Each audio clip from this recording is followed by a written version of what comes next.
was sensible, and not because she wanted to be in his company all the time. She suddenly felt like an interloper, as if she had interrupted a private conversation between a married couple. She was all set to turn on her heels and walk away when he looked up at her. "Memory is the weirdest thing," he said, "and it sneaks up on you when you least expect it." He wanted to say more, but he just cracked a difficult but seemingly reassuring smile for both of them. She could sense that he was still hurting, and wanting to say more. What could she possibly say that would bring any solace? It was especially difficult for her, given that she was more and more convinced that she wanted to be the one for which he held special, random memories. She was becoming the other woman. It didn't matter that his wife was likely amongst the ranks of the undead currently wandering the city. "Megan thought it would be a good idea if you weren't. I can just go back down if you want to be alone." No, it's fine. I just wanted to check out where we're going to be heading and see if I might be able to catch a glimpse of Neil and Jerry." "Do you think they're going to make it?" With the toe of his shoe, Dr. Caldwell fiddled with a small pile of sand. While he made lines in the fine grains, he said, "If you're asking me if I think they have a chance of getting back to us, I'm not sure. There are an awful lot of those things down there. Neil is pretty smart, and Jerry is good too. There are just so damned many of them. I guess I don't know that there would be a whole lot of value in waiting for them for too long. I don't think it would be wise to mention this around Megan. Is she going to be able to make it?" Emma shook her head doubtfully. "I don't know. Maybe. She's seeming pretty desperate right now." "Is there anything any of us can do?" "Yeah. Can you make all of this go away and have things go back to normal again?" Again appreciating her humor, the doctor smiled. "Sure. And then I can solve the mystery of cold fusion and the gift of immortality." She smiled at him. "Megan will keep up. She has to. What choice does she or any of us have? Now, how is our next move looking? Gift of immortality?" Chapter 34. Heading directly north from the parking garage was a street that became a bridge connecting downtown Anchorage with its neighbor, Elmendorf Air Force Base, part of Joint Base Elmendorf-Richardson. Midway across the bridge was what appeared to be a pair of military Humvees that had attempted to hold back the surge and had met the same fate as every other roadblock. Leading up to the two-vehicle barricade, Dr. Caldwell could see a swath of discarded clothing, luggage, children's toys, and the odds and ends of a populace on the run for its life. He'd seen similar sights during his tour in the Middle East, refugees fleeing the fighting in search of a peaceful stretch of real estate where there wasn't shooting and dying all around. The sad truth that Dr. Caldwell suspected and even accepted was that in this conflict there was no such place. The dying and suffering was a self-perpetuating mess that never stopped pursuing these refugees. They could count themselves lucky if it didn't precede them to where they were running, and was waiting for their arrival. He couldn't see to the far side of the bridge to the security checkpoint, but he suspected that it would just be the same as everywhere else. He was fostering the lingering, perhaps teasing sense of hope that the military training, organizational capabilities, and armament of the security forces of the joint military bases would have somehow enabled them to be successful where everyone else had failed so miserably. That hope was already fading. Seeing the abandoned Humvees and the disarray all around and behind them didn't help matters. Was there hope for any of them anymore? It was becoming ever more difficult for him to hold at bay his pessimism regarding that question. During the Gulf War, he'd seen and heard that sense of ever-impending doom with soldiers engaged in the day-to-day meat grinder that the conflict had become during his deployment. Some of the men just seemed to come to terms with the fact in their minds that the battles and the killing and the death would never end. In fact, most of the men, once true combat exhaustion had set upon their nerves and their emotions, accepted the fact that death was inevitable and usually waiting around the next corner or on the next patrol. The numbness to which combat fatigue led was both a blessing and a curse, and Dr. Caldwell understood that all too well. Yet, there he was, with the proverbial Novocaine dulling his senses and his judgment. He fought back his doubts, at the very least for the moment, because he was preparing himself to go deal with Megan. They couldn't afford to wait much longer. It had been some time since Neil and Jerry had led the horde away, and it was becoming less and less likely that either of the two men were going to re-emerge. As much as it pained Dr. Caldwell to think it, and even accept it, it was a reality that they couldn't ignore. He and Emma made their way back across the top floor of the parking deck. They stood there for a few more minutes, hoping for any sign at all that the two men were still alive. There hadn't been any gunshots in quite some time, and the mob of creatures down the street had moved out of sight. A few stragglers, primarily undead beasts whose bodies had been mangled enough in dying as to impact their mobility, were still lingering in the now largely empty street. They seemed lost and confused, like sheep that had been separated from the flock. "I think we should go talk to Megan," he said to his companion. From behind both of them, Megan, who was walking up the ramped driveway, asked, "Talk to me about what?" She was still holding the radio, which was singing its static-filled tune firmly in her right hand. At every slight interruption in the empty atmospheric white noise, Megan's eyes would not too subtly cast themselves down toward the device, and then look back up hopefully. Dr. Caldwell looked into her eyes and was about to speak when Megan interrupted him. "Don't even suggest that we're leaving him. None of us would have ever made it this far without him. We owe him some time." "I know how hard this is to hear, Megan, but we have to deal with reality. We both know that we can't stay here indefinitely. We have to face the facts. I don't like it any more than you do." "Then give him more time. He's still out there. He can make it back. We wouldn't be here without him. How far do you think—" The tears welling up in her eyes and the heated pain in her chest robbed her of voice. She crumpled down against the concrete wall and let the powerlessness and the desperation take her. She hung her head and let her eyes be raging storm clouds to the pavement below her. She forced out, "We can't. He can't." Dr. Caldwell found in his reserves of past training the capacity to remain calm and reassuring. He said as soothingly and honestly as possible, "We can't let his sacrifice be meaningless. We have to keep moving. Even Neil would agree with that. Wouldn't he?" Not looking up at him, Megan shook her head. Dr. Caldwell, though, could tell that she wasn't denying it. She was merely struggling with accepting it.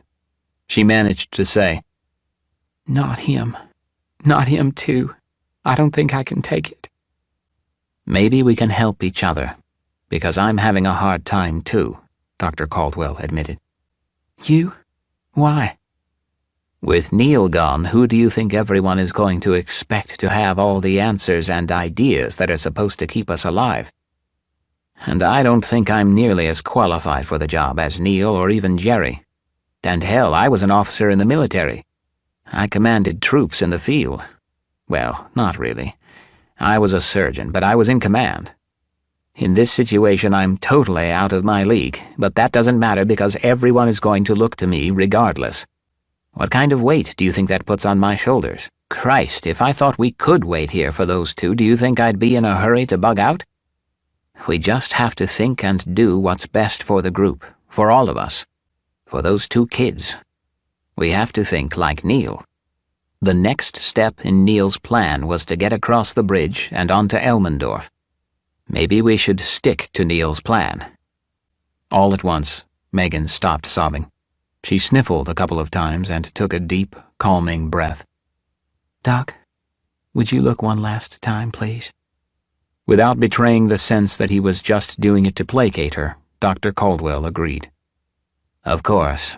I do think we owe them and us that. Wish me luck." Emma leaned down and rubbed Megan's shoulders and back. This led to a warm, sympathetic hug and more tears. She said into Megan's ear, "Come on. We can get through this if we work together. I know it hurts, honey." I can't believe this is happening. Again. Megan sobbed. These damned Zeeks are really putting a harsh on my love life. She let a painful laugh escape, followed by a couple more sniffles. Without taking the binoculars from his eyes, Dr. Caldwell leaned forward as if to get a more focused look and said calmly, I think I see them. Chapter 35. When Jerry and Neil had been separated from the rest of the group with both a proverbial and literal city's worth of zombies fast on their heels, Neil was afraid his nightmare was going to finally catch him and drag him into the darkness. There were moments when he didn't see how the two of them were going to make it out of the predicament alive. They ran north on E Street, which tilted slightly downward toward the Hilton Hotel. The front windows and large glass doors of the luxury hotel were shattered and blanketed the floor with a million little prisms. Jerry led them into the hotel and beckoned Neil to follow. If we can get them into the hallways, maybe their numbers will slow them down. We can put a little distance between us and them. Neil nodded and said as he struggled for breath, Yeah, but we can't lose them entirely. We need them to follow us so that they don't follow the others. Jerry nodded and took a right in the lobby. In the hotel, the walls amplified the ghouls' groaning. Jerry ran up some stairs, down a hallway, and then back down some other stairs. Some of the walls were ashen black like the coals in the bottom of a barbecue grill. Other walls, especially down a particularly cluttered hallway, were fouled with smeared, rust-colored handprints. Down this corridor, some of the guest room doors had been forced from their frames and were lying uselessly on the floor. Left to his own devices, Neil was convinced that the maze into which they were running deeper and deeper would merely swallow him into its seemingly endless depths. He felt like a Dickensian child who inadvertently wandered into a 19th century manners shrub maze and was lost forever. As it was, Neil was thankful that his partner knew his way around, but was a little worried that they might be heading toward a dead end. Jerry, seemingly sensing Neil's reservations, said as he ran, I used to work here before I went to school for nursing. I did room service for a bit and then maintenance. Got to know the place inside and out. Neil nodded again and felt much better about their prospects. Soon, they were back out on the street. The streets all angled down, pointing toward the industrial park which got its name, Ship Creek, from the fish-rich waterway that cut down its middle. The area was home to the main depot for the Alaska Railroad, a fairly new hotel, and several support businesses for the Alaska tourism industry. On the far northern edge of the area was the once bustling port of Anchorage, and above it all was a bridge that connected Anchorage to the Government Hill area and the main gates of Elmendorf Air Force Base. They rounded a fence and ran through a large staging yard with several box vans still awaiting cargo that would never be loaded. Using one of the vans as a stepped vaulting aid, Neil and Jerry lifted themselves over the 10-foot-high chain-link security fence into an adjoining parking lot. The mass of zombies packed into the yard were cornered and fairly well tethered into place by their own single-mindedness. They reached and clawed through the hundreds of fence openings, trying futilely to close the distance between themselves and their prey. Of course, there were still hundreds more of the ghouls to offer chase, so any sense of satisfaction was fleeting and gone as soon as it appeared. Hell, about another 10 yards like that, Jerry quipped, and we'd have them all locked up. Neil tried to laugh, but was finding it more and more difficult to take in enough air to be able to breathe, let alone laugh. His legs, too, were starting to feel weak and rubbery. Exercise had not been a priority for him before this cataclysm, and now he was regretting it. Maybe that would have made a good selling point for the Alaska Club. Come work out and stay in shape. You never know when you might be chased by zombies. Regardless, he was starting to worry their pace was unsustainable. If they got caught out of steam and out in the open, if they were overwhelmed, they needed a different plan. Jerry, I don't know how much longer I can keep this up, he huffed. He looked over his shoulders and was somewhat comfortable with the distance that was growing between themselves and the band of followers behind them. Most of the creatures were moving at a slower, shuffling pace, but they never slowed and never tired. Neil was reminded of the pursuit scene from Butch Cassidy and the Sundance Kid and Paul Newman's line, "Don't these guys ever give up?" The younger Jerry knew that Neil was right and was feeling the burn himself. His breathing, too, was becoming shallower and shallower as they continued. He pointed to another long building and suggested that they head for it, hoping to perhaps lose their pursuers and maybe even catch their breath for a few moments. They ran from pavement to grass and back to pavement. Hitting upon the pavement for the second time, Neil's feet were momentarily confused by the surface changes and sent him sprawling to the ground. His right hand hit hard, opening a nice road rash on his palm and wrist. He banged his right knee on the hard ground, too, sending a desperate message of pain through his nerves to his brain. He got himself up, but the pain made walking difficult and running all but impossible. He limped forward, looking over his shoulder at the horrible mass that was getting closer to him with each step. He could feel the impact point on his knee throb. He forced himself to keep moving forward and motioned to Jerry to get himself to safety. Jerry, of course, ignored him and instead got his shoulder under Neil's right arm and hand and then helped Neil. They were moving much slower than they had been previously, but were still staying ahead of the relentlessly pursuing predators. At the building, they went around back and found an open loading bay. Luckily, the bay was up high to accommodate loading and unloading cargo and pallets from trucks. The stairs leading up the bay were fairly well blocked by a stack of boxes that had fallen on its side. From the bay's loading platform, Jerry heaved over some empty, heavy wooden pallets and further blocked the stairs. He realized that the front of the building held many windows, but if the things continued their mindless pursuit and just followed them to the back, then perhaps they would have enough time to move to the other end of an internal hallway without being detected. Perhaps. From the loading area and the attached warehouse section of the building, the two men retreated deeper into the structure, passing through a threshold into a well-kept office area with soft carpeted floors and lightly colored walls. Seeing that there were windows looking out from the offices to either side of the hallway, Neil and Jerry dropped to their knees and crawled, careful not to be detected. "How's your knee?" Grimacing slightly, Neil answered, "I think I'll be all right, but this crawling around shit isn't helping." Sensing Jerry's worry, Neil added, "Of course, I'd just as soon endure a little pain as opposed to the alternative." They came to a set of stairs and decided that going up might work to their advantage. They crawled slowly upstairs, avoiding the stairwell windows as they went. Pausing to look through one such window, Neil only verified what he already suspected. As a reeking, gray wave of rot, scores of the beasts shuffled around to the rear of the building. Mindlessly, they followed the surge, which was becoming penned tighter and tighter into the already packed loading area. Once upstairs, the two men were back on their feet and trying to find an open room or office in which to catch their breath. Thankfully, they hadn't seen any of the telltale signs of struggles that they had seen in other buildings and houses all over Anchorage. The edifice had the appearance of an office closed for the weekend. The relative peace that the hall engendered supplanted the misgivings and the chaos that seemed to grip everywhere else the two men had run. The men's pace eased somewhat, as did the nervous looks around. Not since they had left Charles's house had they felt so comfortable. And then Neil remembered regretfully that they had just departed Charles's residence earlier that morning. It had already been a long, arduous day, and it was only going to get longer and harder. Hopefully, their haven would not become a trap.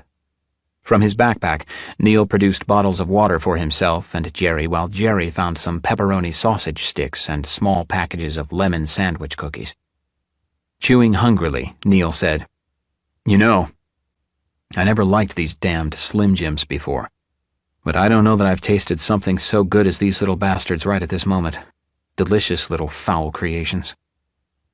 Jerry was chewing on a second sausage stick. He nodded, but then gestured with his chin toward Neil's pocket. "Maybe now would be a good time to give them a shout and see what's up."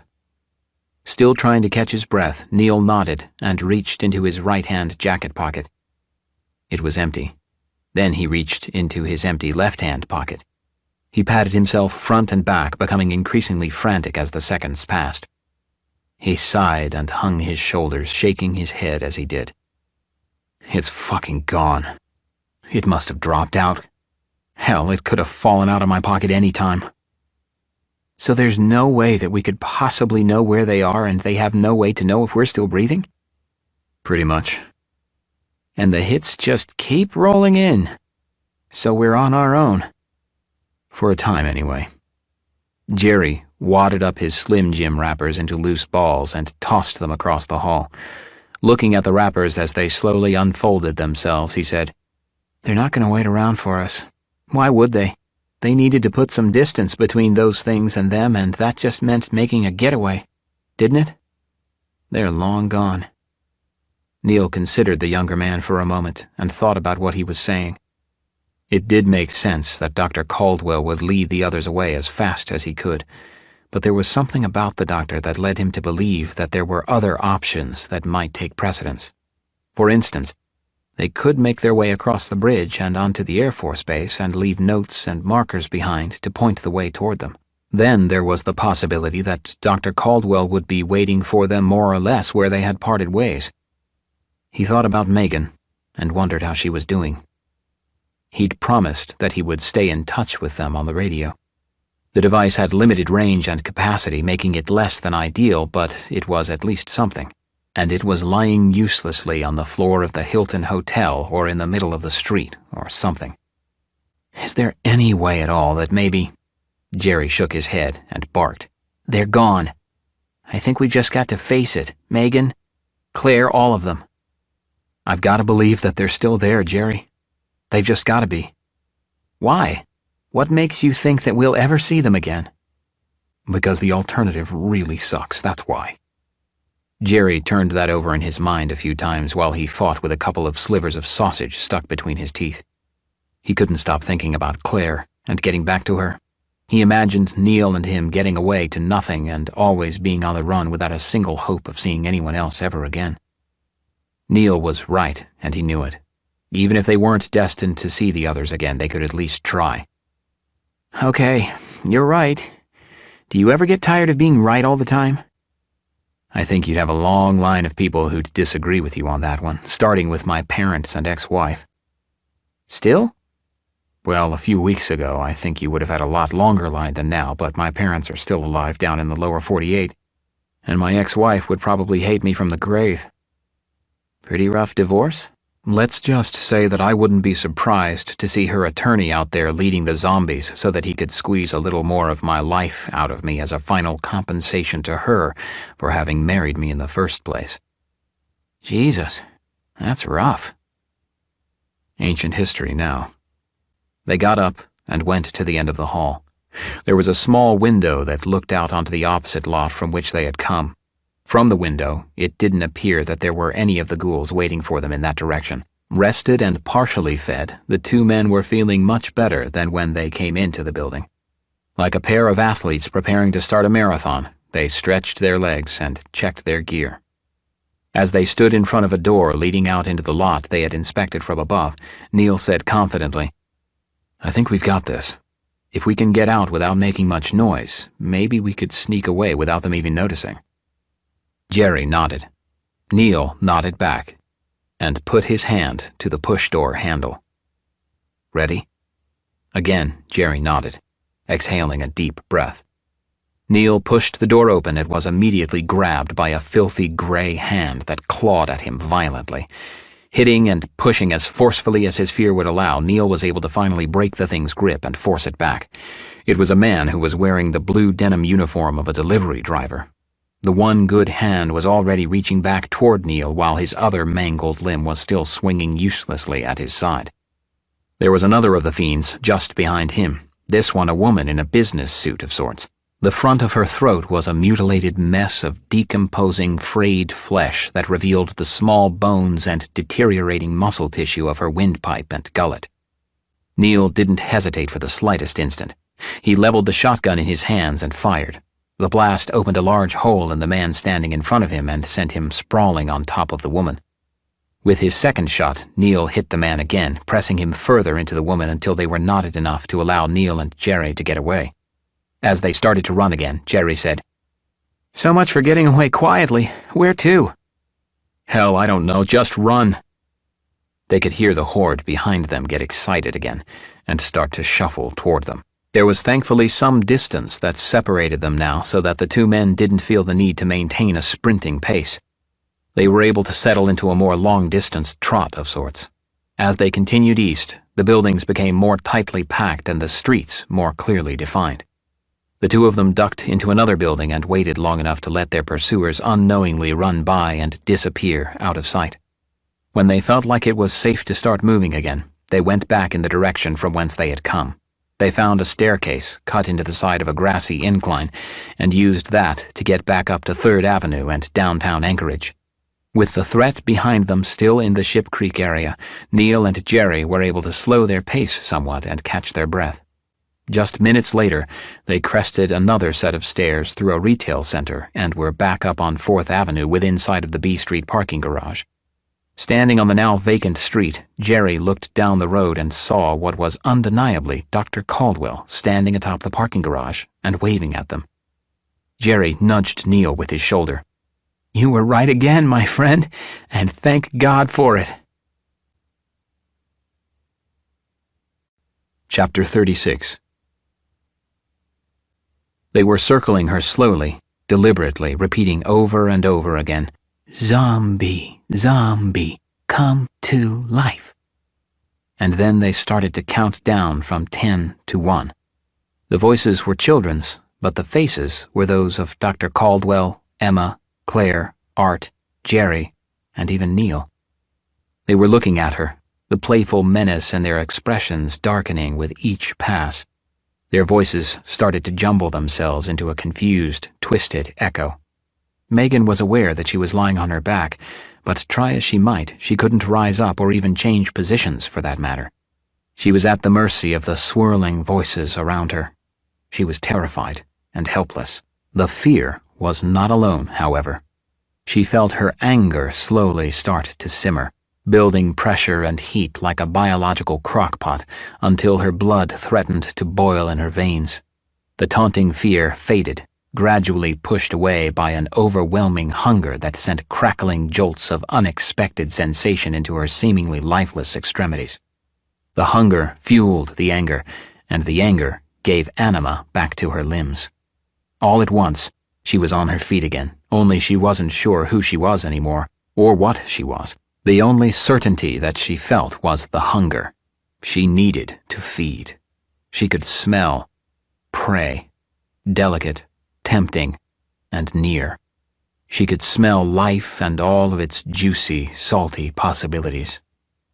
"Zombie, zombie, come to life," continued to echo around her in the voices of children. She lashed out with her hand and brought it back empty. She reached again, and each time her attempts were fruitless. Finally, her clutched fist brought back a squirming, squealing little creature, a pig, perhaps. She barely even paused to consider it before her gaping maw was chewing into it. The raw, briny bits of flesh spilled down her throat, only half chewed, filling her stomach, and still the hunger persisted.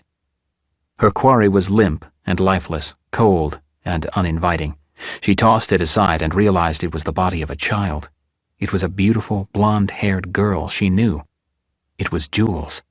And instead of being horrified at her choice of prey, all she could think to do was find Danny and do the same to him. She spun around looking for the second child. She could smell him. She could almost taste his scent. It was so strong. The hunger gnawing at her from the inside out was driving her mad. She heard herself make the voracious grunts and growls of a predatory beast. She saw another face. She knew it, not that it mattered. She must feed. She must always feed. But she did know it. Wasn't his name Neil? He was special once. Yes, he was Neil. He was trying to talk to her, to tell her something. He was motioning to her, but she couldn't hear him for the other voices. "Zombie, zombie, come to life." The voice was becoming more prevalent as her vision again began to fade until there was only his voice. She still couldn't understand it, but she could hear the words. It was more than just gibberish. Megan's eyes fluttered slightly, and then she saw Neil looking down at her. "You awake, sleepyhead? I thought you might be having a nightmare because of the noises you were making." She sat up abruptly and hugged him. "You okay?" I will be in a few seconds. Just hold me, please. Neil didn't say anything more.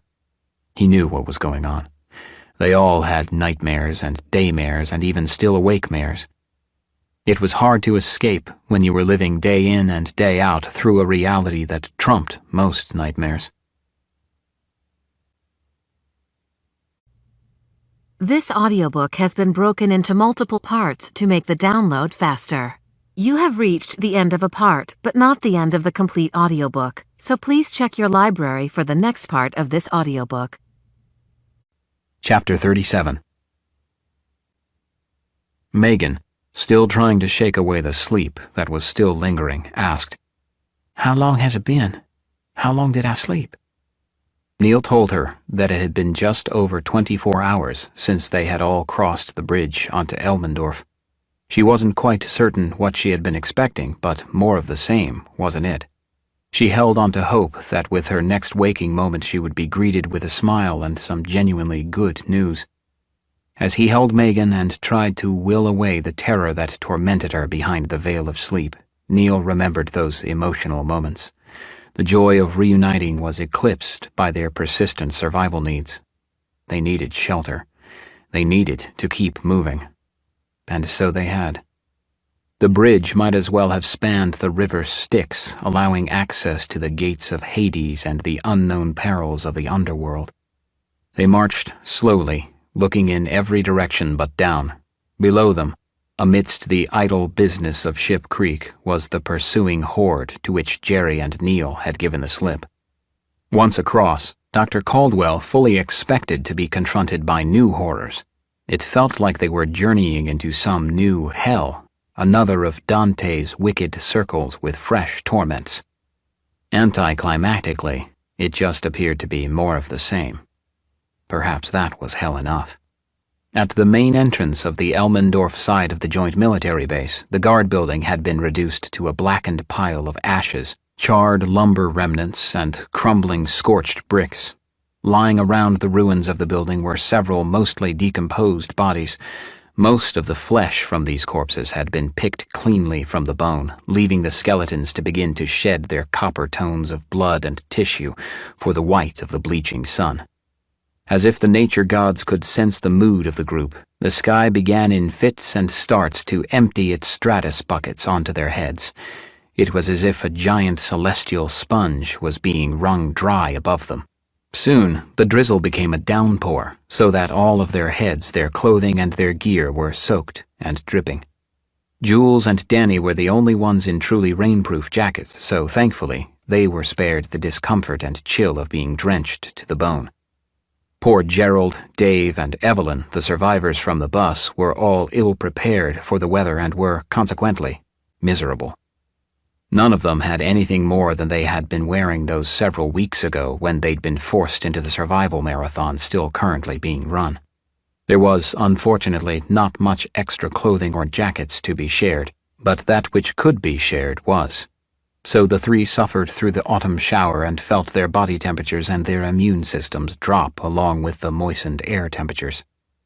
As they passed through the gate area, Megan pointed out that a fair distance up the main road there were a handful of camouflage-clad fiends, loitering, waiting, wanting. The things were mostly still, standing like deadly statues, waiting for divine life to be breathed into their ruined bodies. Jerry hoisted his scoped hunting rifle to his shoulder and peered through the telescoping lens. He placed the black crosshair on one of their heads but paused when Neil touched his arm. They don't know we're here, and by the time they start heading this way, we'll be on ours. No point in drawing any more attention to us than we have to. Jerry nodded and put the rifle back over his shoulder. He then removed the automatic pistol from his hip holster and checked that it was cocked and loaded. Right again. Neil smiled. You're going to give me a complex. Claire asked, What the hell are you two talking about? They both answered as they started to walk away. Nothing. It was late afternoon by then, and the prospect of traveling in the dark with the unknown all around did not appeal to any of them, so they made a priority of finding shelter for the night. Following the road on which they were already traveling, they soon found themselves in the midst of base housing. The neighborhoods on Elmendorf were no different than the neighborhoods through which they had passed everywhere else in Anchorage.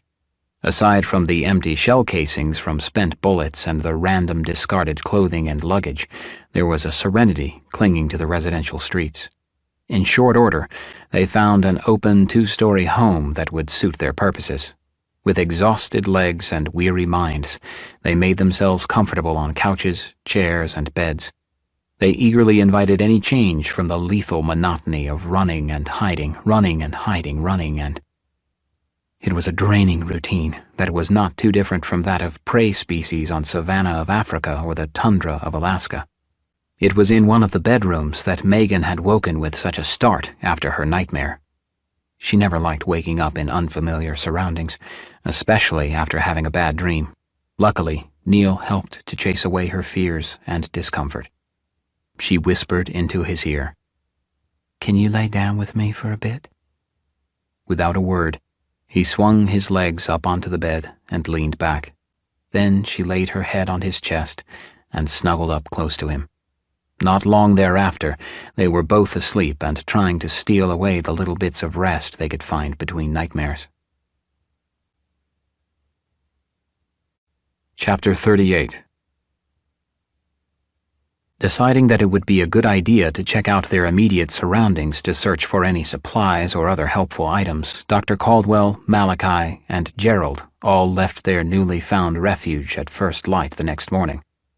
For each of them, the experience was like entering another country or possibly walking on the moon. While there were houses and cars and yards and all the other trappings of a modern community, the lack of any people, or even animals for that matter, added a discomfiture that they could never quite overcome. Despite the drizzle that persisted, there should have been children in yards playing and dogs barking and adults driving or moving about in some fashion. Watching with wary eyes all around them, the 3 men walked down the middle of the street. Behind every door, every tree, and every corner, they knew that danger could be waiting for them. "So, what are we looking for, anyway?" Gerald asked. Dr. Caldwell answered, "We'll know it when we see it." "So, nothing in particular?" Again, Dr. Caldwell shot back, "I can't think of anything that's not in short supply right now." Momentarily departing from his typical behavior, Malachi interjected, "Not water. Not now, anyway." Gerald finished with, "Yeah, that was a hell of an idea Neil had. Who would have thought about draining the hot water heater into our empty water bottles?" They nodded at one another but didn't say anything else. Gerald wondered if perhaps there was a bit of jealousy or competition with the doctor in regards to the younger Neil. He couldn't tell for sure, but the doctor's short answers made him suspect that there might be some issues between the 2 men. He also wondered about the police officer. There was just something about the cop that didn't seem right all the time. He often seemed emotionally distant and disconnected from the others in the group. Physically, the police officer was rarely in the same room with everyone else, which none of the others seemed to mind. It was a weird dynamic, to be sure.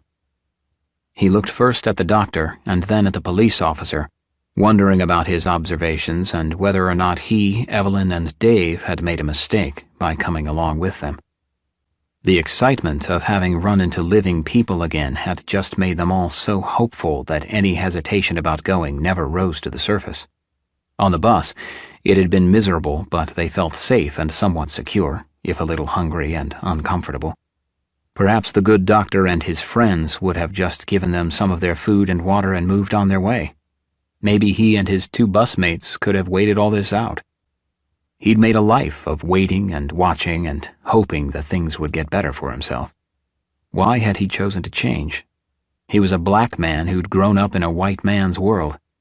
Sure, things had gotten better over the past few years, but he was still black. He couldn't wish that away no matter how hard he tried. And it wasn't just about color. It was about attitudes and expectations. It was about prejudices and fears, both his and others. And it was about missed opportunities and discarded dreams. He'd learned the art of keeping his head down and his mouth shut to get by in corporate America. Nobody wanted to hear his ideas anyway. If he could keep his comments to himself, the comfortable paychecks would keep rolling in and he could maintain the quality of life that he wanted for himself. Now, there he was walking down the middle of a street that was as foreign and intimidating as the desert to a polar bear. It was quiet, though, the only sound that of water dripping from awnings and down gutters. With each step, the three men seemed to ease a bit. "Neil's a smart one," Dr. Caldwell said. "He seems to really be in his element in all of this." Somewhat surprised by the comment, Gerald pressed for more information. "Is he former military, security?" "Nope. Mortgages." "Mortgages?" "Yeah, some mid to low-level nobody who was never considered anything but replaceable. Kind of sad, really. He's a born leader, but I'd bet he'd never say it. And his old bosses never saw it. What a fucking wasted opportunity for them." Gerald was decidedly able to relate to that sentiment, having spent a lifetime wallowing in the quagmire of disappointment and missed opportunities. They were spiraling out from their new hideout. The streets, like the houses, all looked the same. There was a distinct Stepford quality to the neighborhood. Everything perfectly laid out and planned. The absence of any people contributed to the otherworldliness of it as well. It was like an unused television or movie set that was awaiting the word action to bring all of it to life. They turned another corner and were on their return trip when they spotted an olive-colored Humvee on its side in the front yard of one of the houses. This one, a yellow shade. The driver, obviously not buckled in safely, had been pitched through the now shattered windshield. The body, of course, was absent, having likely been set upon by the ghouls as soon as it hit the grass. Maybe he or she was still unconscious when the transformation from human being to mid-morning snack took place. In the yard, however, where the body should have been was a metallic black object. Triumphantly, Dr. Caldwell announced as he peered through his binoculars, "That's what we're looking for." "What?" He smiled. "Better hardware." Dr. Caldwell and Malachi picked up their pace to a light trot and covered the distance to the wreck much quicker than the slower and more laboring Gerald. The doctor raised the M4 military assault rifle above his head like a trophy of victory. He checked the load on the magazine and confirmed what he suspected. It had never been fired. Smiling again, he said, "This will even the odds a bit in a pinch. Let's check out the Hummer to see if we've got any other goodies." Forgetting or possibly disregarding his training in the excited moment, Malachi was already atop the vehicle before Dr. Caldwell shouted, "Fuck, Malachi! Check inside before you go diving in. No telling what might be waiting inside." The police officer was already reaching for the door handle when he drew his hand back as fast as the gasped breath that he swallowed back down his throat. The rear passenger window was down and immediately in front of him.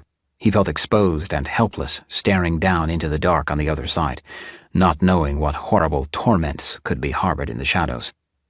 Dr. Caldwell pulled a lever on the side of the new firearm and readied it for action. "Malachi, you okay?" From inside, Malachi's ears were tickled by the slightest suggestion of sound, and he froze.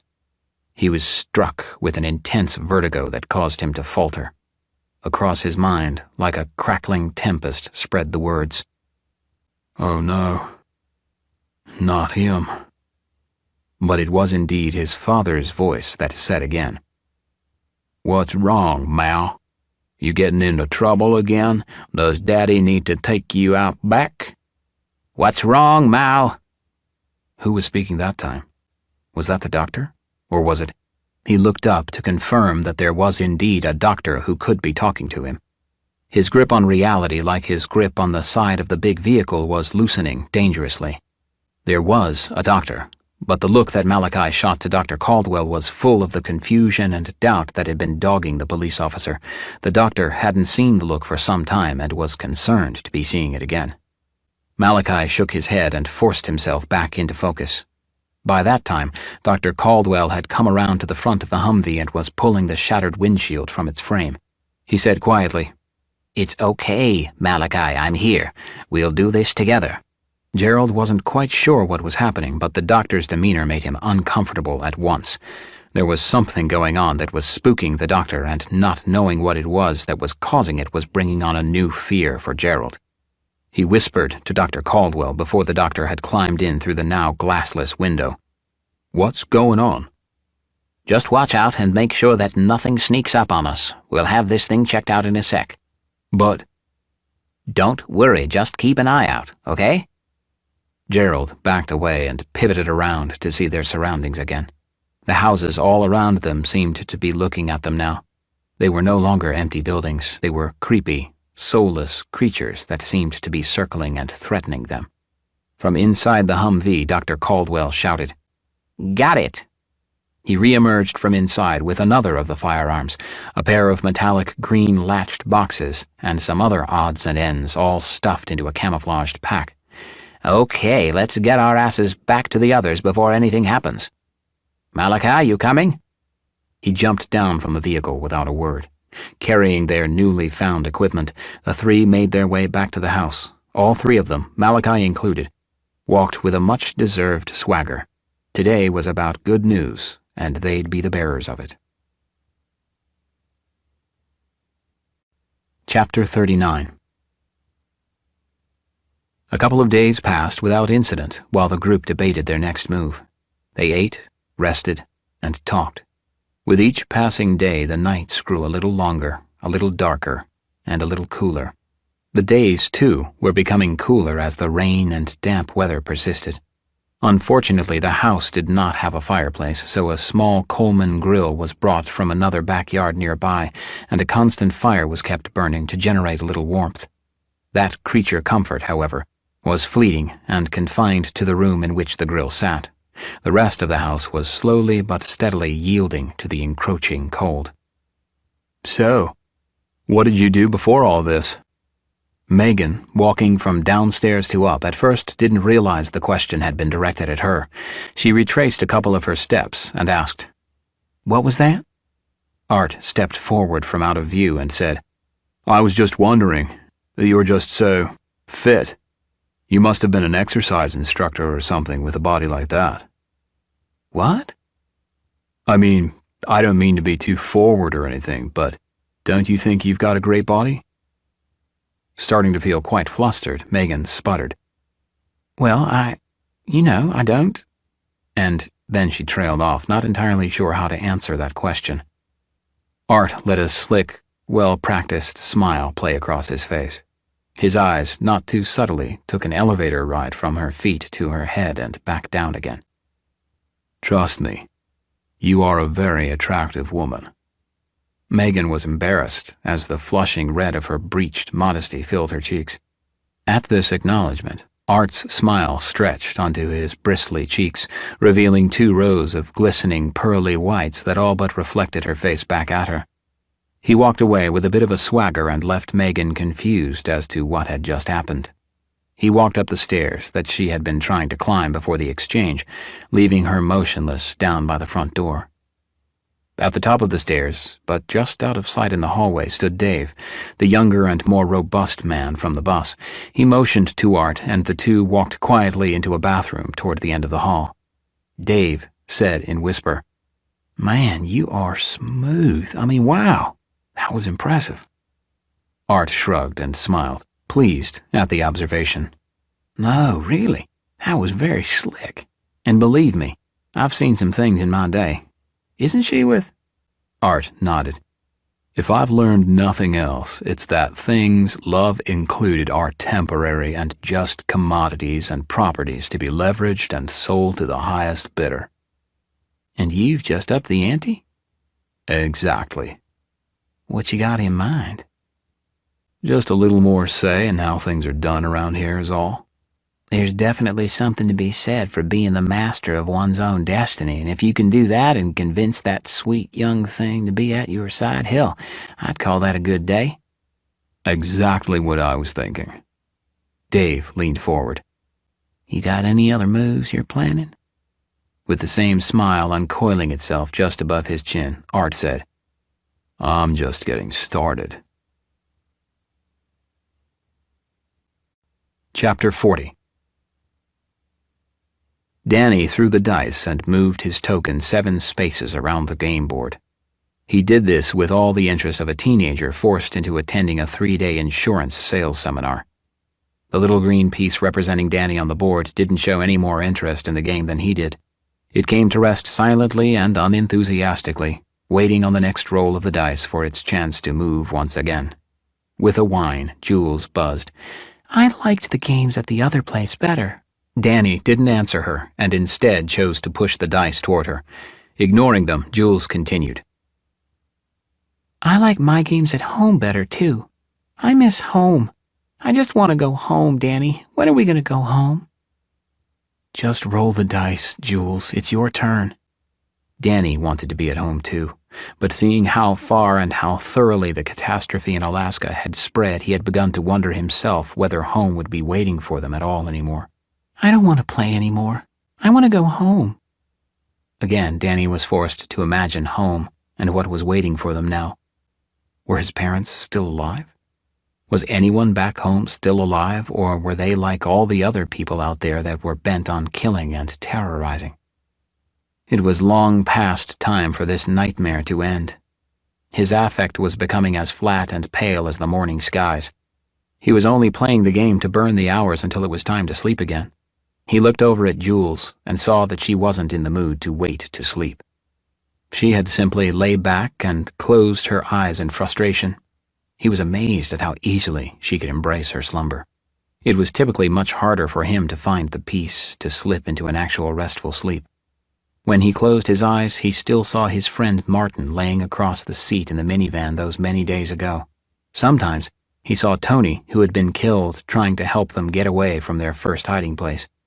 It didn't seem right to him that a person of his age would have seen so much and such cruel death. Danny finally decided that perhaps sleep was an option worth pursuing for himself, too. Right there across the glossy Milton Bradley game board, he spread himself on his stomach and wished for sleep to find him. About 20 minutes into his nap, when his mind wandered somewhere between sleep and awake, Danny thought he heard somebody walk into the room. Their voices defied detection as they spoke in hushed, hissing whispers. Danny was reminded of the times in which his parents had ventured into his room after he'd gone to bed, but before he had truly embraced sleep. He would lie there with his eyes closed, feigning sleep. Usually, possum playing led him to sleep's embrace. Maybe his parents knew this. Maybe all parents knew this. Maybe it was a game that they all played without ever really knowing that the other was playing. These thoughts, mixed with the voices, played themselves across his mind like flashes of color and light, a neural pyrotechnics show exclusively for him. And the old trick worked yet again, because it was several hours later when he found himself being shaken awake by Jules. Danny, it's dinner time. Get up, Danny. Okay, I'm awake. He rose from his belly with game tokens and cards stuck to his face and in his hair. Meals still tended to be good for everyone, especially because there seemed to be such an abundance of virtually everything. There were plenty of proteins, starches, and sweets. They even managed to still be holding some cans of fruit and vegetables. Drinks were usually sports drinks, sodas, or water. This meal was no exception. They ate heartily and shared the rare smile and even rarer laugh. Mealtime was when everyone was at his or her best. Some ate out on the back deck under the gray but dry skies, while others ate at the glass-top bronze table inside. The only one absent was Malachi, who had taken to his solitude again. His interaction with others was reserved solely for Dr. Caldwell, but even that was very limited. The reclusive police officer had withdrawn again and isolated himself from everyone else. His behavior was still worrisome, but it was also viewed as much less of a threat than before. This, of course, stemmed from his recent reliability and his keeping to himself his extreme opinions about others. He was still considered and referred to as creepy in conversations between the women primarily, but even they, Emma included, recognized that his contributions had kept them all alive at one point or another. While the others ate that night, Malachi retreated to a small bathroom situated in a hallway on the ground floor next to the unfinished utility room. It was in a dark corner of a dark hallway, lit only by the fading pale light of the evening sun and a lonely, creeping strip of flickering light down near the floor. He sat on the closed toilet and pressed his hands together in front of his face. His silent prayers were being given voice by a series of grunts and whimpers. Even through his clenched, trembling eyes, Malachi could see him. "That's right, Mal. You should be praying for the things you done." The air in the dark room became rank and foul all at once, tainted with the foul waste that was collecting in the bottom of the unflushed toilet bowl below him. "You been a bad boy again, Mal?" Malachi cracked open his eyes slowly to reveal the confines of the small room. He'd chosen the room because it was so small that even a floating specter wouldn't be able to find enough room in which to taunt him. He was relieved when he didn't see anything but the dancing shadows of the minuscule flickering light of the single burning candle on the sink countertop. He became acutely aware of how badly he was sweating when a rivulet of beaded perspiration streamed down his forehead and onto his cheek. He swabbed away the salty liquid with hands that were as moist and heavy as kitchen sponges. The sorrow surprised him at how quickly it overtook him. When the tears and quiet sobbing struck, he lost near total control of himself. He leaned forward and planted his forehead onto the wall. The wall was cold and firm, solid and real. Maybe it could bear some of the heavy regrets and lingering pain that were overwhelming him. He pressed into the plaster even harder, feeling the uneven pattern and ridges imprinting themselves on his skin. The pain, like the hard wall, was real, tangible. When the wall didn't seem strong enough, and with nowhere else to lean, he tried to turn inside. He tried to find the strength of his faith. He saw a string of pastors and holy fathers from his past, and even managed to remember some of their voices. But from them, all he could hear were words and no power. They could well have been speaking Aramaic for all he knew. It didn't matter because the words were as empty as politicians' promises. They said them because they were paid to do it. He squeezed his temples to the point of pain in search of some buttressing strength. When he sought strength and faith and power from his past or his mind, the faces he saw and the voices he heard were those of his mother and his grandmother. It was to them that he clung when the violence began, aimed first at them and then later at him. Despite the anger and the betrayal and the bruises and cuts, his mother's smile was ever present in his memory. Sometimes he wrapped himself in the red warmth of her smile where no hands, no words, and no thoughts could harm him. It was a sanctuary he had always carried with him, but one that was becoming increasingly more difficult to find in the tangle of memories and torment that was his mind. "You know she didn't even want you, don't you?" the voice asked. "At first, all she could think about was seeing someone and making you go away. And then she tried to give you away, but no one wanted you. Even when you was a baby, people could see that you were going to be a bad boy, even as a baby." With desperate, pleading tears and a trembling face, he forced out of himself with a shudder, "You're not real. You're not real. Just go away. You're not real." "Oh, I'm real, Mal. I'm as real as you, 'cause I am you. Don't you get it?" Malachi swung around as deftly as he could in the minuscule space. The candle's flame leapt into the air as if it was trying to make a run for it, but in the end elected to stay on the comfort and security of the wick. The cast shadows followed the flame's lead, trying to flee from the foul-smelling box of a room, but they too retreated when the candle decided to cancel its emigration, shadows being only as brave as the light that leads them. Nothing. The room was empty, save for him and his lone companion, the candle. He sat back down and nearly squealed when his father's unshaven face was suddenly just inches away from his own. "You were a mistake, Mal. An unwanted mistake. That's why all those things happened to you. No one wanted you, not even your own mother." Malachi shot up from his toilet seat and flung open the door. He very nearly fell forward through the door but caught his balance at the last moment. He backed away from the open bathroom door and the little flame that seemed so distant and alone, his eyes darting left and then right to make sure that he wasn't being pursued.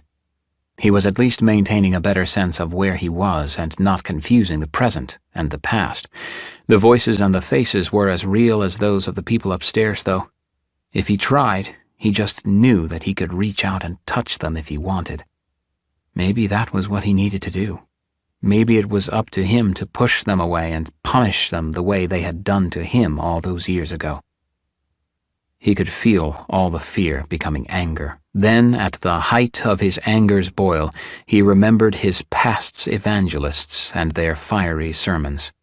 He remembered the sense of righteous understanding and that there were absolutes in life.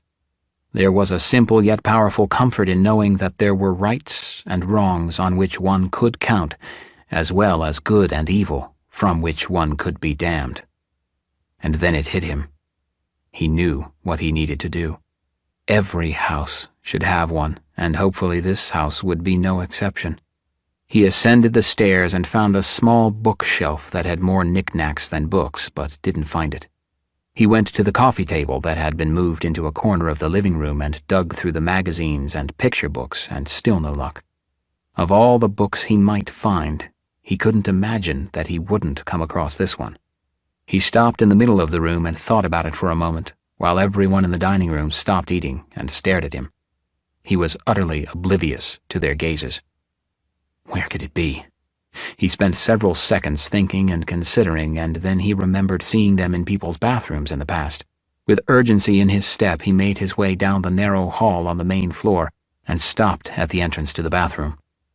Although this room was larger and was lit with several candles, he couldn't help but feel the tenuous hold of fear from his encounter in the other privy downstairs only moments before. He held his breath and waded in, hoping that his search would yield success quickly. He looked in drawers, in the basket next to the toilet, and in the small linen closet, and still found nothing. He finally looked in the least likely of places, the cabinet doors under the sink where one typically finds personal hygiene items, cleaning products, and extra toilet paper. He used his small pen-sized flashlight from his belt to be able to see. At first, there was only what he expected, but behind the stack of toilet paper rolls, he caught sight of a dark-covered book. He pulled the tower of paper down as if he was Godzilla on a rant in a toilet paper roll version of Tokyo. And there it was, waiting for him. He hugged the book to his chest and breathed much easier. He opened the cover and began to read quietly, but aloud. In the beginning, there was only darkness. Chapter 41. Jerry tried peeking through the long, narrow window next to the large double doors, but couldn't see anything. Between the darkness on the other side and the opaque cloudiness of the treated glass, it was no use. He wasn't able to see anything. He tried the handle, but already knew that it would be locked. Why would this door be any different than the majority of doors they'd encountered? "Why the hell are we stopping here?" demanded Art. Megan admonished him with, "Irreverent much?" Neither pausing nor softening his tone, Art continued, "You in the mood for prayer?" Thinking to himself that he liked Art less and less, Jerry was able, after considerable effort, to avert launching into the rant that was threatening to leap into the fray, a rant that was something of a constant for him in his past. The past tirades were typically characterized more by humor than by aggression, but they usually surfaced as a response to someone else's aggressive posturing. He found that when someone else was already provoked and on edge, it became much easier to poke fun and taunt the person.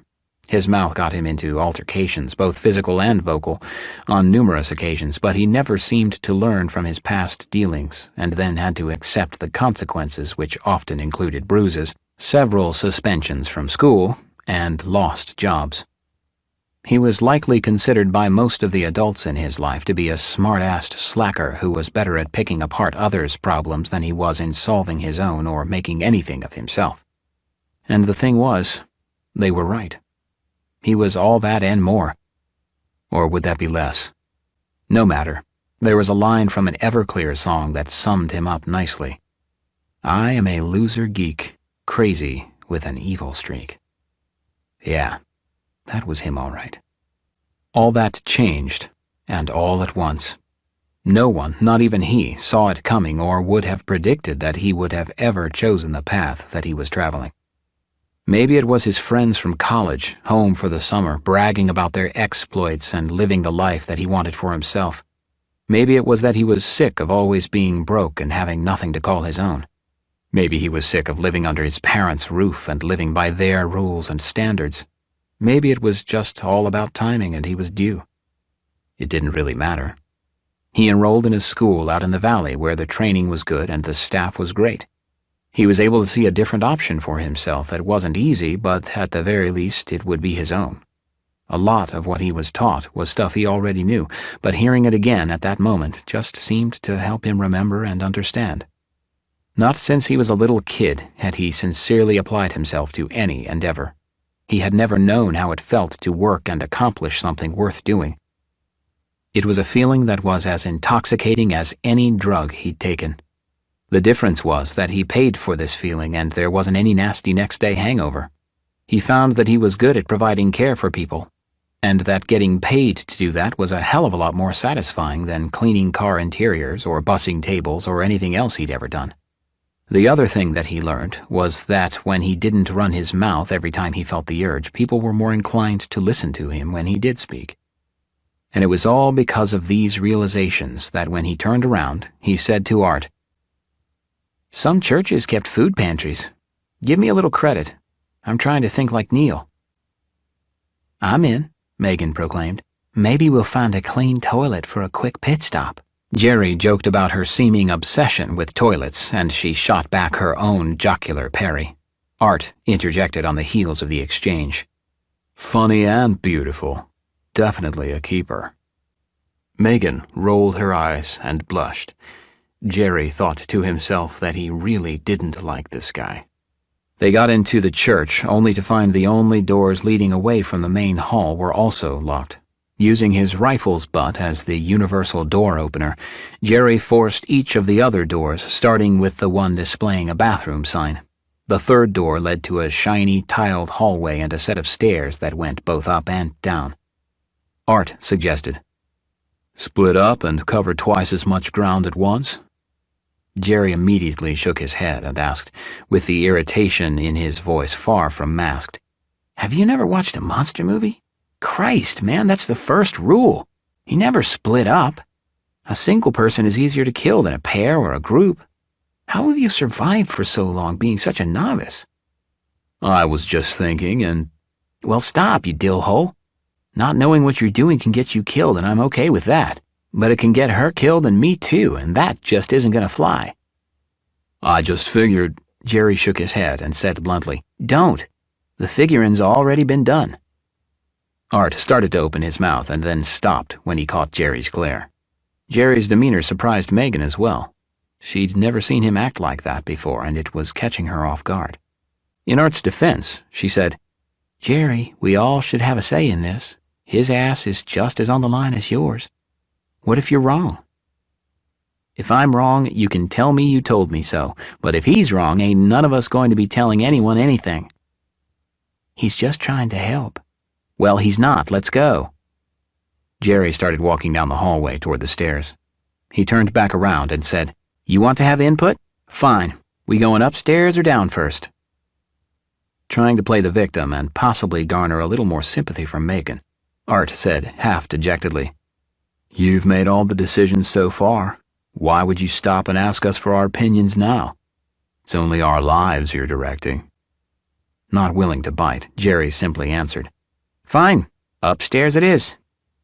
They checked the offices, small meeting rooms, and closets upstairs and found nothing. The place was still mostly orderly and neat, as if the rooms were still expecting their normal activity to resume at any moment. Standing in the empty upstairs hallway, Art snidely commented to no one in particular, "Well, that was time well spent for all of us." He walked back toward the stairs and started to make his way slowly back down to the main floor. Jerry stopped dead in his tracks and balled his fist at his sides. He closed his eyes and let go a deep, animated breath while he sought to calm the anger that was starting to boil and displace any coping mechanisms that he'd developed in the past couple of years. Megan touched his shoulder and said softly, "Let it go. It's just his way. Jerry thought to himself so loudly that he was afraid Megan could hear that Art's way was going to get Jerry's foot planted in Art's ass. It had been a long time since Jerry had hit anyone in anger or frustration, but he could feel those old instincts threatening to surface again. They stood on the brink of descending into the dark unknown of the church basement.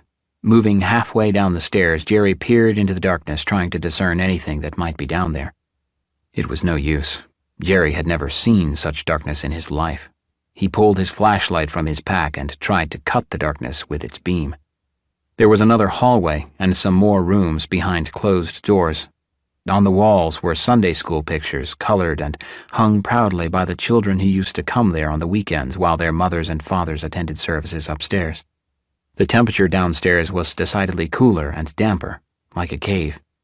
Jerry thought to himself that he hoped they didn't disturb whatever bear might be hibernating down there. He whispered, "Get your flashlights." Megan took hers out and added its illumination to that of Jerry's. Art was quiet for a moment, and then admitted, "I don't have mine with me." Both Jerry and Megan looked over at him with their mouths opened questioningly. Megan asked for both of them. "What?" "I didn't know we'd need them.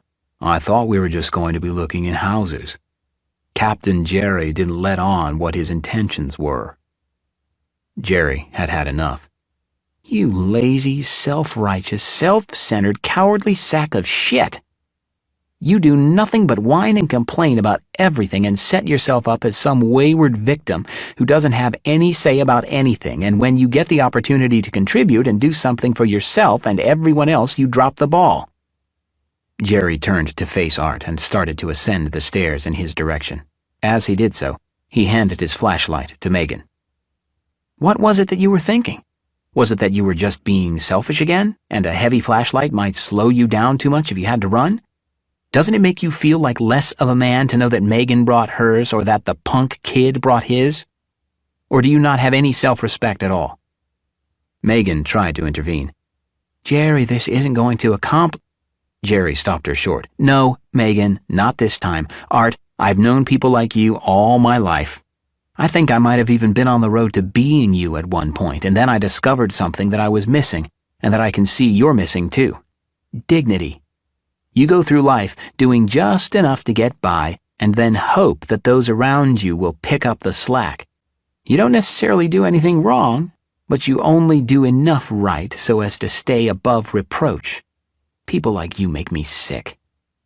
Art crossed his arms defiantly across his chest, and then asked without a hint of emotion in his voice, "You done now?" Jerry stepped right up into his face and said coolly, "I'm just getting started, so you'd better watch your ass." Megan finally successfully intervened. "Okay, Jerry, this isn't accomplishing anything. Let's go check out downstairs and then get back to the house. We're losing daylight standing here arguing. Let's get moving." Jerry turned around and joined Megan on the stairs. Art, too, started to come back down the stairs, but Jerry spun around and demanded, "Not you. You stay nice and safe up here. Fucking coward." "You better watch what you say to me," Art admonished. "I'll say anything I want to you and however I want to say it. Got it? When you're man enough to pull your own weight, never mind, that'll never happen, will it? Fucking worthless sack." With that, Jerry spun around and stomped down the stairs. The first thing he realized when he got to the bottom of the stairs was that he was inwardly envious of Art's position still in the light. It was the kind of dark where light seemed to be an intruder of sorts. Whether from the teasing darkness or the cool air, Jerry didn't know, but the hair on his arms and neck all stood on end as he walked deeper into the gloom. Their footsteps on the tiled floor made faint, clicking echoes that preceded their progress. The darkness was so complete, so overwhelming, that even the cones of light emanating from their flashlights seemed useless, like cutting water with a knife. The air, too, seemed unfriendly, stale, and cool as it touched their skin and filled their lungs. Mostly the doors opened into lonely classrooms, begging for the voices of children, Hanging on one wall was a construction paper cutout of Noah's Ark, and on it were pasted pictures of animals cut from magazines. Megan wondered aloud. I wonder if Noah was told to grab any humans on this go-round. Trying to sound resolved and steady despite his quick, shallow breathing, Jerry said with a bit of a swagger, Well, Noah had better stay the fuck out of my way, 'cause I'm coming aboard. This church got you a little riled or something? No, why do you ask? I don't think I've ever heard you use language like that or get so aggressive with someone before. And here, all of a sudden, you seem unstoppable. They were, by then, looking into the last room, which was a janitor's closet. If they were looking for cleaning supplies, they'd just hit the mother lode. As it was, the church was proving to be a bit of a bust. Jerry answered her as they started to get back into the pale light, peeking its reluctant head down into the blackness. I guess I've always had kind of a weird relationship with church and God. I guess I believe in God, or at least a God. At one point, I really got into church and studying the Bible and all. That was right after I discovered death and how permanent and real it was. I think God helped me find meaning, in a way. But it was all rooted in fear, and after a while, the fear wasn't enough, so I drifted away. I don't really go to church except weddings sometimes. I think I've got a better grasp on God, though, and especially on faith, at least my faith. I just don't like to talk about faith because it seems so personal and private to me. As for this church getting to me, no, not really. It's just another empty fucking building. I'd say it has more to do with our company than anything else. There you go again, joked Megan. Art, still standing at the top of the stairs, asked, Anything? Jerry didn't even bother to look at him. Megan shook her head, but didn't say a word. The three of them went back to the front doors and opened them unknowingly into a group of 4 awaiting zombies on the front steps of the church. 2 of the monsters were little girls whose skin had grayed and whose eyes had yellowed but were still wearing matching pink pajamas. They lunged at Jerry and Megan, who were both in front of Art. Jerry was able to use his rifle to hold off the 2 in front of him, using his rifle stock like a staff. He struck the little girl in front of him squarely in the face, hard enough to shatter several of her brittle front teeth. Her head jolted back, sending her into the camouflage-clad soldier behind. Tangled and off balance, the 2 toppled onto one another and struggled to get back to their feet. Megan, meanwhile, had been surprised into a backward stumble. She was nearly on her back, with the 2 zombies in front of her trying to follow her down. She screamed and instinctively raised her arm to fend them off, knowing full well that her exposed skin presented a very tempting and ripe target for the chomping mouths coming at her. She couldn't think. Her fear was paralyzing her wits. She closed her eyes and just hoped that it would be over quickly. Then she heard a distinctly metallic thud, and she was being pulled free. She opened her eyes and saw Art getting ready to swing the heavy crowbar in his hand again. The little girl, who had been almost upon her, was now rolling back down the stairs to the street in front of the church. Her limbs flailed uncontrollably like the plastic arms of a soft, life-sized doll discarded by its owner. Both Jerry and Megan paused and looked up at Art, who was brandishing the black crowbar like Arthur wielding Excalibur. The 3 remaining ghouls were not so distracted, though all 3 were teetering back on their heels, giving Jerry and Megan a window to recover. Megan hopped to her feet and Jerry pulled the pistol from the holster on his hip. He squeezed off 3 quick shots, all of which struck the 2 monsters directly in front of him. The remaining little girl, with the now jagged front teeth, caught one of the bullets in the head, taking off her right ear and much of the right side of her face and head, but didn't accomplish its intended goal of destroying her brain. All 3 bullets struck the man behind her and caused him to stumble down the steps behind him. Unsteadily and awkwardly, he rose back to his feet and started back up the steps. Jerry kicked the mutilated little girl still in front of him and sent her head over heels back into the man at the bottom of the stairs. As she rolled down, they could hear her grunt and growl, sounds that were decidedly not human but definitely disconcerting. He raised the pistol for another shot at the final beast that was still near them and inching steadily closer to Megan. This time the gunshot tore off the top half of his head and propelled him into the front yard of the church. With just a second to spare, Megan asked, "Now what? Do we need to find another way out?" Jumping down onto the lawn himself as he spoke, Jerry said, "No, we just need to stay away from these two and get back to the house before we run into any more of them." Megan didn't need to hear anything more. She joined Jerry down near the lifeless and now motionless corpse he'd dispatched. Art wasn't sure. He felt like if they were holding the upper hand and could kill these two, then maybe they should. It would just mean 2 fewer of those things out there, and that seemed to be a good thing to him. He was just as flustered as the other two, but hitting that thing with his crowbar had given him a jolt of confidence and power that was making it difficult for him to want to retreat. He hadn't really been a part of the melee out at the park, and hadn't been able to experience enjoying such an advantage when facing the undead. The scales always seemed tilted away from them, and it was more about surviving than it was fighting. It was fairly intoxicating. He wondered if this was how soldiers felt after their first taste of combat. You're taught about right and wrong and where taking another human falls on that continuum. It's one of those primal laws that were fairly consistently adhered to by most civilizations. Yet there he was, able to crush skulls with reckless abandon. No regret, no fear of reprisal, no consequences. He was about to say they should attack when Megan shouted, "Look!" and pointed. In the street now and a couple of blocks away, a crowd of staggering and hungry beasts was starting to move toward them. Jerry grabbed Megan's arm and shouted, "Come on, we gotta go, now!" Megan said over her shoulder, "Art?" "Right behind you," he said as all the bravado in his veins retreated. They ran hard and fast, climbing a couple of fences along the way to put something more than just distance between themselves and the monsters now pursuing them. They made it back to the house without encountering any more undead predators, but their arrival caused a stir. It had been literally days since any of them had seen any of the fiends, even from a distance. When their breathing had calmed enough to answer questions, Evelyn asked them, "So they're still out there?" Jerry nodded slowly and apologetically.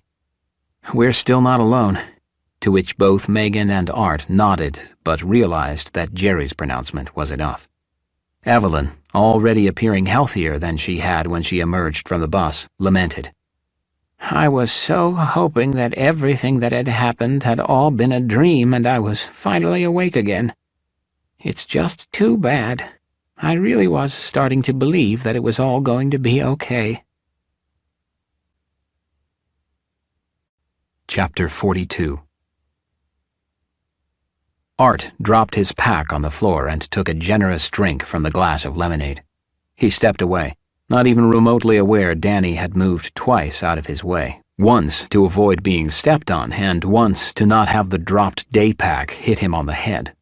He was just inside a door and reading a comic book. He was hoping to stay out of the way and felt like he had more or less succeeded until Art came home. Danny was glad that Jerry and Megan were back. He liked both of them and felt especially close to and appreciative of Jerry for saving his and Jules's lives. He didn't hear all of the recounting of the latest expedition out into the surrounding area, but he didn't feel like he was missing out on much either. Sometimes he was interested to hear about new finds or good hauls of supplies, but he didn't really want to hear about more of those things and about having to get moving again. He instead chose to remain in his reading position in the bedroom doorway. He looked over at Art's pack and realized that it was open. Danny immediately spotted the little handgun. He knew not to touch them, but no one ever told him that he couldn't admire them. He reached into the bag and moved the big black flashlight out of the way so that he could better see the pistol. It looked like something that he might see in a spy movie or a new Tom Clancy video game. Art stepped up out of nowhere and grabbed up the bag. "What you looking at?" Danny said honestly, "Your pistol. It's pretty cool. I just saw it and was looking at it. I didn't touch it, I promise. I was just looking. Honest." Art tilted his head to one side, sizing up the youth. Satisfied that he'd gotten the answer he wanted, he walked away without a word. By that time, completely distracted and unable to concentrate on reading, Danny got up and went in search of either Jerry or Neil. They were like the cool uncles that kids at family reunions sought out. The two men were on the front porch, talking. When Danny appeared, they paused for a moment to acknowledge him, but then continued, using he, him, and her instead of names. Danny knew about whom they were speaking because Jerry was just recounting in more detail the findings and goings-on of the latest expedition into the surrounding area. After ranting for a few more minutes, Jerry waited for Neil to respond. Neil nodded his head in agreement with whatever observation Jerry had made. "He's a tough one, I'll give you that. Not quite sure what's going on with him." Jerry answered, "I don't like him one bit. And the way he's been acting toward Megan, it's just not right. I mean, you guys aren't married or anything, but everyone knows. Hell, he's out back with her and having her tell the story of his heroics right now. What a tool. The prick didn't bring his flashlight and sent us down into the dark without him. Before we left, just like before anyone leaves, everyone is supposed to make sure they have everything that we're going to need, and that includes a flashlight. He said he had it, and then when he needed it, he was suddenly without one. And then if we would have run into any trouble, he would have been safe from all of it.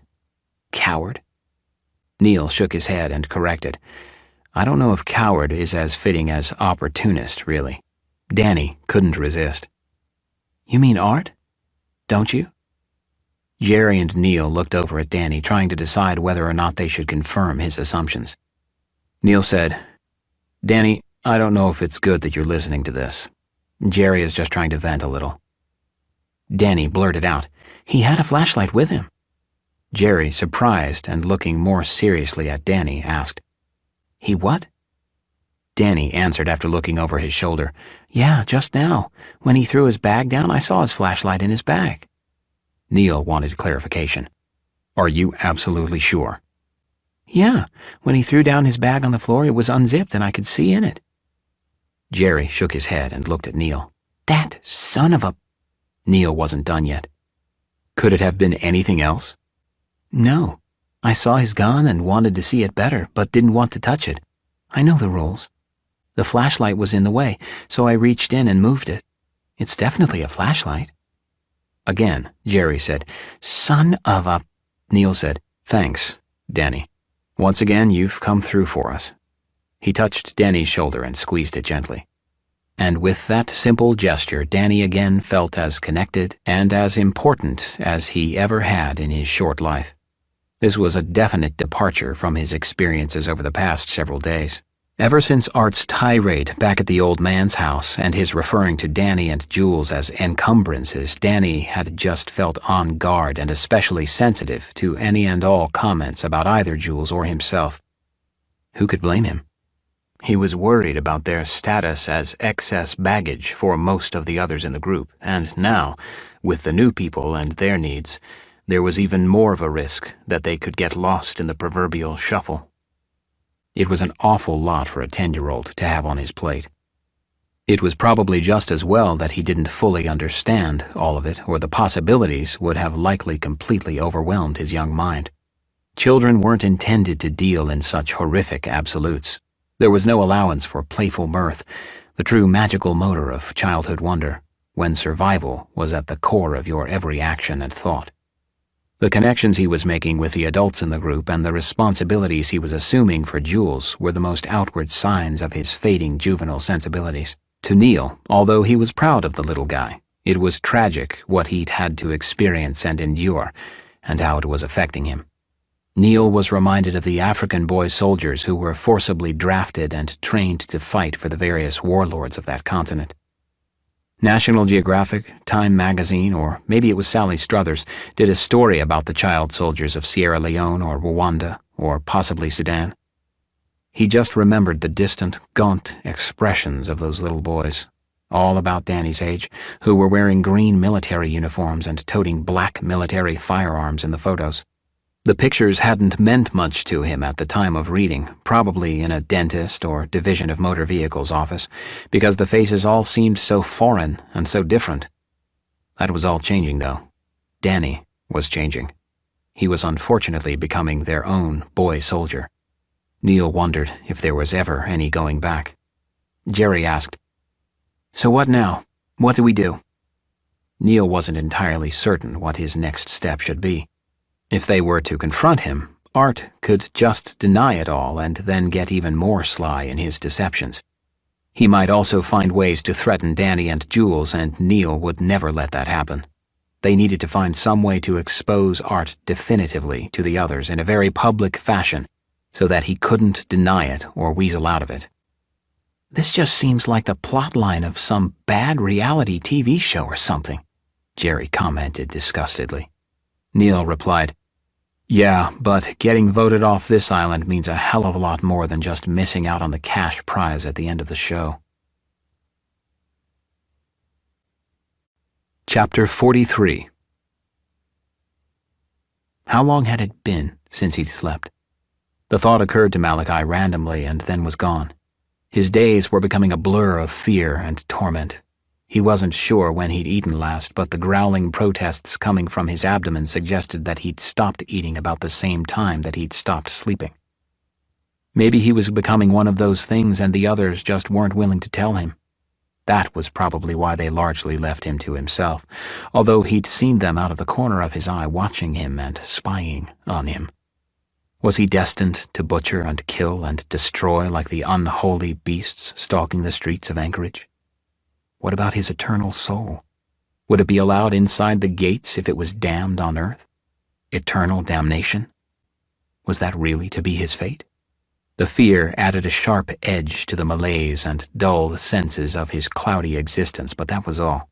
The fear was as hot and real as watching a fireplace video on a television screen.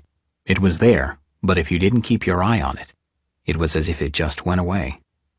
If only he could say the same about the specter of his father, who appeared and reappeared seemingly at will and always with the same insults, the accusations, and the same threats.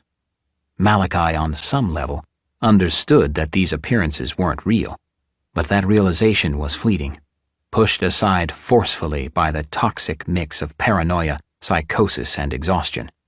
He was finding it exceedingly difficult to be certain of anything. "Why are you so sad, Mal?" Was the voice in the dark garage real? Or was it just in his head? The only light in the garage was coming from the small window on the door leading to the backyard. With the settling darkness outside, however, the light filtering in did little more than cast a gray pall over everything that hadn't already been consumed by the encroaching darkness. Not even enough light to cast any definitive shadows. Malachi was sitting on an empty 5-gallon bucket with his back to a corner. He pressed his shoulders into the corner and scanned the garage for anyone or anything. He thought he saw something move across the window, but he couldn't be sure. Oh God, had those things found them? He reached to his hip holster and unsnapped it. He was starting to rise when he heard, "What do you see, Mal? You still afraid of the dark?" He looked over to his left and felt the cold, nauseating chill start at the nape of his neck and spill down his spine. His father, like a menacing gargoyle, was perched precariously atop a paint can sitting on the garage workbench. The old shade smiled at him and was all at once coming at him. Malachi lowered his head into his hands, warming his face with his hot, deep breaths. "Look at me when I'm talking to you, boy." "I'm not a boy anymore." "You talking back, boy? You need me to teach you a lesson again?"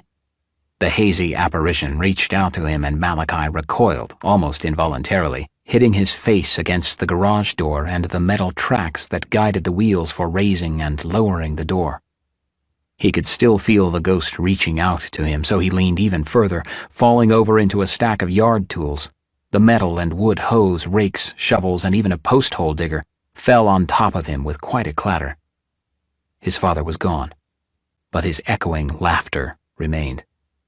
Just seconds later, the inside garage door was flung open and the darkness was flooded with several bright beams of light and some loud voices. "What is it?" "Did they get in here? What do you see?" "It's only me," Malachi said apologetically. "I'm in here." Dr. Caldwell's disembodied voice said, "Malachi, where are you?" Malachi finally freed himself from the tangle of tools and stood up. "I'm over here. Just tripped is all." Dr. Caldwell's voice was now full of empathy and concern. "Malachi, you're bleeding. You okay?" "I think so. I'm not. I don't." "It's okay, Malachi. Why don't you come inside and let me see about stopping the bleeding a little?" "No, I'll be okay. Malachi, I think you should get a look at it yourself then. You're bleeding pretty good. At least come inside and wash up a little. Malachi let himself be led back inside where the doctor tended to the cuts on his face, his temple, and the side of his head. He also had a sizable welt on the top of his head where something had obviously hit him. Jesus, Malachi, you should be more careful. Those tools are a nasty bunch of characters. Maybe you should be hanging out with us instead. The joke wasn't lost on Malachi. He even managed to crack a smile for a second. He said with some very welcome amusement, "Kinda like the moose in the woods, huh?" Dr. Caldwell smiled and said in feigned protest, "Are you still giving me grief about that?" "Nah, but it still kinda cracks me up is all." "Well, I'm glad that I can be of entertainment to someone." "Doc," Malachi asked, "if something were to happen to me, like maybe I got the sickness that made those other people turn into what they are, would you level with me and tell me?" "I guess I'm not following you, Malachi. Do you mean if you got bitten or something? Would I tell you about it?" "Forget it. Never mind." "Malachi, you're not sick. But I think you should try to eat and maybe even get some uninterrupted sleep." At first, Malachi didn't answer. He just shook his head. He was having the hardest time finding his voice. He forced out the tiniest of sounds that barely escaped his chest. "I can't. I'm too afraid." Dr. Caldwell straightened himself up and tried to reassure the man, who was clearly struggling with something. "We will watch out for you. Those things won't be able to get to you. You should get some rest so that when the fight does come, you'll be able to fight back." "I can't. It's not that simple." "We're here for you, Malachi. Let us help." Desperate now, Malachi pleaded. "But you can't protect me from him. He can wait. He's as patient as eternal time. He wants me." "You'll never be alone. You'll be safe." "Nothing's safe from him." "Malachi, at first I thought you were talking God or Jesus. Now I'm not so sure. This would at least be a different version of either of them than I've ever known. Even Old Testament God in all his wrath and vengeance and death from above wasn't as bad as all that."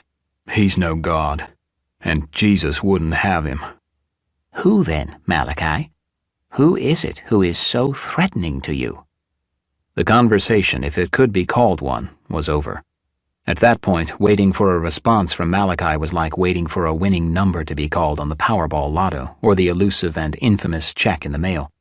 Sure, there's always that outside chance that it'll come, but it's probably not worth anticipating. Dr. Caldwell waited a second or two longer and then said, "Come with me, Malachi. Come up and get a bite to eat." Malachi hesitantly followed Dr. Caldwell up the stairs. If Dr. Caldwell could get some food into his belly, maybe he could coax him into some rest, too. The psychosis, dormant while they were moving, was returning in earnest, and Malachi's exhaustion was only feeding it. When the two men were back upstairs, Dr. Caldwell found a place to sit in the living room. Neil asked him quietly, "How we doing?"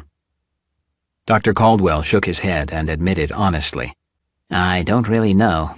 I think it's important that he gets some rest and nourishment. I would have referred him to a mental health specialist long ago." Emma got up from her spot on the couch and left the room. She still wasn't willing to entertain discussions about the police officer, especially if it led to showing him any sort of compassion. He'd tried to rape her, and that was a fact. The rest of it was merely speculation, and she had neither the stomach nor the tolerance to speculate when it came to him. Still, she no longer felt threatened by him the way she had when they were first on the run from the hospital. That seemed so long ago, a lifetime ago, and getting further and further away with each dawn. She looked at herself and tried to remember the woman that she was. Her fingernails, once finely sculpted and manicured, were broken and worn and held the dirt of a refugee under them. Her clothes, too, were dirty and stained and probably smelled awful, though she had largely become desensitized to such things. She didn't have a mirror, but she didn't need one to be able to imagine the tired lines on her face or the grime that was settling there. She felt like a different person living in a different time. She wandered out onto the back deck and watched Art, Dave, Megan, Gerald, Evelyn, and little Jules talking out in the fenced yard like it was just another normal autumn barbecue. She couldn't hear them. They all seemed to be smiling and carrying on, though, neither of which interested her.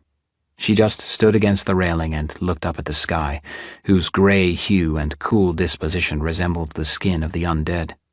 It wasn't raining at the moment, but the suggestion was still in the air, which left moist, cool kisses on the skin. Back in the living room, Neil looked at Jerry and Dr. Caldwell and asked, "So what do we do now? The Zeeks know that we're here, or at least are still around if they don't know our exact location yet. There's no way we can stay here much longer and not risk getting trapped again." Dr. Caldwell looked over at Malachi sitting at the dining room table and eating his soup. "Seems like we've had this discussion before under similar circumstances," Jerry lamented. "Yeah, but then we had a car as a way out. We're on foot now." "All the more reason that we put together a plan before we get found out," Neil said. Chapter 44. Megan rose earlier than anyone else. She rolled away from Neil's arms and stood quietly, hoping not to disturb any of the others sleeping nearby, and wandered out onto the back deck into the cool morning air. Once outside, she found that she had risen before the sun. To the east, above the silent, hulking Chugach Range, the smoldering embers of the waking sun were just starting to cast a grayish-purple glow behind the peaks. Like paint spilled on the canvas of the sky, the dull luminescence gradually spread itself up and out, crowding the dark purple bruise of the night out of reach. "Beautiful," she whispered.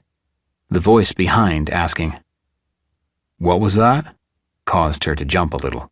Art smiled and asked again, "What did you say?" Megan turned back to continue watching the growing hints of dawn and replied, "I said that despite all that's happened and all we've lost, something as beautiful as this could still happen. If the sun keeps coming back day after day, then maybe there's a chance for all of us." "Unless the sun just doesn't care, or maybe it's just doing it out of habit. Doesn't know any better and so just keeps doing its job day in and day out. I've known lots of people who did that in the past." Sensing that perhaps he was causing her to withdraw, Art corrected course. "I think I like your take on it better. It's more poetic and hopeful, both things that I've come to admire about you." Still standing behind her, he placed his hand on her shoulder and rubbed it gently. When she didn't stop him or recoil from his touch, he let his other hand move to her other shoulder. He then proceeded to massage her shoulders, neck, and upper back in wide, searching circles. Still looking away from him at the mountains, Megan asked, "If we're all gone and there are none of us left to see it, will sunrises still be as beautiful?" "Of course they will be." She turned suddenly and looked at him with her piercing blue eyes. "How? If there's no one here to see, then how and why? What would it matter if the sun never showed its face again, and everything around us simply withered and died, and the earth just became a lifeless rock like the moon?" She shook her head and held back the tears, though the sorrow was finding it easy to stamp itself across her face. "I'm sorry. I guess I was just lost in the moment. Art cut her off by kissing her fully on the mouth. At first, she didn't do anything but accept his mouth against hers. He was warm against the still cool air of the morning. Not seconds later, she pushed him away and moved to the other side of the deck. She didn't speak or even look at him. He whispered, "Sorry. Sorry." Still not looking at him, she said, "It's okay. I guess I was sending out some confusing messages, wasn't I? It's just that in the past few weeks We've been through an awful lot, and I guess I'm as mixed up as I've ever been. You don't have to apologize. I probably stepped over the line. No, you didn't. It's just better that it doesn't go any further than that, okay? I'll do my best, but I can't promise anything. You're just special to me, and sometimes it's hard not to express it. Can this be our little secret? Yeah. In fact, it's probably better that this just stays between the two of us. Can't argue with that. With that said, Megan went back inside to find something to satisfy the growing hunger building in her stomach, leaving Art on the deck to himself. When he was alone, he couldn't help but smile. He did like Megan and hoped that perhaps when all of this was over, somehow they would find a way to be together. If it worked out that way, he wouldn't complain a bit. She was lovely in both appearance and spirit.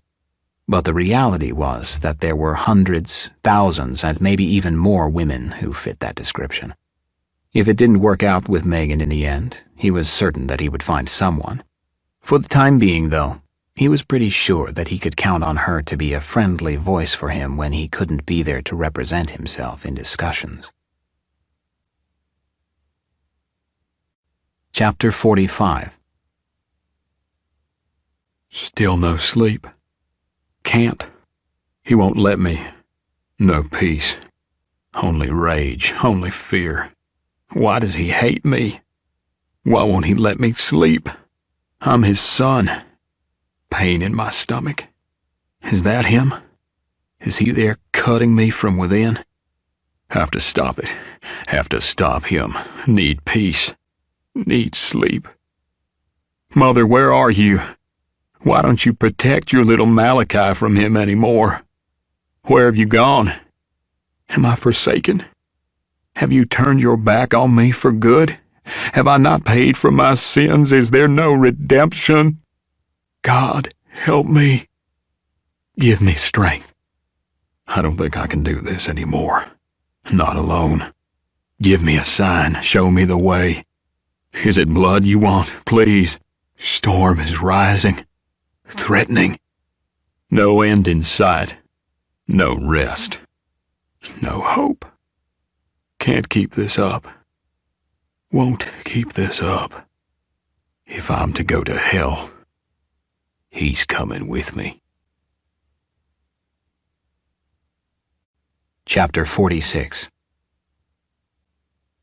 Art and Dave wandered away from the others, who were distracting themselves in the fenced backyard and enjoying a brief respite from the damp autumn weather.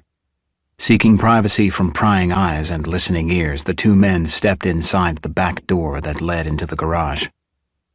There's more talk about moving on again, Dave said. What are we going to do about it? It just doesn't make sense to me that we'd leave this place only to go searching for another. Who's talking about leaving? The three guys who are always talking about what the rest of us are going to do. Who do you think? When? Did they bring it up with you? Dave shot Art an incredulous look and wrinkled his brow with doubt. No. Do you think they'd actually involve me? Those guys would no more have me around when they talk as they would you. It's definitely us and them, even if they don't know it yet. And right now, they're in charge, and I don't see how we are going to change that. I mean, what happens to all of us if they're wrong and we leave anyway? What are we going to do? Art paused and peered out the window at the group in the yard. The little boy and girl were chasing each other around while the adults watched. Emma and Megan were sharing a bottle of water. Art was pleased to see that Megan wasn't standing in Neil's shadow as she normally was. Maybe she was reevaluating the nature of their relationship, especially in consideration of how it affected Art's relationship with her. Because they shared a secret now, he felt like he had some sway over her. He asked Dave, "Why does gold have value?" Confused and doubting whether he heard it correctly or not, Dave asked, "Why does what have what?" "Gold have value." I would typically bite and ask why, but what does the question have to do with anything? It's not that profound, really. Gold has value because people have arbitrarily assigned value to it. I think there might be valuations that cause the value to fluctuate from time to time, but really that just determines the degree of value at the moment.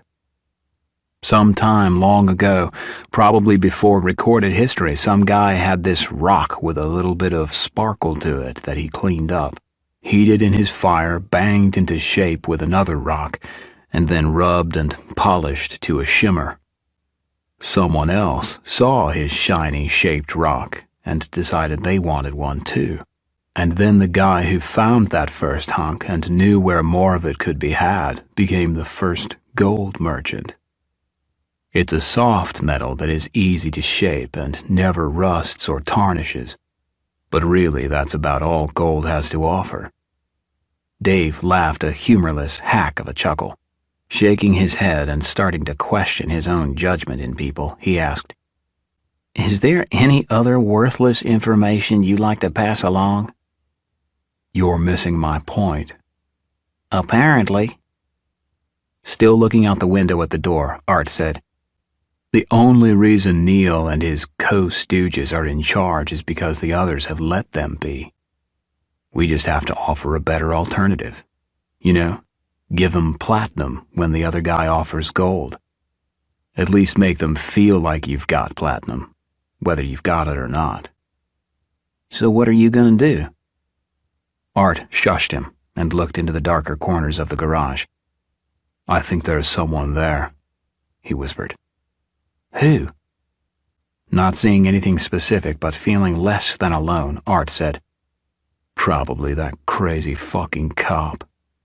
In the garage's darkest corner, furthest from the slither of light fighting desperately for its shrinking foothold on the wall, Officer Malachi Ivanov was rousing from a senseless stupor, or, more to the point, he was shifting from one flavor of senseless stupor to another.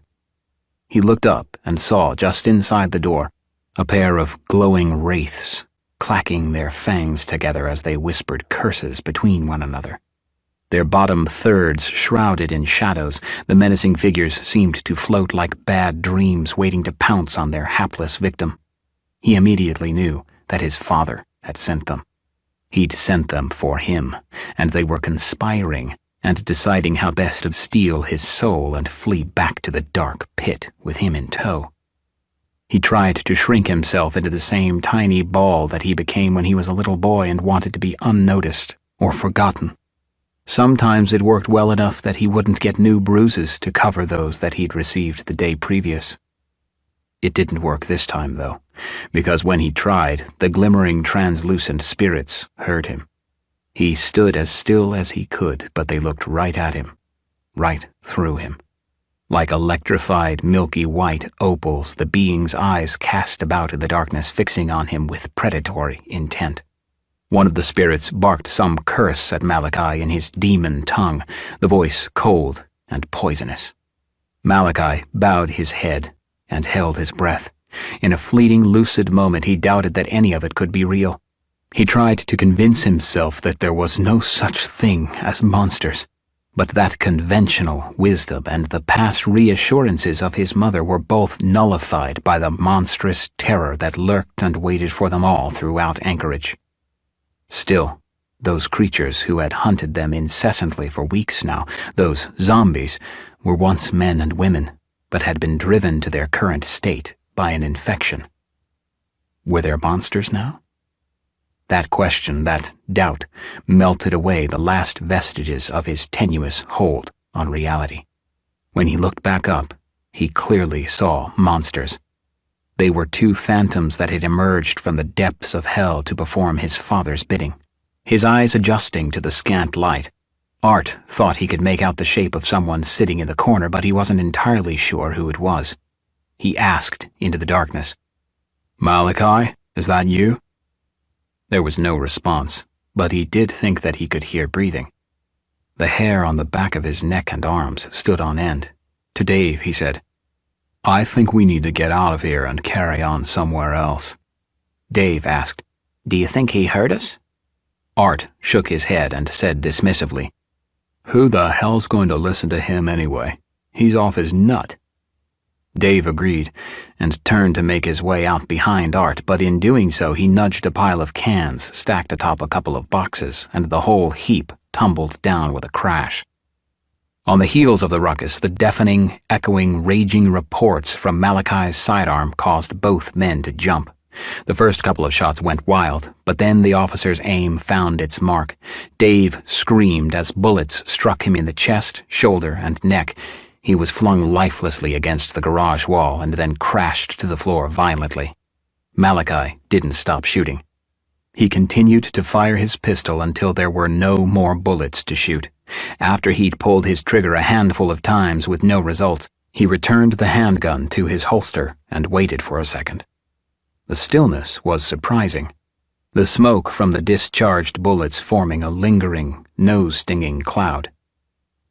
They were men, and not specters, as he had thought. And now those men were on the floor in spreading pools of thick crimson that were seeping from their bodies. At once, Malachi knew what he'd done. He'd broken a cardinal sin of both his faith and his profession. He'd killed in cold blood.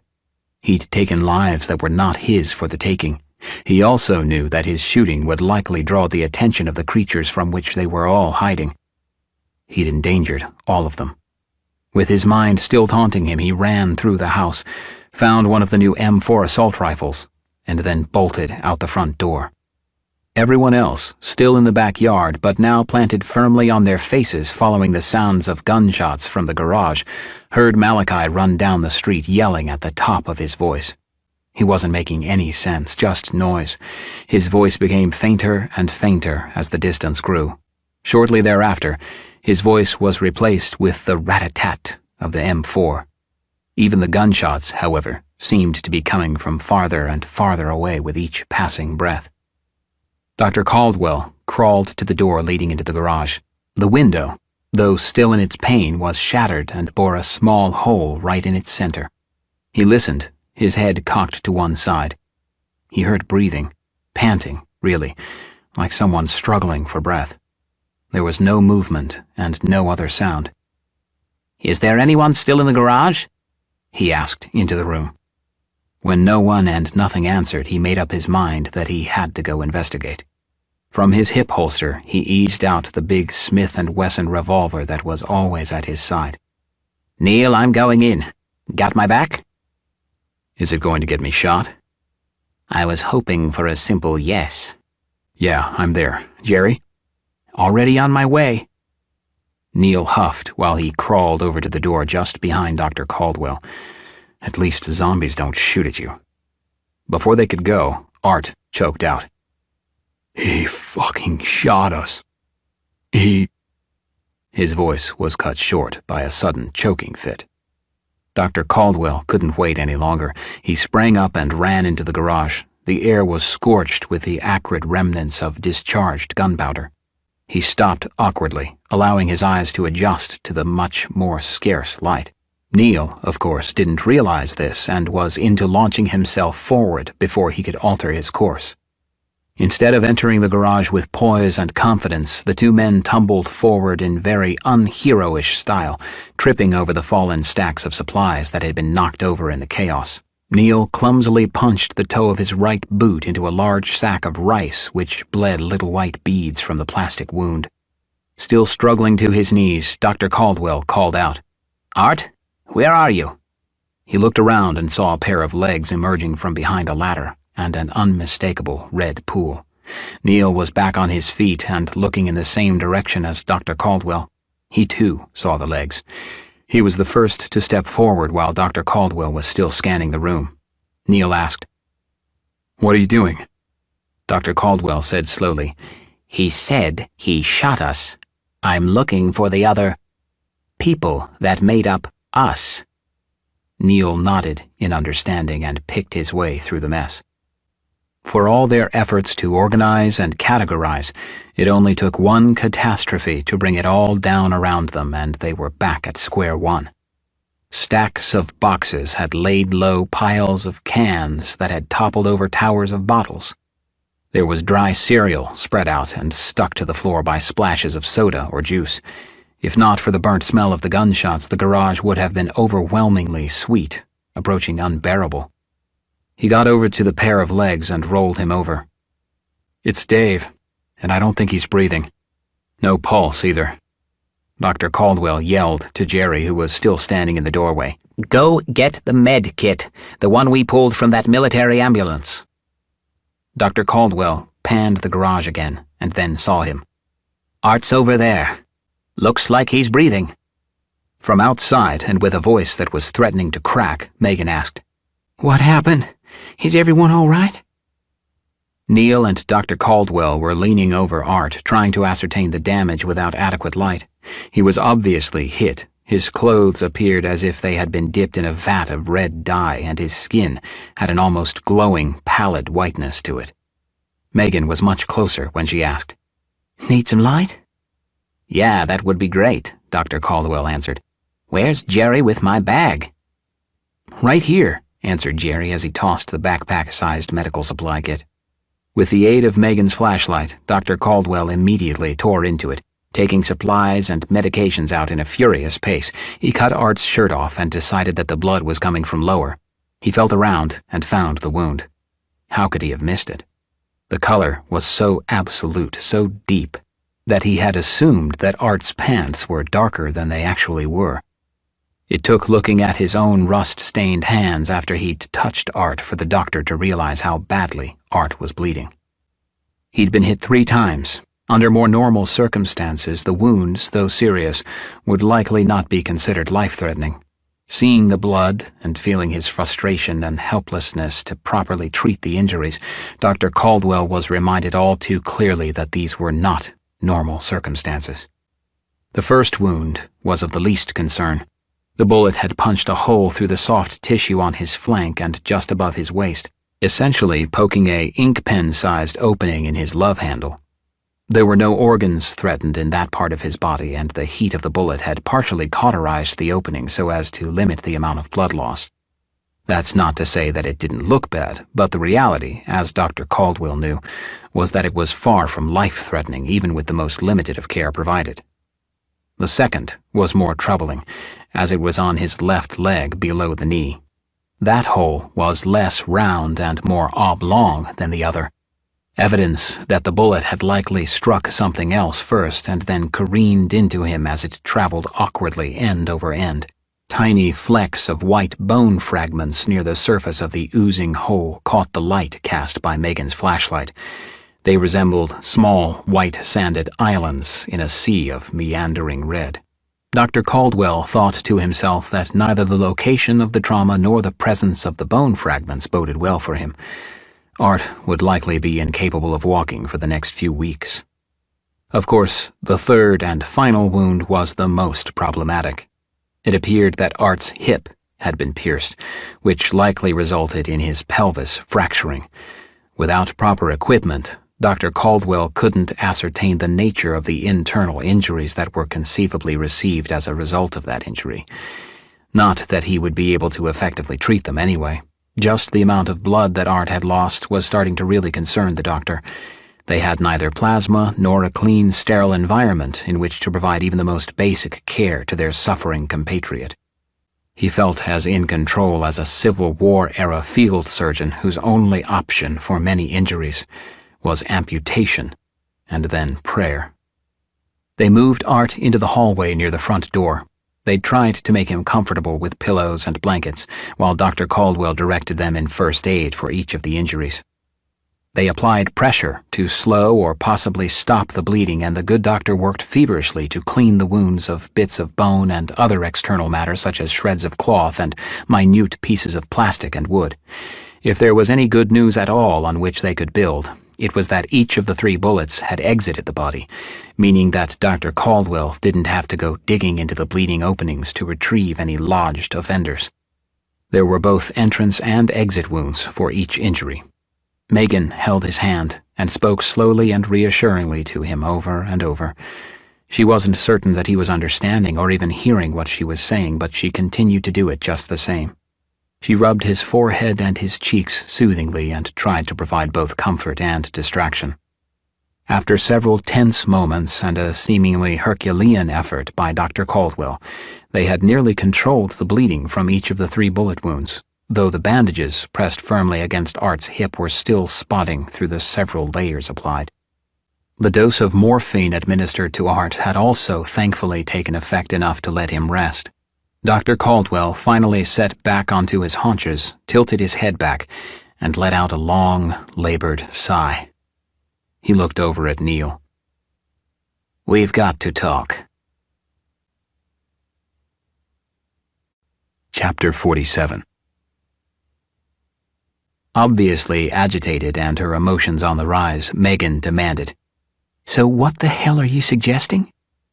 Dr. Caldwell, seeing Megan's growing and animated concern, said as calmly as possible so as not to throw gasoline on the proverbial fire, "I am not suggesting anything. I don't think any of us have suggested any course of action." Defensively, she fired back, "No, but you did make it pretty clear that Art is going to be nothing but a burden and perhaps a burden not worth—" She couldn't finish. "Megan, all I said was that because of his injuries, it is unlikely that I can do anything to help him other than try and manage his pain. Maybe help him be comfortable, but even that is going to be a challenge." "Until he dies. You forgot to say until he dies." Ignoring her, Dr. Caldwell continued, "And also that it is unlikely that he would be walking any time soon, if ever again. We're talking 19th century medicine here. Either he is going to heal or he's not, but only time will tell." Under his breath, Neil said to himself, "Something we once again don't have much of." He turned to Megan. "Megan, we have to think about all of us and which are the best ideas to keep us all alive. That hasn't changed. Remember when we left the house and we had to leave Rachel and Tony? That was different." "Only by degree and by personality. Is that more important this time? Is he somehow more special than Rachel? Or Tony?" She looked at him with her eyes full of pain. Neil could see the conflict and the confusion. She turned and ran back downstairs just as the tears started to fill the bottoms of her eyes. She flashed one last watery look at him before she descended the stairs and then was gone. He considered chasing after her, but his stung pride, like a heavy barnacled anchor, planted his feet to the floor. As silent spectators, Emma, Claire, Gerald, and Evelyn watched the scene play itself out. Finally, Emma said, "I'll go check on her."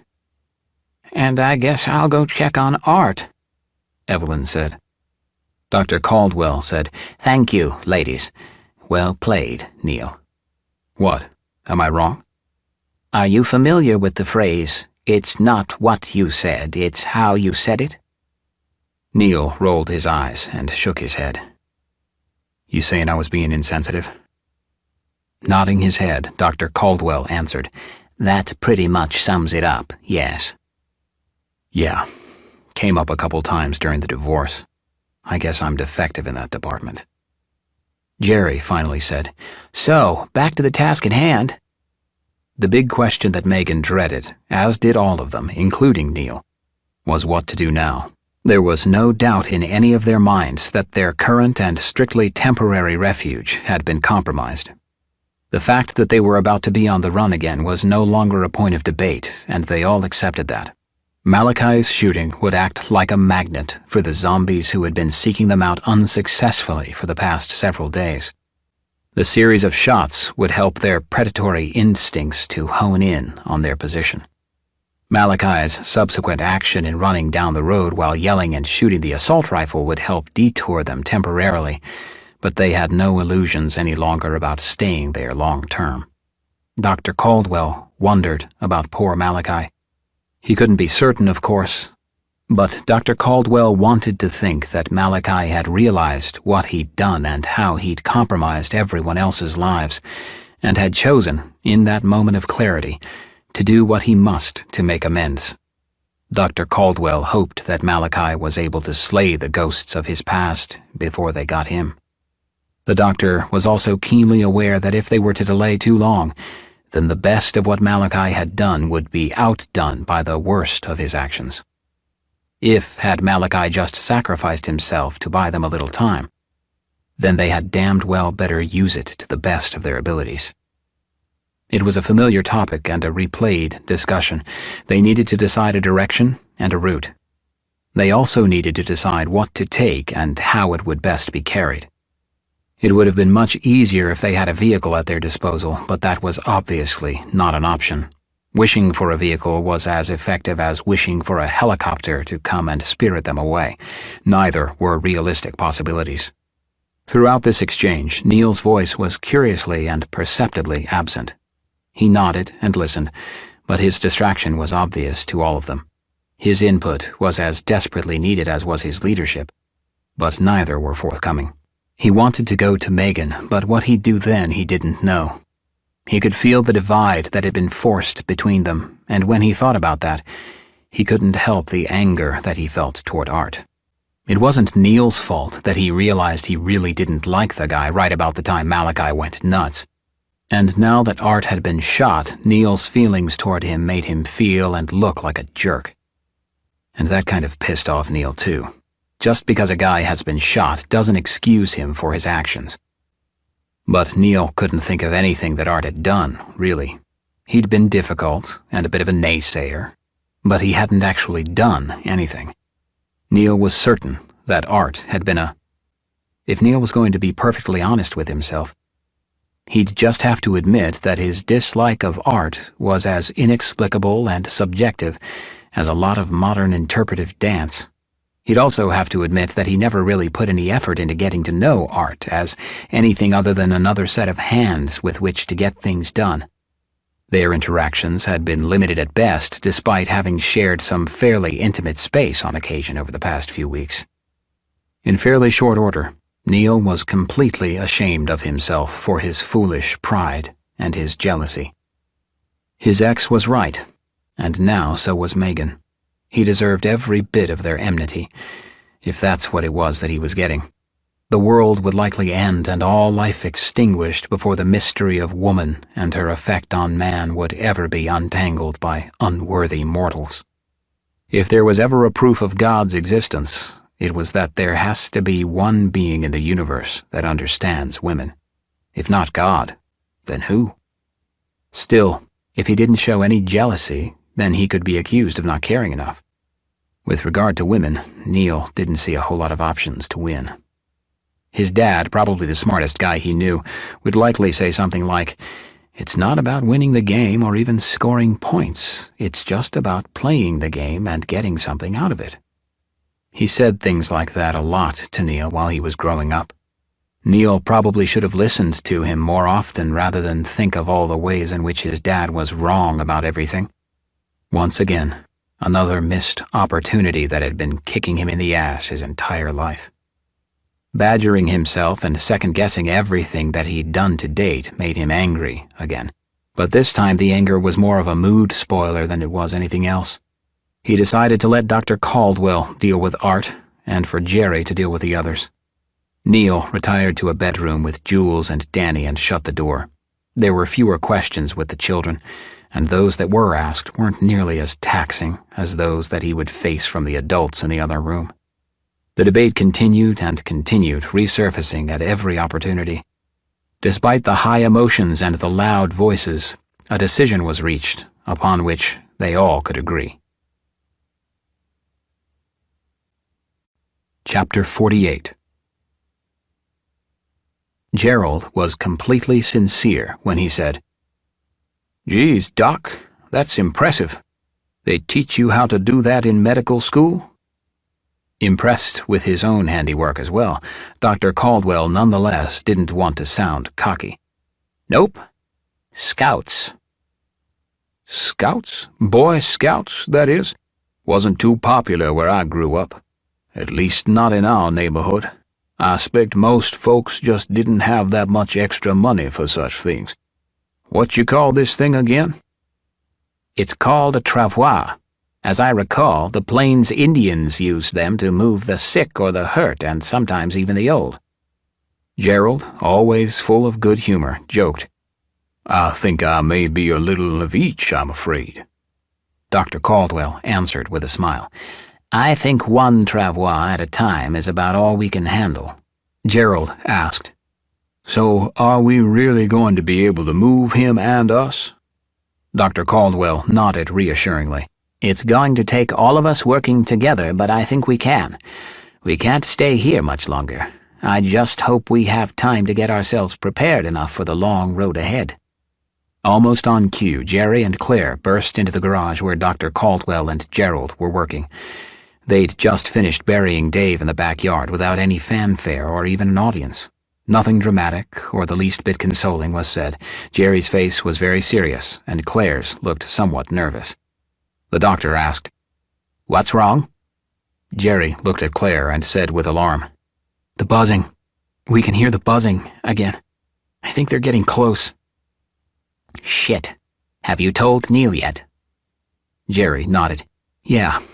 He's getting Jules and Danny together. Evelyn and Emma are helping gather together some last-minute supplies. And Megan?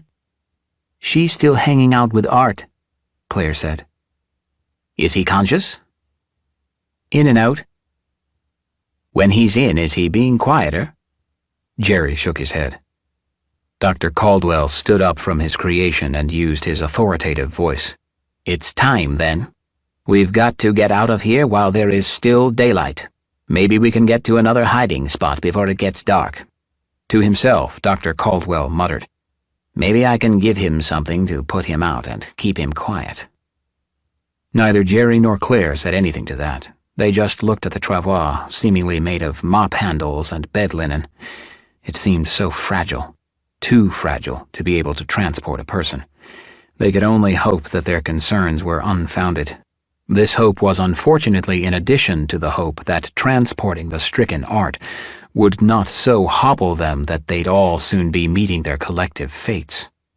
All of this would certainly be easier if they still had a vehicle.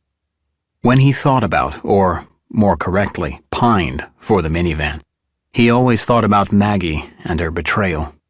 He'd trusted her no more or less than anyone else, and yet she had been allowed to hamstring them so thoroughly and so cleanly. How anyone who claimed to have any connection to Christianity, or any other faith for that matter, could do something so vile was a mystery to him. He'd known a lot of Christians in his day, and they were, by and large, good people, and understood there existed a balance to expressing their faith and conducting themselves as responsible citizens. Faith footed in absolutes and civic interaction based upon compromise. There were fundamentalists on both sides of that divide, but he tended to ignore their extreme messages. This understanding struck him during his more philosophical, quiet moments, which were becoming rarer as the days and weeks passed. As it was, he'd made no effort to understand either Maggie as an individual or her motivation. He had neither the time nor the interest to spend considering why or how she could be so incredibly and ruthlessly hateful as to want to cause such suffering. His anger and resentment, not to mention his constant fatigue, overwhelmed any half-hearted attempts to seek revelation about her. He only reserved a dull rage and a distant hope that their paths would cross again. Dr. Caldwell remembered the task they had just completed and asked, You guys okay? Both of them nodded, but said nothing. Dr. Caldwell said quietly, Thank you for taking care of that. Seemed a little cold to me, Claire remarked. He may have been a bit of a jerk, but he deserved better. We all deserve better. Dr. Caldwell bowed his head and said, Amen to that. Chapter 49. Meanwhile, Neil, sitting in the bedroom with Jules and Danny, finished reading a book to the two kids. If asked, he wouldn't be able to give a single detail from what he had read. He was as disinterested and unengaged in the activity as was a traffic light on a timed schedule in the early morning hours. With neither cars nor pedestrians around, the light merely cycled through its trichromatic faces, much the way Neil saw and read the words. His distraction was evident to the children, who had probably heard more personality and interest from the voice announcing airport security policies than they were from him. They listened politely, hoping to encourage future readings with perhaps a little more enthusiasm. Everyone seemed to be more on edge since the police officer hurt Art, but Neil seemed to be just the opposite. If either Danny or Jules were a trained psychologist, they would have described Neil's affect as flat, if not a little depressed. He was just barely going through the motions of the day-to-day routine. Danny didn't like to see Neil that way. To him, Neil had firmly occupied a place of awe and power. He was the man who made decisions that kept them all alive. He was the rock that all of them needed to hold back the flood of doubt and insecurity. But the rock was crumbling and starting to crack, and it scared Danny to think that there wouldn't be that someone who could so decisively lead them. Dr. Caldwell and Jerry were both smart and were good at helping everyone, but neither of them had that special something that Neil had. Thinking and worrying about it was starting to make Danny's head hurt a little. He closed his eyes and tried to will the pressure away from his temples. He was starting to feel a little queasy, too. He didn't like all the anxiety from himself or the others, but it didn't appear as if things would be getting any better anytime soon. He was pondering what he might be able to do when Jules said to him, "My head's starting to hurt like my tummy." Danny opened his eyes and said quietly, "Mine hurt too." He quieted his thoughts enough for him to realize that it wasn't the tension or the fear that was causing the discomfort. There was a familiar buzzing, a dull, low hum that permeated the air all around them. He immediately knew what it was. He said to Neil, who was still staring blankly at the wall, "Neil, I think they're back." Not looking away from his spot on the wall, Neil asked, "Who's back?" "Them. The zombies. Zeeks. Whatever you want to call them. I think they found us." Neil nodded his head and said coldly, "Yeah, it was just a matter of time, really." "Shouldn't we go tell the others? Shouldn't we be doing something?" Neil knew that Danny was right and felt the cold shame of his disregard cool his mood and his response even further. The memory of his failed marriage and his presently failing relationship with Megan were weighing on him heavily. He rose to his feet and stood still for a moment or two longer while Danny and Jules watched him, not sure what to do next. Silently, he walked out of the room and down the hall. Jules asked Danny, "Are we going to be all right?" Danny nodded his head reassuringly and said as much for himself as for her. "Yeah, Neil will take care of us. He always has. I think maybe we should pack our stuff." Chapter 50. If asked, Neil probably wouldn't have been able to confirm that he was up to the task of making decisions anymore. In the swirling tempest of his self-loathing, he had no faith in his judgment or anything else of his for that matter. With his thoughts as heavy as hammers, he banged the martyr nails through his hands on his own self-imposed cross. He slunk down the hall toward the others, who were running all about the house gathering supplies and figuring out the best way in which to carry the materials with them after they made their exodus to their temporary promised land. No one seemed to notice him coming into the room. At least no one appeared to look up and acknowledge him. Maybe they were all just being polite and not casting their accusing glares at him. Silent and alone, he walked out onto the back deck and looked out toward the east. The mountains were engulfed in the heavy gray clouds of autumn. Their peaks, rising just above the ashen soup, bore only the slightest dusting of snow, but there, plain as day, was the white evidence of winter's impending approach. Bad news seemed to greet him at every turn. How did that happen exactly? For a while it felt like he had his act together. For a change, people were looking to him for answers rather than for a sycophantic nod. And the funny thing was that he always seemed to have the answers and was able to steer all of them to safety. All of them, except for Tony, Rachel, Kim, and now Dave and Malachi. Jesus. Maybe they were all just fools for listening, and he was even more foolish for opening his mouth in the first place. It had probably all been sheer luck, and it felt like it was starting to run out on them. He spent the rest of the day mindlessly going through the motions of packing his gear and preparing himself to be on the move again. He did most of this in the back room with the kids and away from everyone else in a self-imposed exile. In the other rooms of the house, everyone else was frantically going about collecting supplies, as the pile of backpacks started to form alongside an arsenal of weapons at the foot of the stairs near the front door. Everyone's mood began to match Neil's. The days they had spent in the house had become comfortable and were beginning to become predictable. And perhaps most importantly, they all felt safe and somewhat secure. There was plenty of food and water again. With scavenged batteries, they even had some entertainment with music and handheld video games. The house had taken on a lot of the same qualities as a home, a welcome change for all of them.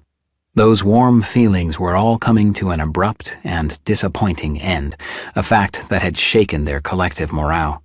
If morose were aromatic, the air would be heavy with it. It was just lucky that their circumstances prevented any of them from dwelling for too long on their present reality. And once again they all came to the harsh conclusion that there never seemed to be enough time. Stepping just inside the front door, Jerry yelled, catching them all by surprise, "Time to go, now! They're just up the road a ways. Come on, everyone, we gotta go." Emma was the first to the top of the stairs. Her eyes protested as loudly as cannons, but all she could do was shake her head and pull her parka over her shoulders. Megan and Dr. Caldwell emerged from the downstairs bedroom now serving as a hospital ward for their lone patient. Rhetorically, Dr. Caldwell asked, "So soon?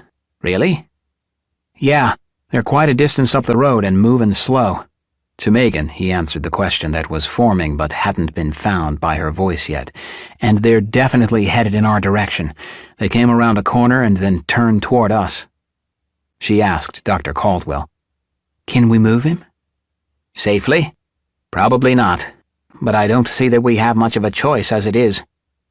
With just a hint of emotion and a dash of hope, Megan suggested, "We don't have to run. Maybe we could just wait it out. Maybe they'll pass us by." "Are you willing to gamble that chance with all of our lives to save Art's? With your own? With Jules's? The cold, honest truth is that even if we don't move him, there is a better-than-average chance that he's going to lose this battle anyway. He's lost an awful lot of blood, and it doesn't seem to be stopping.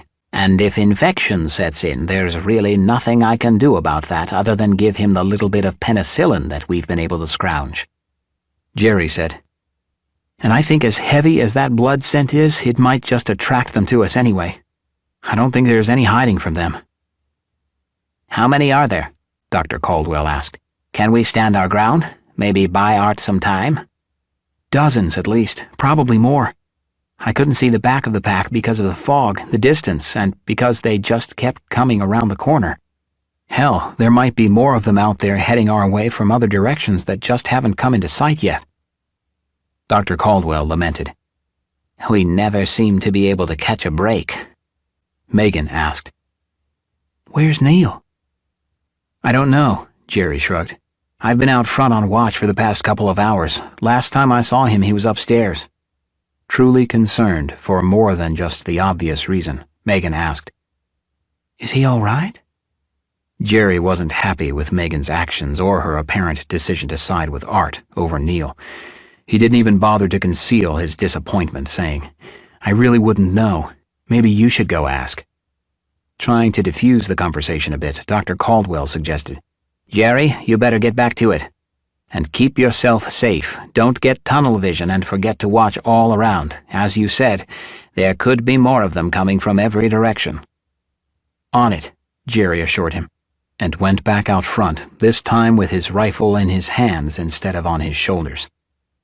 Claire came down the stairs silently with her coat on and her backpack slung over her shoulders and went outside to join Jerry. She shot an accusing look at Megan as she did. Dr. Caldwell and Megan returned to the makeshift hospital room. Once inside the cramped room, Megan said, "I don't know what I've done. I didn't know I'd done anything, really. I don't remember choosing sides or one man over the other. I didn't mean to start some kind of internal feud. I guess I didn't even know what was happening in the first place. Now I've got everyone mad at me and I've hurt Neil." "And yet here we are," summed up Dr. Caldwell. "Have I really hurt him that badly? I didn't mean to. Hell, I didn't even know that I was." Dr. Caldwell only looked up briefly from applying a clean dressing to the still oozing wound just below Art's waist. He didn't say anything. She continued. "How did it all go so bad so fast? If it matters, I don't think I did choose. I just saw someone who needed my help." "Was that before or after Art had been shot?" "What does that mean?" "Can you hand me the scissors?" Megan lifted the medical scissors from the dresser and put them in Dr. Caldwell's hands. She asked him again. "Are you saying that—" "Wait, what are you saying? Really, why should I feel guilty?" "Do you?" "Well, yeah, look at the mess that I apparently caused. How can I fix it?" "Megan, I don't claim to be a relationship guru. That's just not my specialty. I fix people when they're physically hurt. I can help mend broken bones and hopefully gunshot wounds, but I can't heal a broken heart or hurt feelings. I was never good at that sort of thing. Ask my wife." With that comment, the doctor paused and thought about what he'd just said. He hadn't thought about her in days, which brought on a degree of guilt. He thought about the last time that he had been insensitive to her and about his stubborn pride in refusing to admit it. He thought about how foolish he'd been and how he regretted not having gotten the chance to say that he was sorry for hurting her feelings. He said to Megan, "I can only say that the past few weeks has taught me that if you have something that needs to be said to someone that you care about, then you should probably say it before it's too late." Megan started to walk out of the room, but turned back to Dr. Caldwell. "But I don't know how." "That, my friend, is just something you'll have to figure out for yourself." Chapter 51. He muttered under his breath. "Lord have mercy. This man is already heavy." Gerald was, of course, referring to the stricken Art. Jerry, Emma, and he were toting the travois like a three-handed stretcher, electing not to have it dragged behind a single person. They needed to move faster and quieter than the traditional method would allow. For the moment, they were doing just that, moving fast and quiet. The distance between themselves and the likely hundreds of ghouls hot on their tracks was growing little by little. The tortured, hollow groans and the buzzing in Jerry's, Claire's, Danny's, and Jules's chests were becoming more and more faint. A couple of well-timed turns at a pair of corners placed their hunters out of sight, but definitely not out of mind. Emma said, "We're not going to be able to keep this up forever. My arms are already starting to hurt. And my legs, well, let's just say our recent diet and my poor aerobic activity before all of this went down are not making my muscles like me very much." To that, Evelyn stepped up next to Emma and offered to relieve her of her duty. Emma shook her head and said in her best exercise instructor voice, "It's okay. I'll work through the burn. Thanks, though. My point is that we're not going to be able to haul his ass around indefinitely." Emma thought to herself that Evelyn was easily twice her age, and her arms were no bigger around than Jules's were. Gerald, too, was older by just as many years. She could see the strain in his face as he struggled to maintain the pace while not dropping Art. Thankfully, Dr. Caldwell was able to sedate Art enough so that the jostling nature of his transport would not solicit the whimpering groans that would give them all away. As it was, Art was no more expressive than the fiends that were chasing them.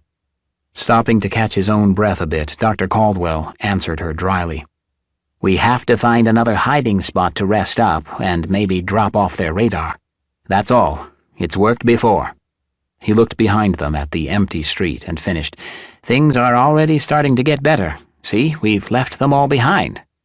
Emma answered, half joking, "Easy for you to say. You're not acting the part of a pack mule." She smiled at the doctor and even managed a wink. The joking and discussion came to an abrupt end as they rounded the next corner. In the middle of the street, and staggering straight for them, was another mob of perhaps 20 of the undead creatures. Their slow and clumsy gait gathered both steam and purpose as their enraged eyes caught sight of their approaching warm meal. Claire, leading the others, shouted, "Shit!" and stopped dead in her tracks. Most of these things had once been soldiers. Their camouflaged uniforms were rank and filthy, decaying almost as quickly as the occupants were. The one nearest her was missing part of his left arm, though the rotting stump was hungrily reaching out toward her. Another of them was dragging behind it like a modern electronic umbilicus, the wire and silent phone receiver to the pack radio set on his back. Each had been gnawed and mutilated to death. Claire took several steps backward to join the others who were standing as immobile and indecisive as she.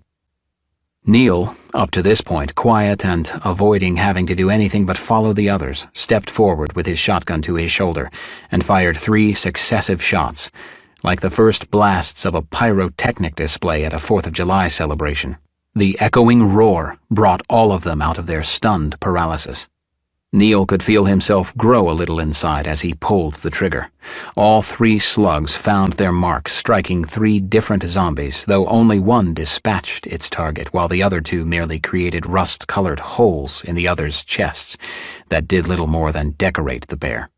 He pumped another 12-gauge shell into the chamber and fired again, this time very nearly severing the head of yet another.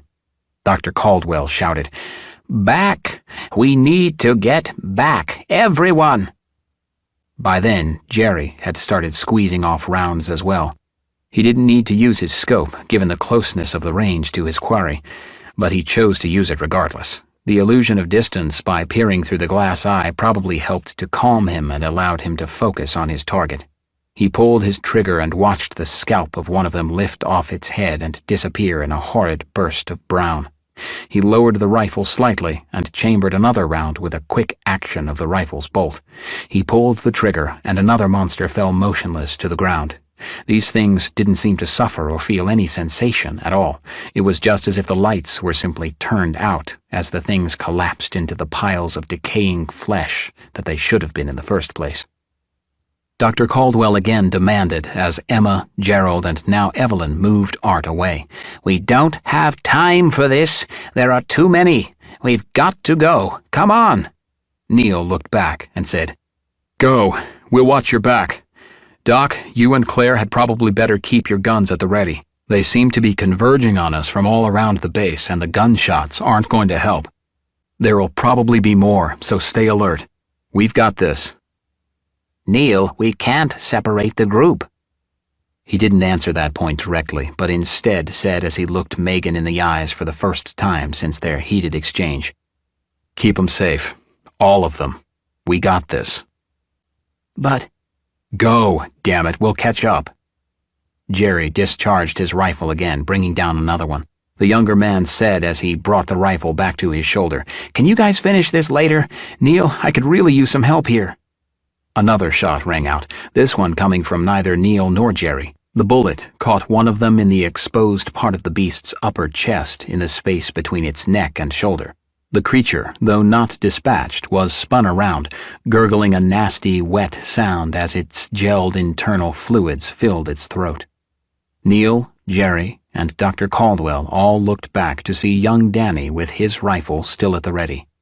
He pulled the pump action on the small rifle and shot again. This bullet hit the thing squarely in the chest, shattering its sternum as it set it back several steps. Neil smiled at Danny, but said to the doctor, "You better go before Danny takes them all and makes us look bad." And to Danny, he said, "Nice shooting there, Tex.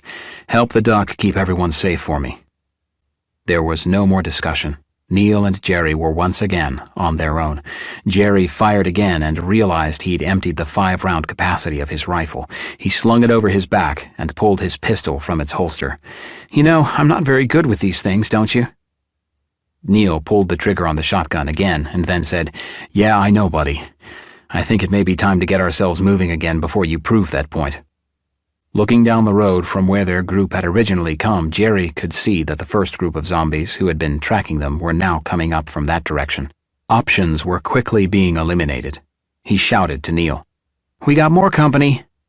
Neil fired his remaining 3 shots into the nearest crowd of undead, and then ran in the same direction the others had gone, with Jerry fast on his heels.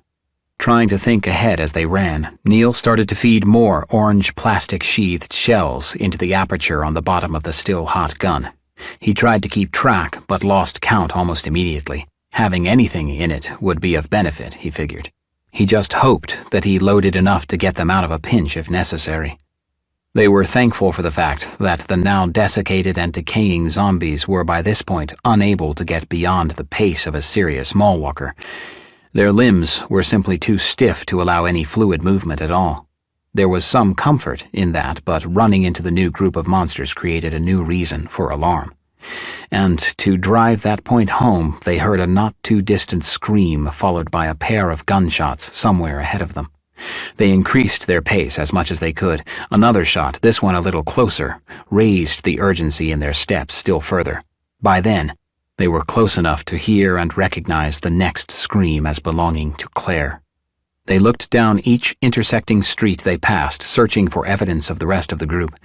They saw nothing, just empty pavement and abandoned houses. They finally came to a spot where the road turned to the right, heading east and directly toward the distant mountains. There, in the middle of the street, were 4 more of the creatures, all with their backs to the 2 men. Neil shot the first one, hitting it at the base of its skull. The creature very nearly did a forward flip from the blunt, violent impact. The 3 remaining Zeeks tried to turn, but Jerry's sleek firearm barked and spat feverishly, and he quickly dispatched those. In only a matter of seconds, both his pistol and the street were empty. The 2 men paused, breathing heavily, their breath animated by the cold air into thin white clouds, reluctantly dispersing before their faces. Neil nodded and wiped the sweat from his brow. "Nice shooting," Jerry choked out between labored breaths. "Where are they?" Looking around and hoping to get the slightest idea from any clues left for them, Neil said despairingly, "I've got no idea. They could have gone anywhere, but they couldn't have gone far. Besides, they'll hear our gunshots and know that we're following.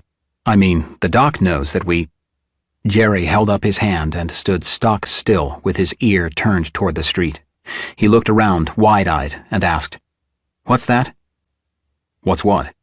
"I can hear something. It kind of sounds like—" Neil was already pumping the action on the shotgun. He'd learned to trust Jerry's ears and his instincts, and once again, both of these attributes served them well. There, amidst the coagulated carnage piled in the street, lay a 5th body, a body that had gone unnoticed previously. Neil could tell by the noises it was making that it was no longer human. He was all too familiar with the preternatural and predatory sounds made by the undead ghouls who now populated their city. Both Neil and Jerry felt the terror in their chests burst into painful, heavy knots. This newly reanimating corpse was most likely from their group, and could be just about anyone. Still unable to definitively discern who it was, they were able to at least figure out that it was a woman based upon her clothing and size. It raised itself onto its hands and knees as its disorientation turned to ravenous rage. Neil was able to hear the new vibrations in the air this time. From the beast's mouth, a steady, foul, dark fluid spilled onto the damp pavement. Neil said with a mixture of regret and limited relief, "It's Evelyn. They got Evelyn." The poor woman had been brutalized. Her neck had been sheared clean of any flesh, exposing both her trachea and esophagus, both life-giving passageways also severed. This was the cause of the fluid spilling from her gaping mouth, which continued even as she rose to her feet. Once she was up, the fluid found its original path back down the now open drains that currently comprised what was left of her throat. The air still in her lungs slowly tried to force its way up and out against the downward flow of bright red blood, causing a bubbling, sucking, red morass to form on her upper chest. "Evelyn, I'm so sorry," Jerry managed. His words were just fading into the ethereal soup when Neil discharged the shotgun and ended their former companion's suffering. Jerry said solemnly and honestly, "I'm glad you were able to do that." It was done before I could think about it. "And now?" Neil was already walking when he said, "Let's just leave it at that. Come on, let's keep moving." With all the possible threats all around them seemingly multiplying, the two men were more on guard than ever. They were moving at a good clip, but not running. They couldn't chance it, not anymore. One wrong move, and they could end up like Evelyn. They had traveled a couple of blocks further east when Neil said, "I think I see them." Jerry asked, "By them, you mean?" "Up there, you goof." And Neil pointed, "Use your scope if you can't see them." Jerry was way ahead of him. Peering through the optic on his rifle, he said with a smile, "Yeah, it's them all right." He lowered the rifle. "Thanks, man." Neil wasn't quite certain the reason for the gratitude, and his expression must have betrayed this fact. Jerry clarified, "I guess I didn't know that Claire meant that much to me. Getting back to her means an awful lot. Back there I was afraid that, well, it could have been anyone lying there in the street. It could have been her. I don't know for sure what I would have done if it was." Recounting his own fears of the possibilities to himself, Neil said only, "Yeah, man, I get you completely." Chapter 52. Now away from base housing and moving along a road that had been cut through a thick forest of alder and spruce trees, the relief of not seeing the horde of undead hot on their trail helped them all to relax somewhat and fall into a much more sustainable pace. Dr. Caldwell and Neil were at the head of the column. Jerry and Claire were at the tail, and everyone else was in between, taking turns pulling the travois. From either side, they could hear the gentle snaps and cracks of the falling autumn leaves, noises that at first made them all jumpy. The air was cold and moist, pinching their exposed cheeks and ushering in a chorus of stuffy, sniffling noses. As they walked, a thick, ominous fog rolled in and obscured the road ahead and the forest behind the first rank of trees to either side. It was as if they were walking into an only partially completed painting with blank canvas all around the central focal point. It was as quiet as a church on an early Sunday morning before services began. The fog, taking full advantage of the stillness of the air, waited and watched, anticipating the next act of the drama that was unfolding in its midst. Not one for showing reverence to just anything, Claire said to Jerry, "I used to love the fog. It always seemed so full of mystery and questions and possibility. I remember waking up early on school mornings when I was a kid and standing on the deck with my dad and watching the morning fog as it clung to the trees and bushes like cotton balls caught in the branches and leaves, like today." Claire paused and thought about her father, who had been dead for a few years by then, and then about her mother who, in all likelihood, joined him on that morning a few weeks ago when their living nightmare began. Jerry asked, "And now?" "I hate the fog." She spit like poison. "Why?" "Same reasons, I guess. Now the unknown seems a heck of a lot more frightening than back then. Before it was just a matter of seeing what the fog was hiding. I knew every inch of my backyard during the day, but when the fog was there and I couldn't even see my swing set that had been there for years, it was like I was in some foreign place. Now the fog and the dark and the unknown are just as likely to kill you as anything else." She looked ahead at Jules and Danny and lamented, "I feel so bad for those two kids. Whatever childhood they had is gone and it'll never come back. Even if, and that's a big if, all of this somehow sorts itself out, they'll never be able to go back to just being normal kids again. What hope do they have? What hope do any of us have?" Jerry put his arm around her small shoulders. "There may still be hope yet. Don't give up. Not yet." She looked at him squarely. "You say that, but do you really mean it?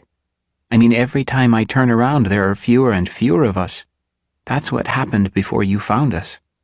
When we started out, there were so many, and then there was just me and Art. And now we've been whittled down to just a handful again. What happens if we're all that's left? What happens?" Jerry knew that was, or could become, a very real possibility. They'd heard nothing from the outside world since this all began. He wondered about other extinct species, and if they were able to begin to contemplate the end. He wasn't a great student in school, but he remembered a high school English class with Mr. Anderson. They read a book called Grendel that captured his attention. It was the story about a monster from another older book called Beowulf, but this more recent novel was told from the monster's point of view. At one point, Grendel happened upon an old dragon who was angry at the whole world because he was the last of his kind and was hunted merely because of who he was and what he represented. Jerry was really able to relate to the dragon's anger at the world and his fate. There were just far too many similarities between the dragon's reality and his own. The worst part was that the dragon could see into the future and knew that the end was coming, and there was nothing he could do to change his fate. Perhaps there was some comfort for Jerry in not knowing the future. There was still free will and chance that needed to be figured into their situation, and to that he clung. I could have given up on hope back there when we had to deal with Evelyn. It was horrible. Before, when I pulled the trigger and put one of these things down, there was no connection. They were strangers.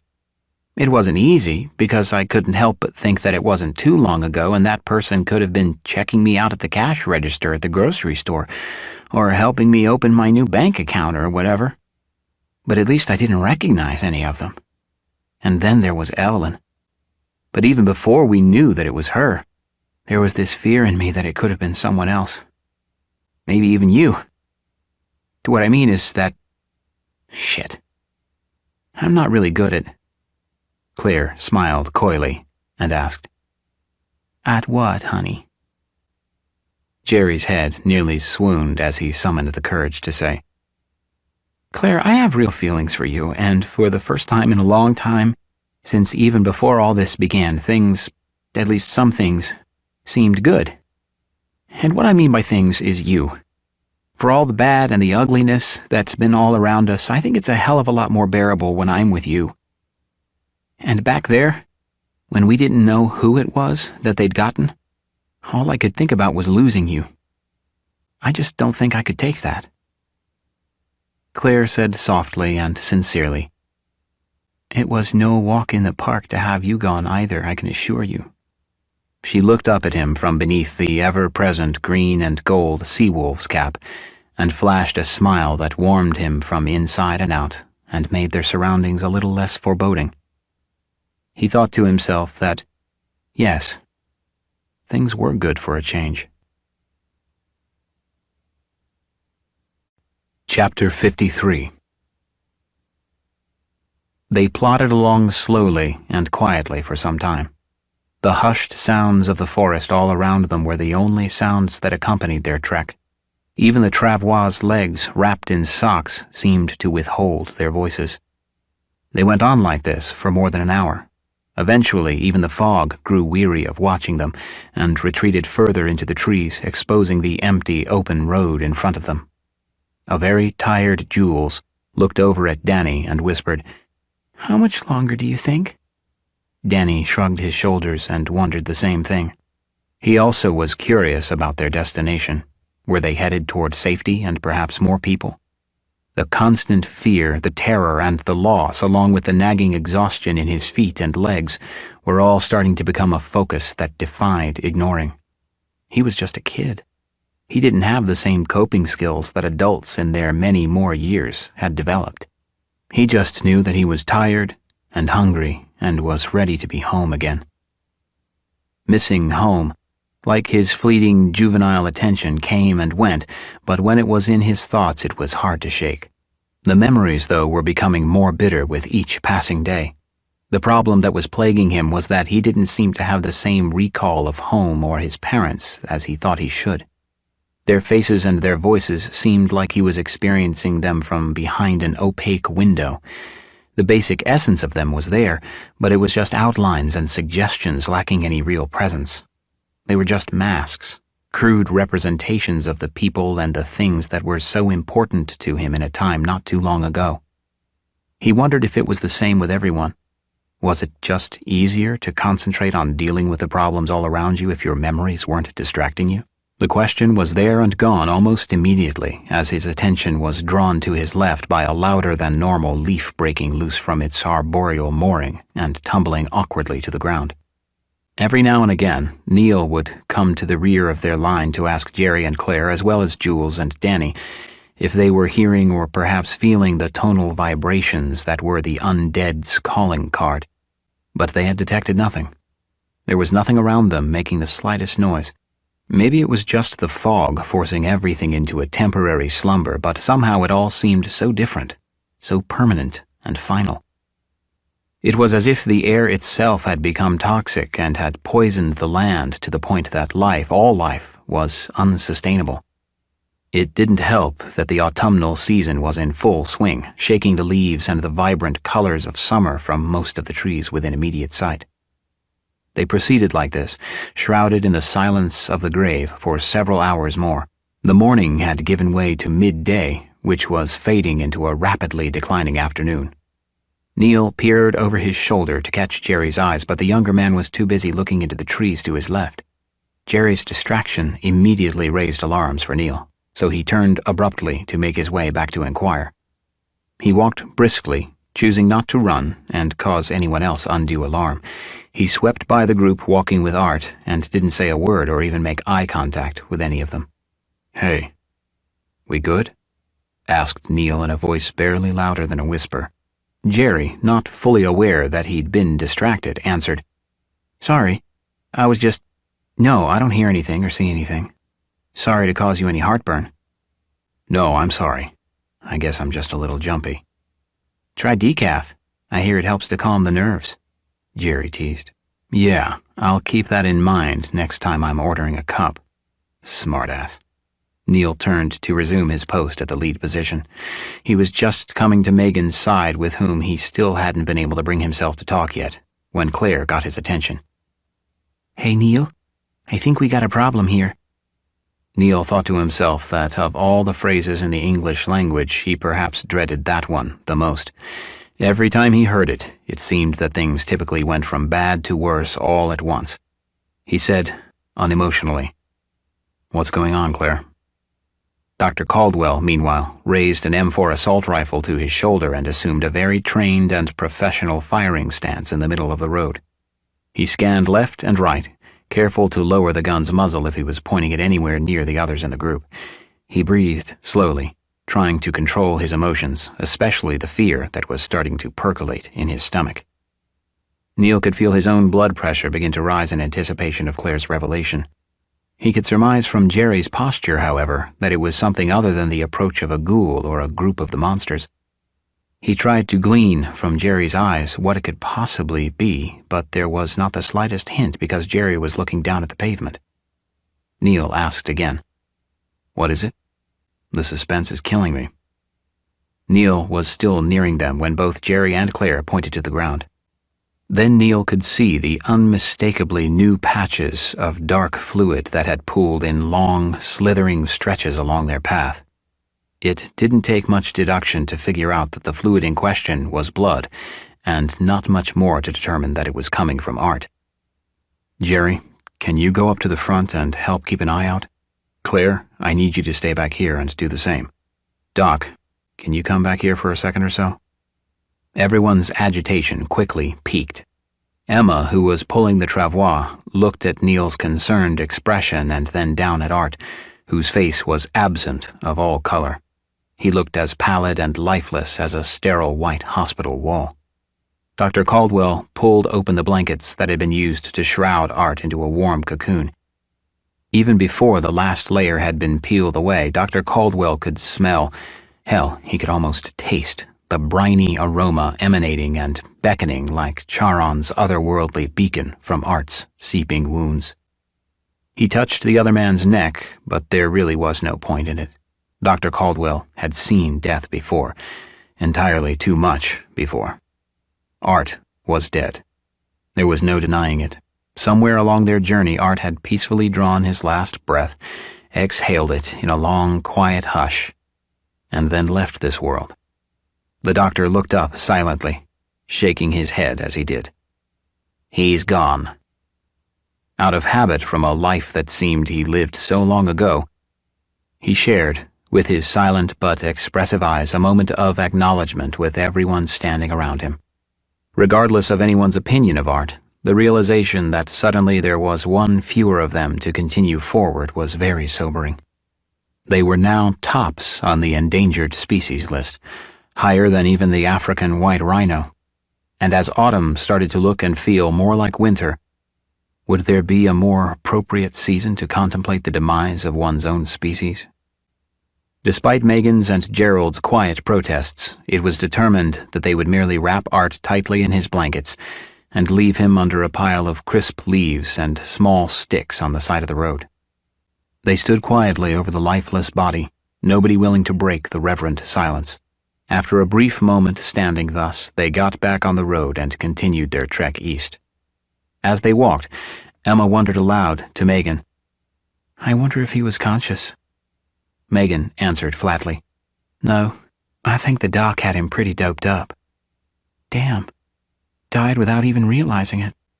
We couldn't have him crying out and attracting the fucking zombies now, could we? I wonder if it's better or worse. Dead is dead. Doesn't really fucking matter." Emma asked seriously, "You still think dead is just dead?"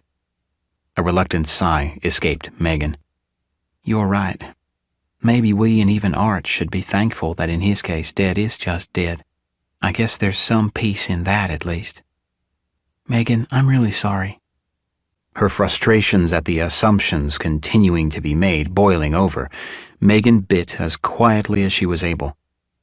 "For what? I wasn't with Art. I didn't want to be with Art. I don't know how any of that came about. To my knowledge, I'm not in a committed relationship with anyone at the moment since my goddamn worthless fiancé joined the ranks of the undead." Emma, trying to quiet her, asked calmly, "And Neil? I thought, maybe, I don't know. It felt like it, and I think I wanted it, but maybe I just wanted it more than he did." "Why do you say that?"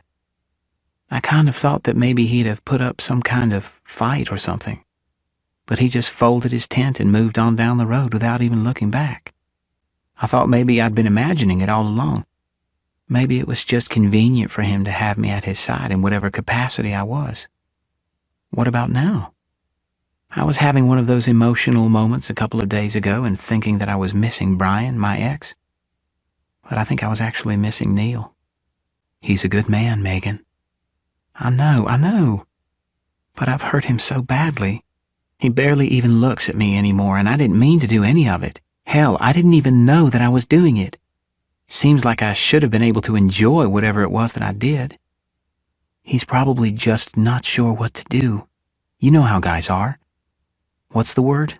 Oh yeah, clueless." Megan smiled in appreciation of the levity and looked up at Neil, who had his back to her. She was glad, as they all were, to have him leading them again. He was good at it. She hoped that perhaps, since he was able to take up that role again, he might be able to find a way in his heart to see that she did care for him and wanted to be with him, despite how things might have appeared. Chapter 54. As the day yielded to evening all at once, the now bone-weary survivors were just happening upon a traffic gate that allowed access to the largely open and inviting Glen Highway, the lone artery north out of Anchorage. This stretch of highway was far enough north of the clot of traffic that contributed so heavily to the demise of Anchorage and its residents that there were fewer and fewer vehicles the further one looked away from the city. The essentially eternal gridlock of cars and trucks was behind them, leaving clear pavement and an unknown future in front of them. Not having the claustrophobically tight confines of the city stalking their every step was refreshing, and perhaps a little unnerving. Without the constant traffic typically seen along the highway and the accompanying sounds, It was as if the road was auditioning for a supporting role in a special about America's ghost towns. Claire echoed everyone's sentiments when, after only a brief handful of steps along the shoulder, she remarked, "Kinda creepy." With good humor at its root but a dash of snip for flavor, Emma responded, "Do you think? Way to state the obvious." "Just saying." "I know," Emma said. "Sorry. I just can't help myself sometimes, even after all that's happened. I guess old habits die the hardest." Neil chimed in. "Speaking of which, I think we probably missed rush hour, and the next one won't be coming through anytime soon. Maybe we should move out onto the road and put a little more distance between ourselves and anything that might be in the trees." Without a word, but perhaps a quick glance over the shoulder for each of them, just to be certain, they fanned themselves across the road, forming a moving line that bisected the northbound side of the highway. They didn't necessarily need to be on that side of the road, but as Emma suggested, old habits do tend to take the longest to die. Dr. Caldwell said, looking back at the dwindling setting sun, "It might be wise to find ourselves a good spot to stop for the night in just a little bit. Before it gets dark, I mean." "Anybody got any ideas?" asked Neil. Jerry thought for a second and then decided to ask, "Anybody ever go car camping?" Claire responded, "Who hasn't?" That was more of a suggestion than it was a question, really. Dr. Caldwell, in a classic game show voice, said, "We have a winner.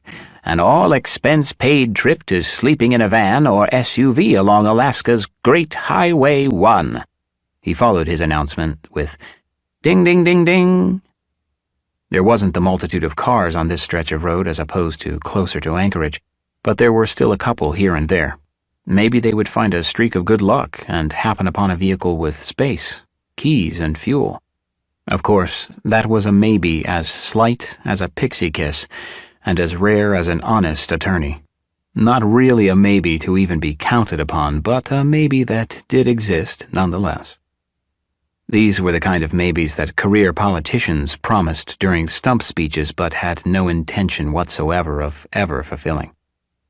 The first car they encountered was a small white Mercury wagon sporting the dents and dings of a well-used family car.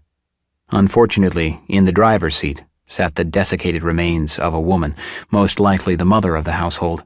As Neil looked in through the closed windows, the woman's eyes cracked open and peered up at him. Her seatbelt restrained her movement, and the locked car door held her in her roadside tomb. Weakly but hungrily, she began to move herself back and forth in her seat. Neil jumped back from the car like he'd been hit with an electric current. "I'd say this one isn't going to do," Emma asked. "What should we do with her?" Dr. Caldwell asked her seriously. "What do you mean, do?" "Well, we can't just leave her like this. She deserves peace as much as any of us." Neil said, "The doors are locked, and I don't think it's wise of us to use our guns unless we absolutely have to." "We can't afford to," Megan interrupted him. "Come on, Emma. Let's keep moving." "But we can't just—" "Come on. We need to find a car soon." Emma started to let her emotions get the better of her for the first time in a long while, but listened to Megan and allowed herself to be grudgingly pulled away. Neil said to Dr. Caldwell and Jerry, who were the only two still standing next to the car, "There's a dog in the back seat, too. Do you see it?" Jerry answered, "I do now. Looks like he was infected, too." Neil asked him, "How do you figure?" "He's got blood on his snout, and those footprints on the seat in the back aren't mud, I suspect. I wonder who infected who in there." "Does it really matter?" "No, I guess not." The next few cars were each inadequate or unsuitable in their own ways. Too small, broken windows, or more corpses. It was looking like Jerry's idea, though born of good intention and possibility, wasn't going to pan out. But then they saw it, with its tinted windows and burnt umber paint beckoning invitingly in the strained and diffuse light of the fading, overcast day. It was a Toyota minivan sitting on the shoulder of the road. It was facing the wrong way on the highway, though that didn't seem to matter. Its fleeing former occupants had left its doors open. There was a child booster seat in one of the back seats and a backpack sporting a Star Wars The Clone Wars logo and Clone Trooper on it. Luckily, there were no corpses, but there were also no keys. The van would at least present a relatively safe place to stop for the night, and one where they could get out of the elements and perhaps stay somewhat warm. The air was already cool with the threat of moisture hanging in it. So far for today, the rain had somehow luckily been held at bay, but they knew that the somewhat dry weather would soon be chased away by its mischievous wet autumn sibling. Jules, who had been quiet all day long, whined, "I'm cold." Megan suggested to her that perhaps it would be better if she got in the van to warm herself. "It's cold in there, too. Can't we have a fire? Whenever we used to go camping with my mom and dad, we always had a fire." At first, no one said a word, but then Neil said, "That's not a half-bad idea. We haven't seen or heard those things since we got away from base housing. If we didn't have a big fire, we might get away with it." Dr. Caldwell asked, "Might?" "Jules is right, Doc. If we all get sick because we're all cold, hungry, and tired, where will we be then? I think maybe we should get ourselves some wood and build a small fire. Those things are moving pretty slow now, so if we see any of them, we can just get back on the road and stay ahead of them." In a quick discussion, it was decided that Neil, Dr. Caldwell, Megan, and Emma would gather wood while the others would prepare a campsite of sorts around the minivan. Just to be safe, Jerry would position himself on top of the van to keep an eye on the surrounding area. Everything seemed to be plotted and planned when Danny asked, "Can I go collect wood too?" Emma said apologetically, "I don't think that is such a good idea. What happens if you get lost out there?" To which Danny replied, "What happens if you get lost? I want to help too, and picking up sticks to burn is something I can do. Let me help, please." Dr. Caldwell's raised eyebrow was enough of a message to Neil for him to say to the young boy, "Danny, you're right. You are perfectly capable of picking up and hauling sticks for us to burn. Thank you for your offer." "Then I can go?" "Of course you can." Danny jumped up with delight, his smile curling delightfully onto his cheeks. "Hold on there. We've got to lay out some ground rules first. You follow every one of my instructions to the letter. You are never out of my sight. And if I say run, you run fast and hard until I tell you to stop. Got it?" "Got it." "Okay, then let's get going. Gerald, Claire, and Jules, you guys going to be all right with setting things up without Danny's help?" Gerald smiled. "It's not going to be as easy without Danny's help, but I think we can manage." "Good. Then let's roll." Chapter 55. Danny, as were the adults with him, was surprised by how dark it was after a mere few steps into the trees, as if the light was too afraid to venture into the forest. The recent rains and damp air had done their jobs on the otherwise crisp, crunchy ground by making the leaves and fading foliage a silent carpet upon which to tread.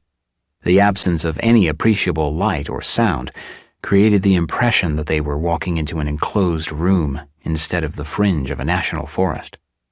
Following Neil's guidance, Danny gathered small fallen twigs and dry leaves that had gotten caught beneath larger sections of trees.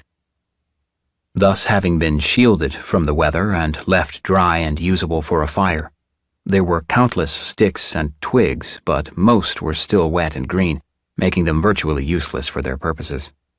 Each of them, Danny included, was carrying a flashlight, but the darkness out of reach of the limited cones of light just seemed all the more ominous and threatening, somehow defying the cosmic and eternal will of light itself. It just didn't seem possible.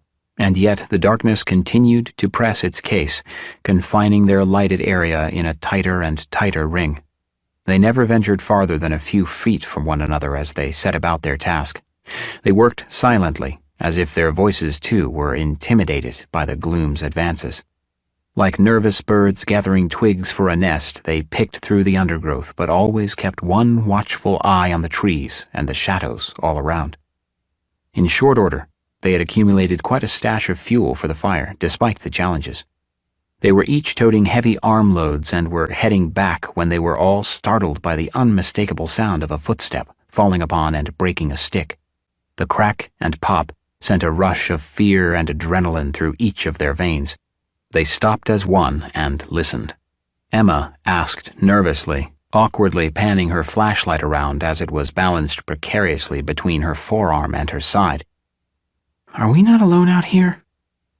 Remembering his and Malachi's encounter with the moose out at Kincaid Park those many days ago, Dr. Caldwell said confidently, "Probably just a moose. Why would one of those things be out here?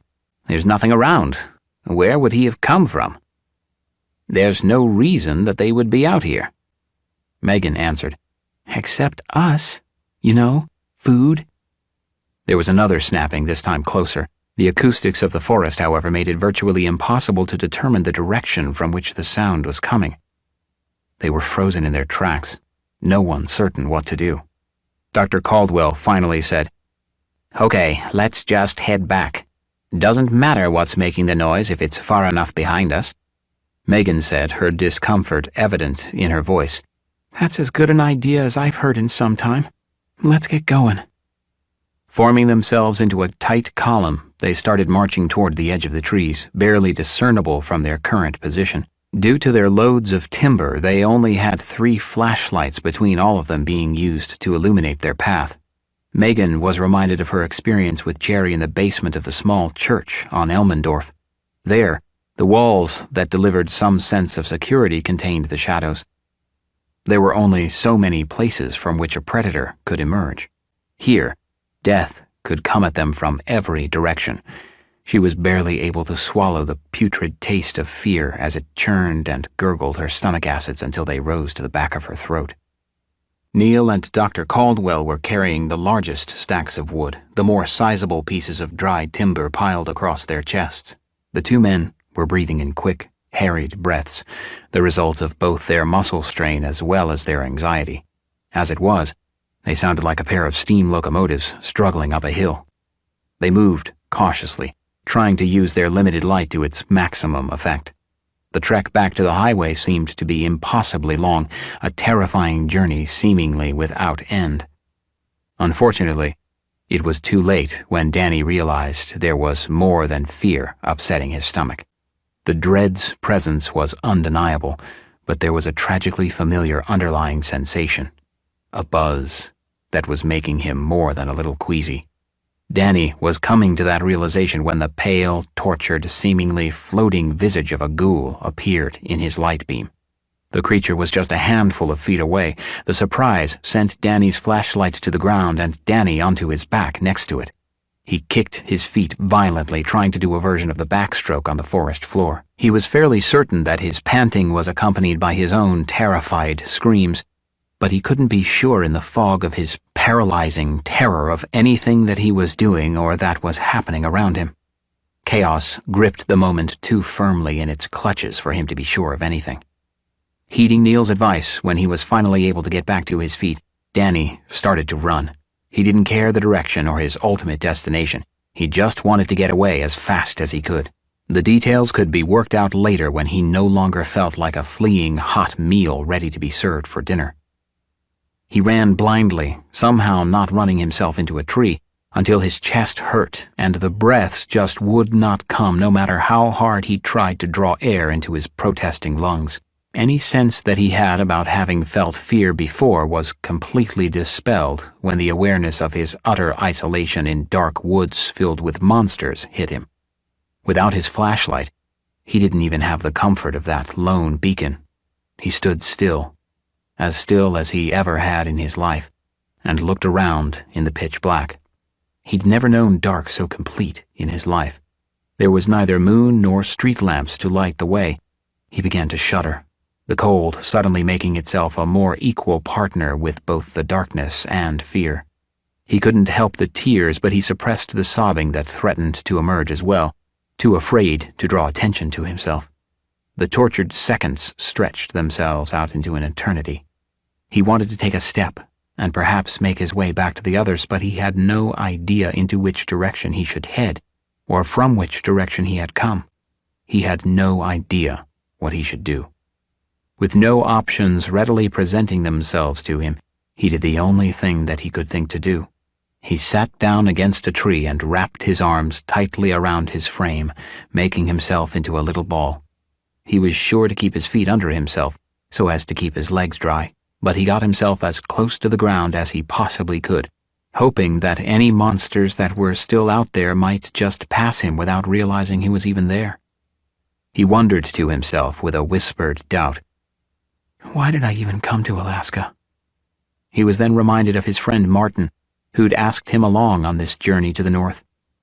Poor Martin. In his nightmares, he'd seen his friend's tortured face as he was carried into the hospital's emergency room, but that was about as far as his recollection extended concerning the boy. He thought about Martin's mischievous smile and accompanying laugh whenever he was tickled with something he'd done or seen. Danny thought about sleepovers and birthday parties. He remembered early Saturday mornings at soccer fields and late 4ths of July under a colorful shower of bursting pyrotechnics. But as his mind conjured memories, he couldn't help but be visited once more by the image of Martin's graying, agonized face shortly before he succumbed to the sickness that had started all of this suffering. The tears that followed were as much for his lost friend as they were for himself.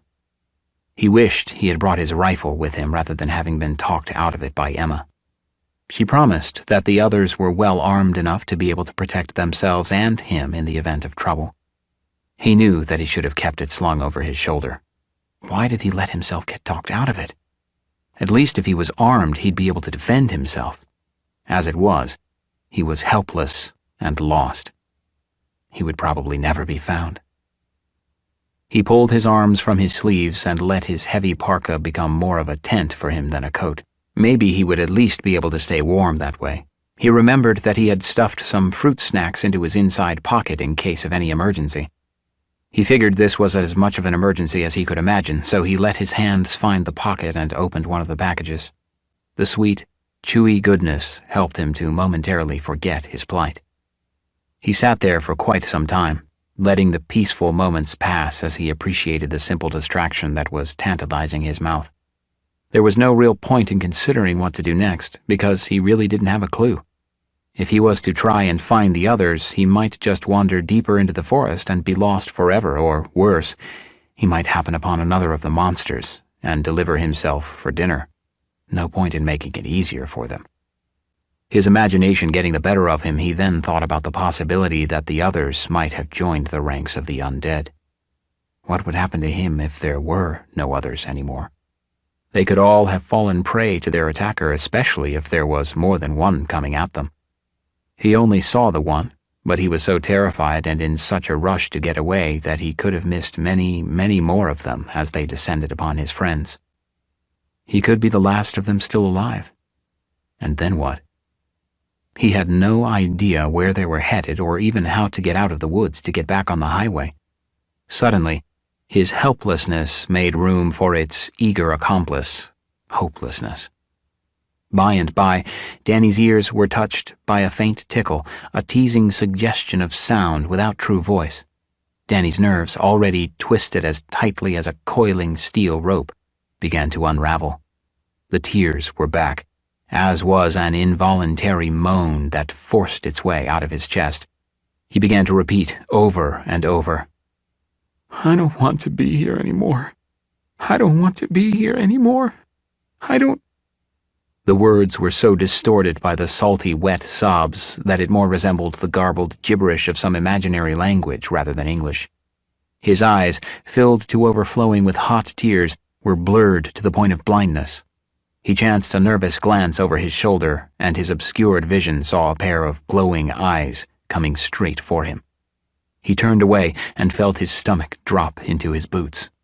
He wanted to run, but couldn't seem to bring himself to get up and go. He felt a hand on his shoulder, and still he couldn't rouse himself from his paralysis. He was as caught as a moth in a spider's web.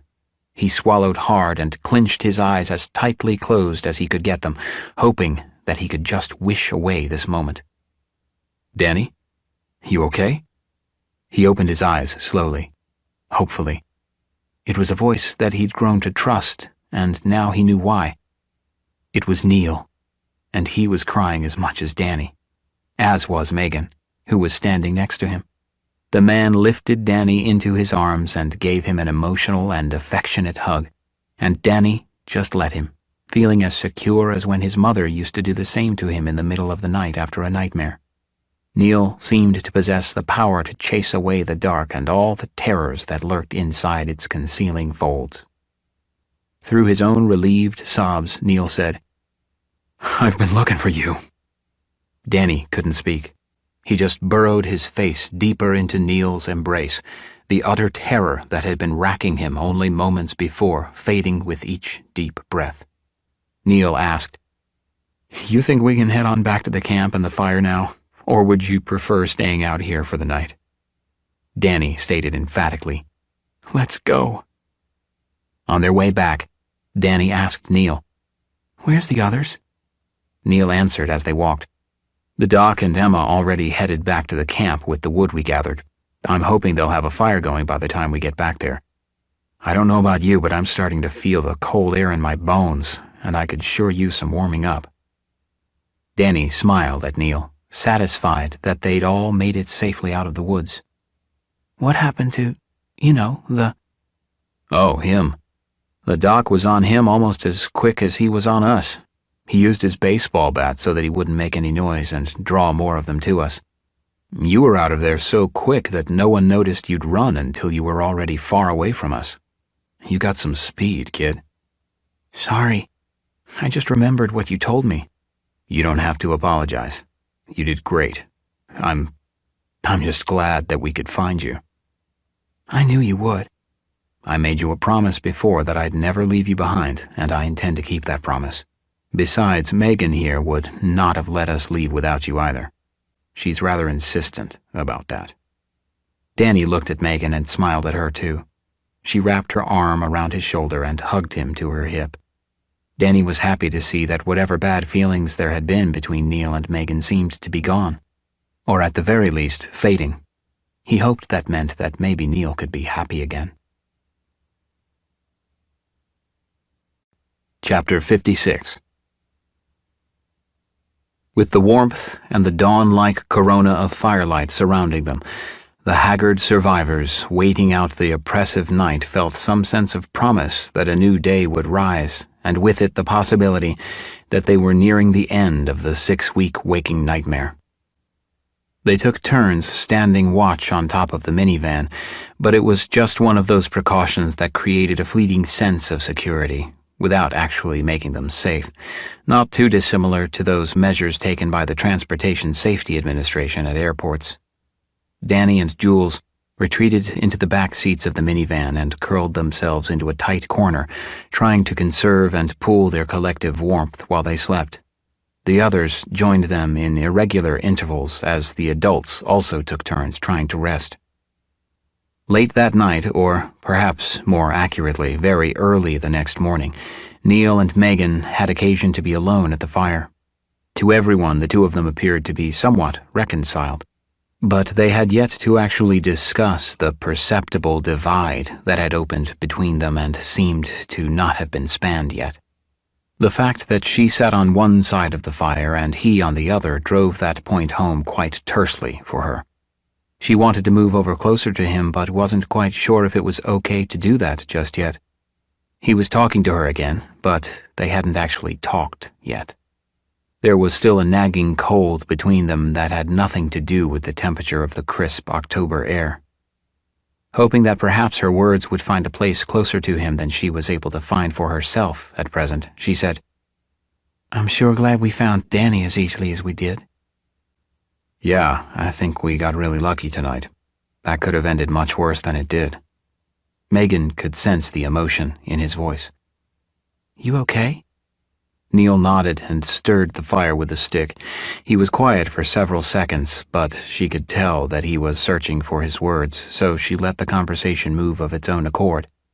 She was afraid that if she started leading, he might be deprived of his opportunity to actually share the feelings and the thoughts that were wanting to be expressed, despite his apparent inability to do just that. Maybe if she were quiet long enough, the words would flow. It was both frustrating and wearying, but she stood her ground. Finally, he did speak, his words as quiet as his thoughts. "Thank you for helping me find him and helping me keep my promise. I haven't always been the best at the whole promise-keeping thing. I just don't seem to have it in me. But this promise was important, more important than any promise that I've ever made. I'm afraid that if I couldn't keep this one, then maybe I'd never even bother to make promises to anyone else or even myself ever again. And a life without promises just doesn't seem like one worth living." He paused as his fire stirring created a dancing cloud of glowing red embers that leapt up from the fire and danced like a band of Aboriginal natives circling their campfires, celebrating the coming hunt. The little sparks sizzled brightly as they rose and then extinguished themselves like lightning bugs that have used up the last of their bioluminescence. "Megan, if I can do nothing else with the time still allotted to me in this nightmare of a life, I wanted to at least be able to know that I did right by those 2 kids. I want to know that they'll live to be adults, and that I had something to do with it. I know that they aren't my kids, but it kind of feels like they are. I've never felt this protective of anyone before, neither kids nor adults." He surprised himself at the ease in which the words were coming. Before he could stop himself, he said, "I'm not sure what happened between us, or even if there was an us to begin with. Hell, I might have just been imagining it all along. I'm sorry, though. I'm sorry for making you feel, well, I don't know how I made you feel exactly. I just know that you seemed to be very angry and I guess pretty disappointed with me. I think I got jealous of Art a little because he seemed to have your attention more than I did, but that isn't why I did or said the things I did. To be honest, I don't even really remember doing or saying anything that horribly bad. But I've never been that adept at recognizing my own stupidity or selfishness, so I guess that's just par for the course, as they say. I can say, though, that the things I did were done because I thought they were in the best interest of all of us. And now that it is all said and done, I'm not entirely sure that what I did was for the best. We've lost almost as many people as are still with us. We can't keep this up or there won't be a we to keep it up, you know?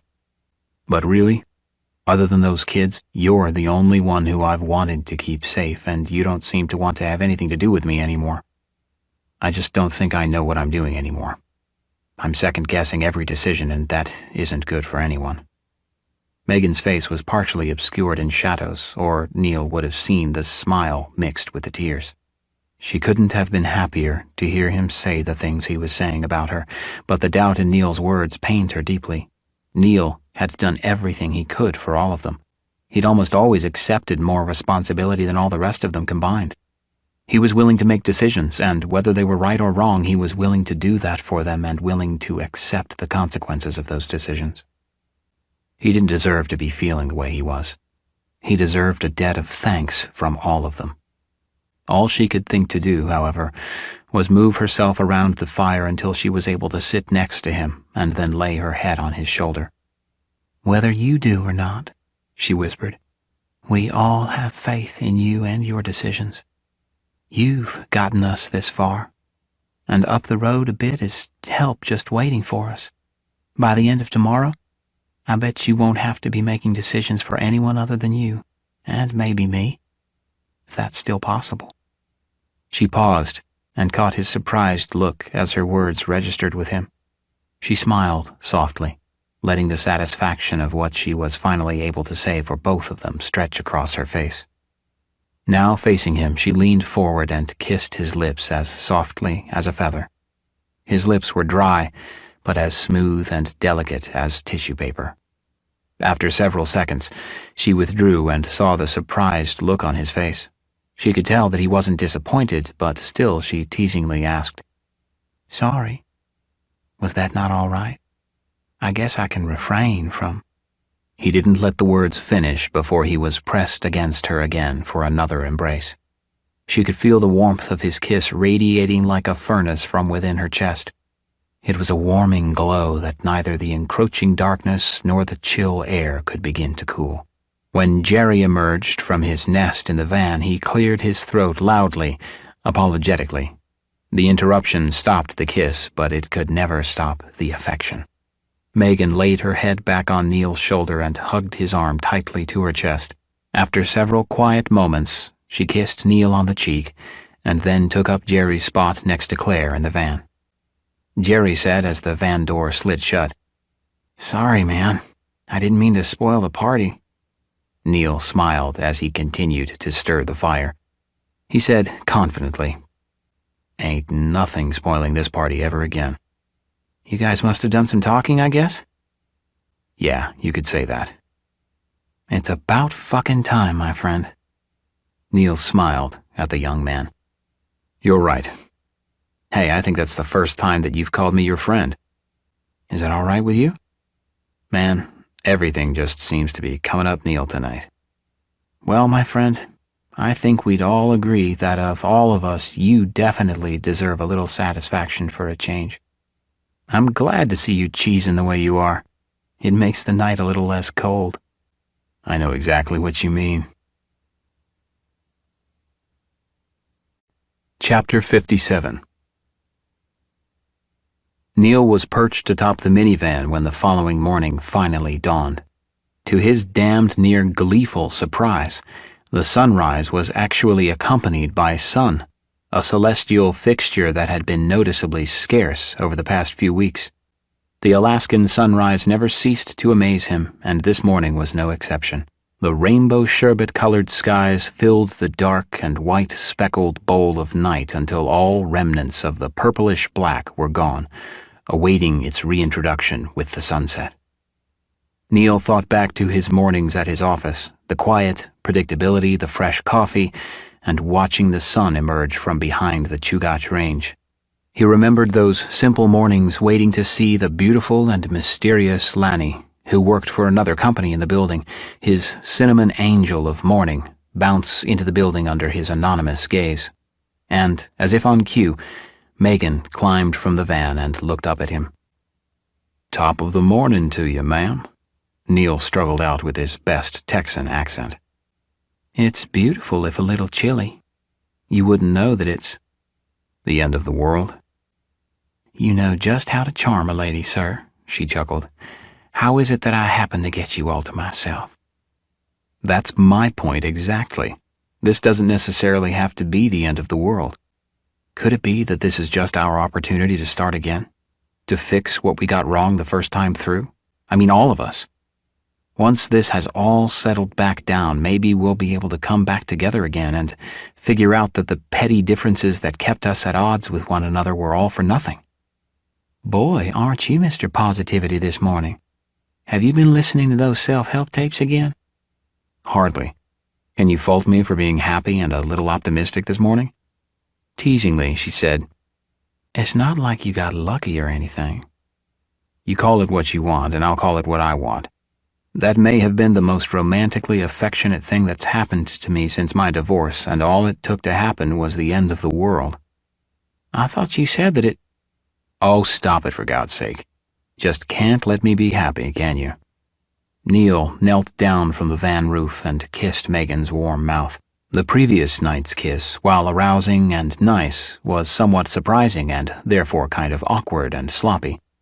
This one was more confident and much longer, involving more than just lips.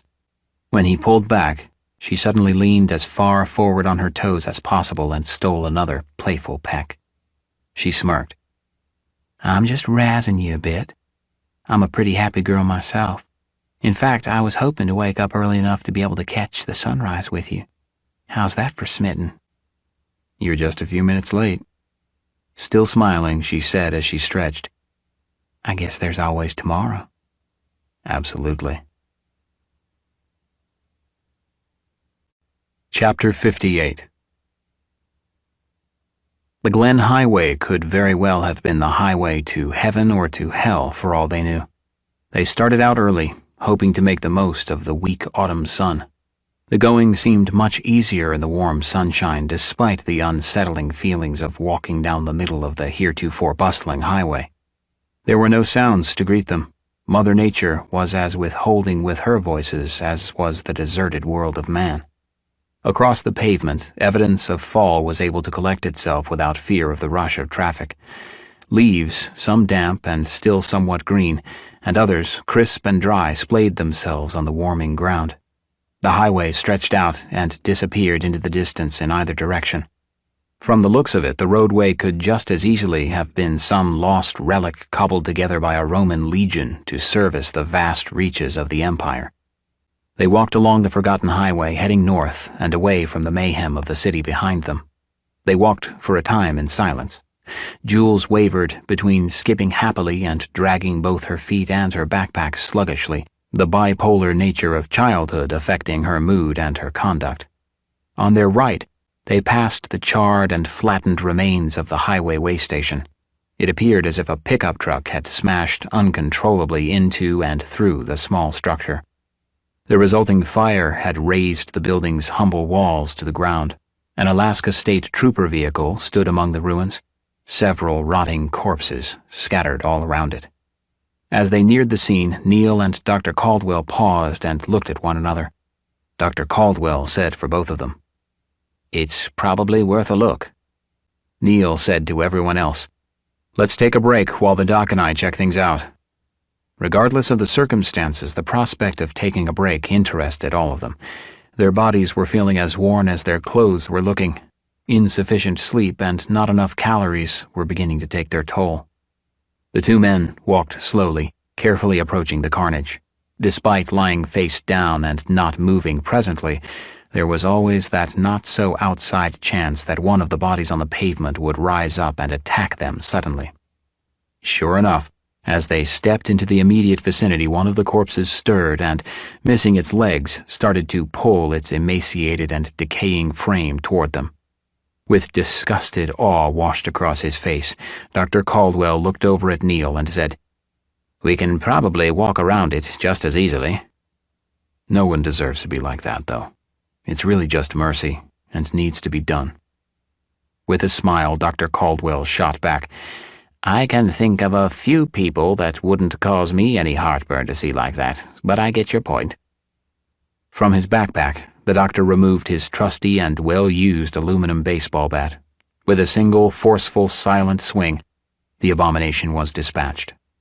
Neil looked into the State Trooper Ford Explorer in search of, well, anything. He laid his hands on a 12-gauge shotgun still in its rack. He grabbed as much as his two hands could carry and then leaned back out of the vehicle. He was still in mid-turn when he was suddenly struck with the gravity of his actions. "You know, Doc, never in 1,000 years would I have guessed that I'd be doing this." "What are you talking about, Neil? You're a natural. You've got good instincts. You know exactly what to grab." Nodding but not necessarily agreeing with his companion's simple assessment, Neil said for clarification, "No, what I mean is that I mean, how is it that when I look at this hellish scene, all I see is what's useful? I'm a fucking scavenger picking over and around corpses for the scraps that the dead were polite enough to leave me. And you say that I'm good at it." "Neil, things are different now." "Not so different that I should so casually disregard death. I barely even noticed those bodies, and there are quite a few. These weren't evil people who deserved the torment they got as the walking dead. And what about the poor trooper who stood his ground here? What could have been going through his mind as he squeezed off round after round? Did he have a clue? Did he get a chance to say goodbye to the woman and child in the photo on his visor? What have I been reduced to?" Dr. Caldwell was quiet for a second or two. He was looking toward Neil, but really he was looking through Neil. He was seeing all that Neil had seen, and that he had obviously missed. Lying near and even atop the carcasses were dozens of large black ravens who were as stiff as boards. As the carrion birds had torn at the toxic flesh, aggression motivated each successive peck more than did hunger.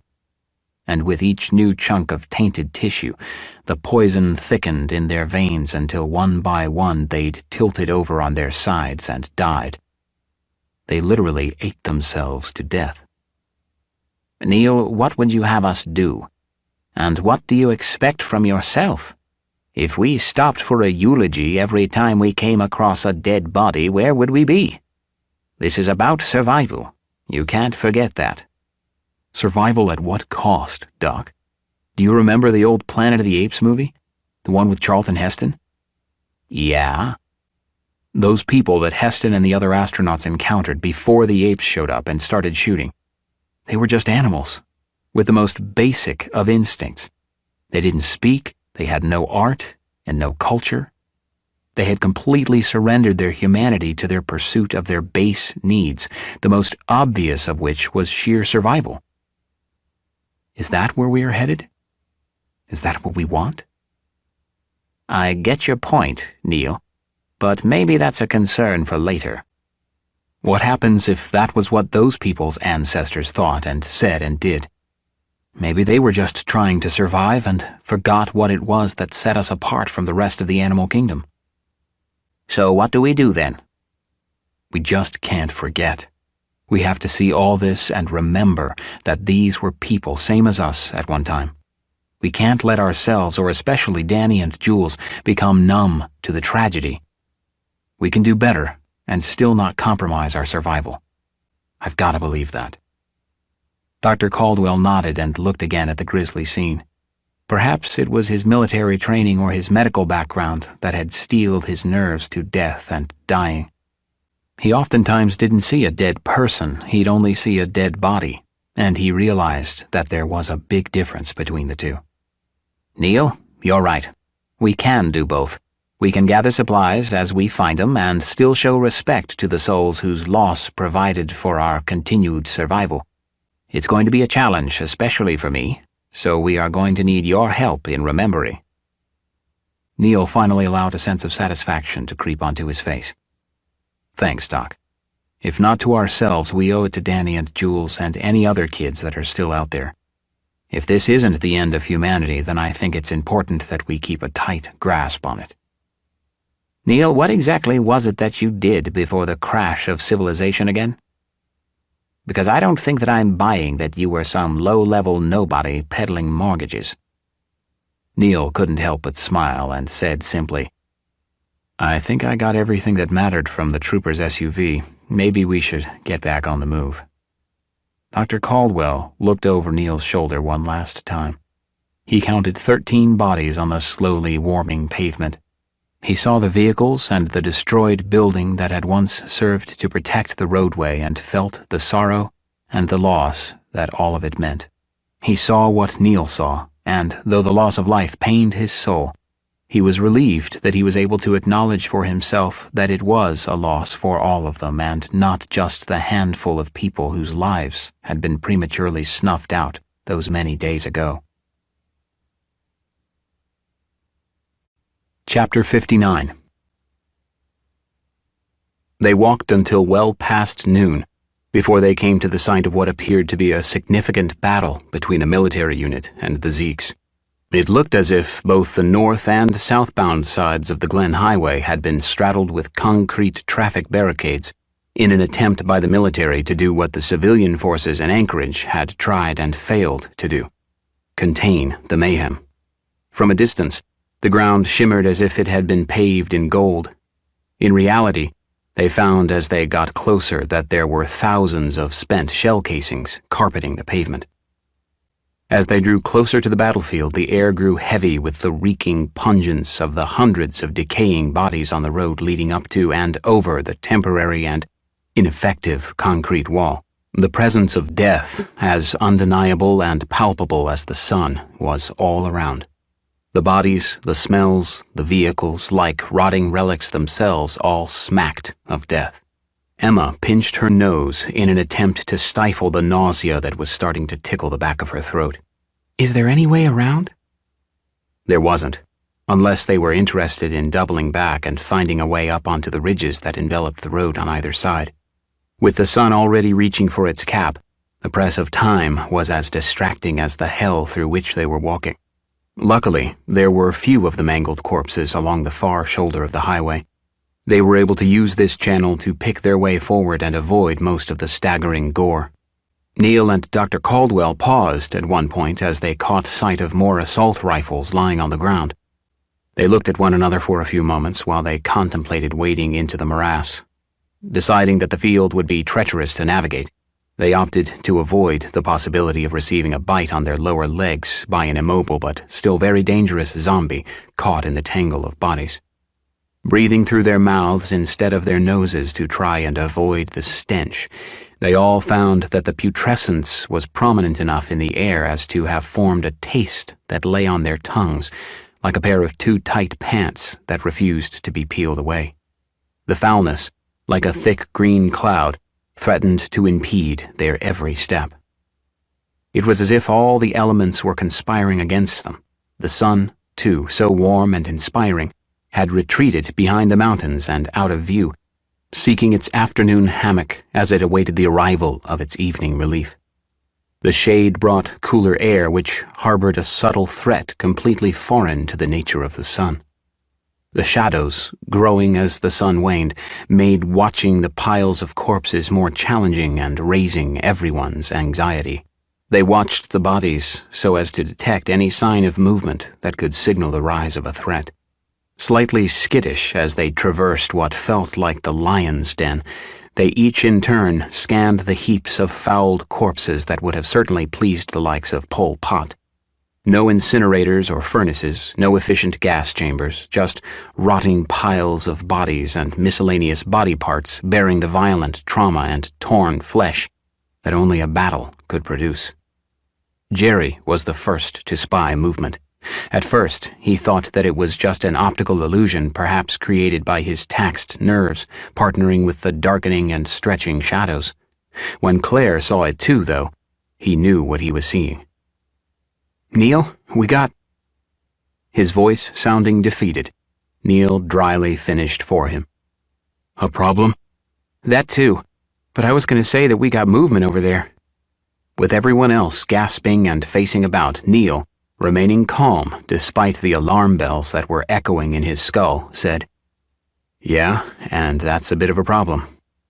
Claire was starting to repeat over and over, "Oh shit, oh shit, oh." Dr. Caldwell tried to settle everyone with, "They may be moving, but they're not getting up. So long as they're on the road and we aren't, there's no threat. Just keep moving and watch the ones over close to us." They moved in a single file line, careful not to get too close to anything along their path. At one point, they passed a soldier whose forehead was adorned with a dime-sized hole. His left arm had been partially gnawed, and the right side of his neck was a brown and rust-colored mess of torn folds of flesh. To Megan, though, all that caught her attention was that his name tag read Taylor. That was her last name. Surnames, such important concepts for so many people for so long, were now taking on completely different meaning.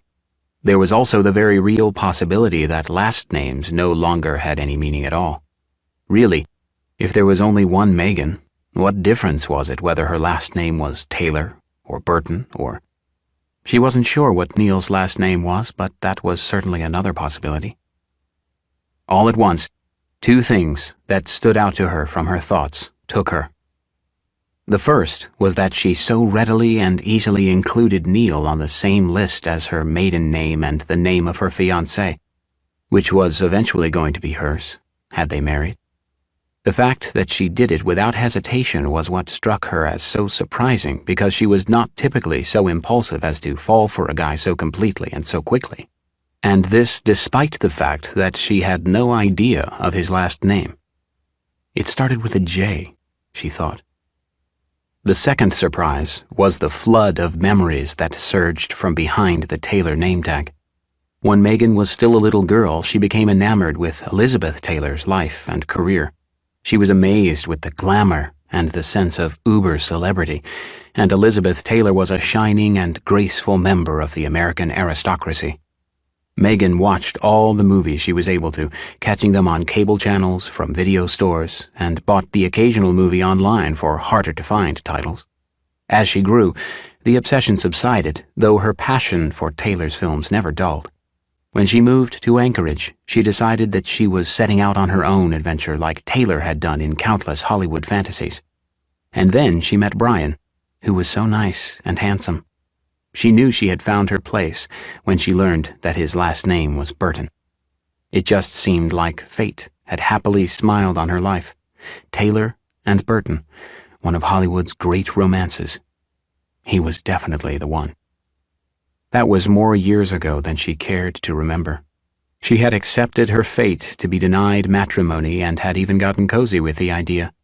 She was all right with staying a Taylor, and seeing it on the uniform of a dead soldier gave her pause, like coming upon your own name on a random headstone in a cemetery. It was unsettling and sent an unpleasant chill up her spine that uncomfortably tickled the base of her skull and her buttocks at the same time. She visibly trembled, catching everyone's attention. Neil asked, "You okay?" "Yeah, I guess I kind of... Hey, what's your last name?" "What? I mean, Jordan. Can we do this somewhere else?" She smiled. "No, all better now, thanks." She blew him a kiss and winked playfully. She walked on by, allowing Dr. Caldwell to move forward again. Neil asked the doctor, "Doc, have you ever figured women out?" Shaking his head, he answered, "Women to me are a lot like golf." "Huh?" "Meant to be played and not won, or, in a woman's case, not understood. Just played." "Thanks, Doc. You weren't like a specialist in advising patients or anything, were you?" "You'll see one day. It's not that far off." "Yeah, I getcha. Did you happen to spend any time with my dad?" "What?" "Never mind." They moved around the pocket of death as quickly as possible. Just beyond, the rock walls to either side of the highway gave way to open land leading to the Knik Delta floodplain. To their right, on the south side, the mountains were still there, but several hundred yards off. On their left, there was nothing for miles. Neil said confidently, "The Knik crossing is just ahead. From there, well, we can see where we can go from there. Maybe the military will still be there." Dr. Caldwell had his doubts, but he refused to give them voice. If the army was there at the bridge, or even anywhere in the Matsu, they would have seen or heard helicopters. The army would have birds in the sky all the time to keep an eye on any movement in the vicinity. Of course, there was always that possibility that the circumstances of the military situation precluded that. But if that was the case, then he wasn't sure if heading toward them was the best idea. The reality was that it was the best idea any of them had, and they were on the brink of seeing whether or not the idea was going to pan out. Part 3. Chapter 60. Standing there on the bluff and having to face them was the hardest thing Neil had to endure since standing before the judge at the finale of his failed marriage. He, once again, was a disappointment to the ones who were relying on him most. The hope had been that finding the Knik Bridge would somehow deliver them, as if the bridge itself contained some power to save. And like the Arthurian quest for the Grail or the conquistador's search for the Fountain of Youth or the Lost City of Gold, this journey ended in failure. From this vantage point they could see for miles in either direction. The unfortunate thing was that it appeared as if they were looking out onto the moon's busiest highway during rush hour.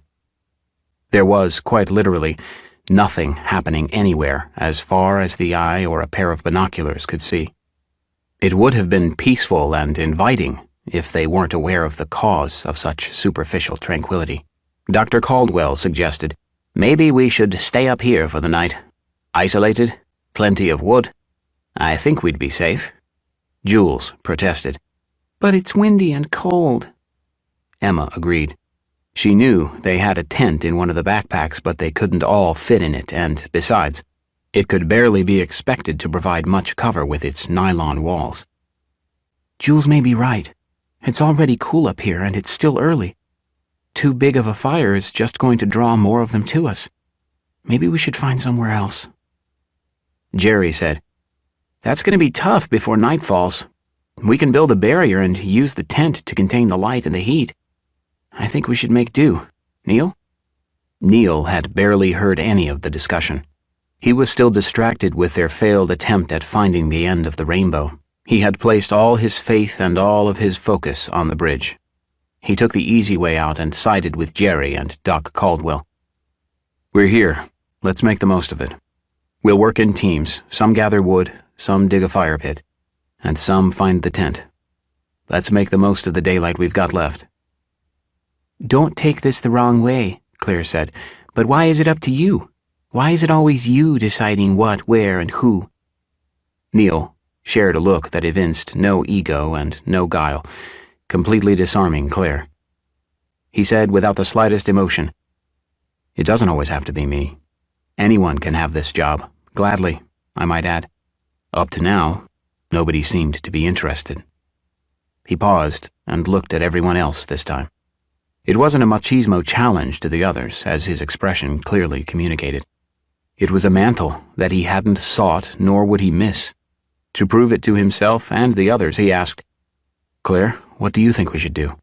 Keep in mind that the sun isn't just going to fade.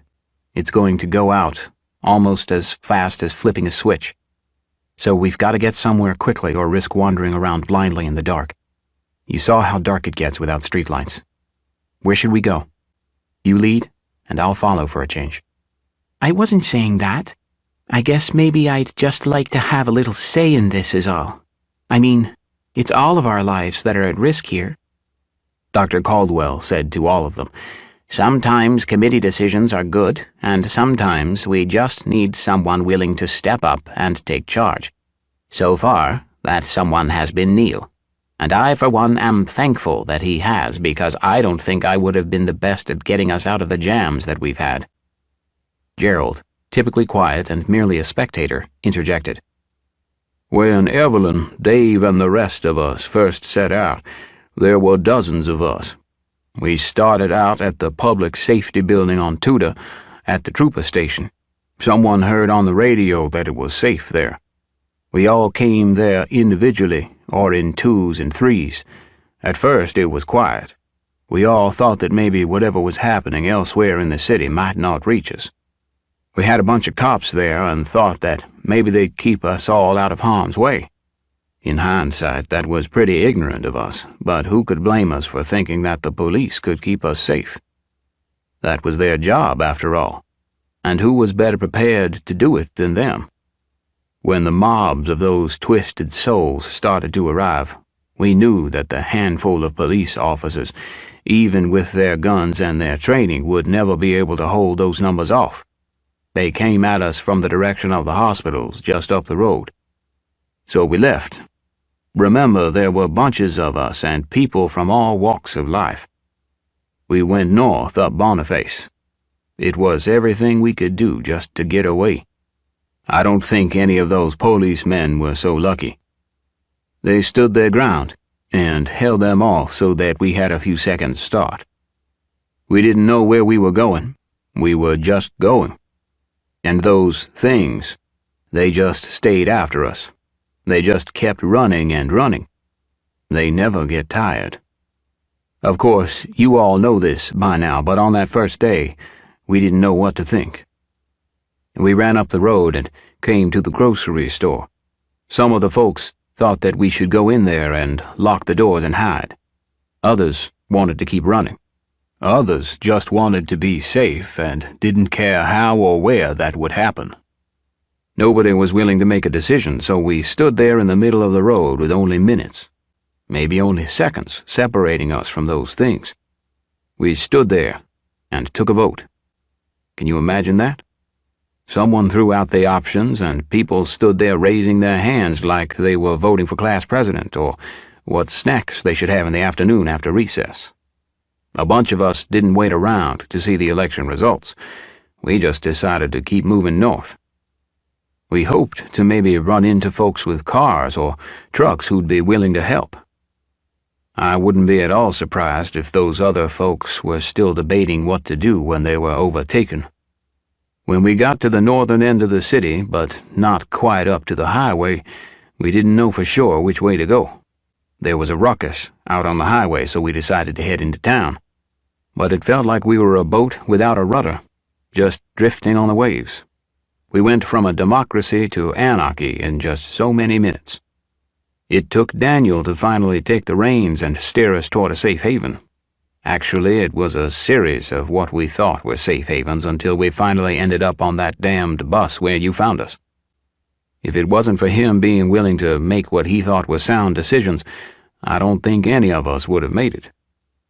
Things have settled down since then, but I think having a single person in charge when all is said and done has its merits. Neil, that's not to say that I don't think that we all shouldn't have a say in things, because like Claire was suggesting, it's all our lives that we're talking about here. And Neil, whether you like it or not, you are that man. And I think it would just be in all our better interests if you got cozy with that fact, because every time you doubt yourself or your decisions, you put us all in jeopardy. We can't afford you being all down on yourself because someone gets killed. Emma said playfully. Unless that someone is me, because I gotta tell you that I'll be super pissed if that happens. Everyone smiled at her, but looked back at Neil and nodded in total agreement with Gerald's summation. The older black man then zipped up his coat to close his collar around his neck and said, I guess I can start looking for firewood if someone is willing to come along and help me out a bit. Claire? Realizing that all that was said was right, Claire nodded and repositioned her Seawolf's hat on her head. All of them set about their tasks, preparing for the cold, dark night that was bearing down on them. Chapter 61. Electing to use a blue tarp instead of opening the tent, they were able to fashion a large roof over an area enclosed by stones and pieces of sod. They built a fire in the middle, which kept them all warm. It was a quiet night for all of them, but it was restful. The next morning arose slowly, the sun as reluctant to shed its warm blankets as they all were. Sensing the sun's hesitation, the clouds rolled back in, lowering the temperatures and the visibility significantly. The air was damp and uninviting. A small but steady fire had been kept for whomever was standing watch. At this early hour, when night's chill still held sway over any warmth to be had in the still rising day, Neil was thankful for the enthusiastic flame. He was tempted to wake Megan, but Jules was sleeping snuggled up against her, and he just didn't have the heart to interrupt that. So once again, Neil found himself alone during the loneliest hours of the day. It was okay, though, much better than it had been recently. Finding themselves out of the city, encounters with the undead diminishing, reconciliation with Megan, or perhaps just being able to see another day's dawning could all have affected his mood. Regardless of what it was or wasn't, his load felt a little less cumbersome. He pulled his backpack over to himself to get a bottle of water. He reached in and fished around the bag's chaotic interior and felt the concern rise back into his awareness. He was finally able to lay his hands on a single 16-ounce bottle. That was not welcome news. He wondered if somehow his bag had been shorted on bottled water to accommodate some other necessity, like ammunition or batteries. He hoped that was the case, and that everyone else had more to share. Jerry was the next to rise. As soon as he had sat himself on the ground next to the fire, Neil asked, Sorry to start hitting you with questions as soon as you get situated, but how you doing on water? Jerry leaned back, slapping his head with an acknowledging whack. That's why it feels so much lighter. I might have one or two. You? This is my last. Well, it's not like we're in the desert or anything. We can collect more, right? Yeah, but we gotta boil it, which means that we gotta get it, and we gotta have a fire. You got a different idea? Asked Jerry as he carefully opened one of his water bottles.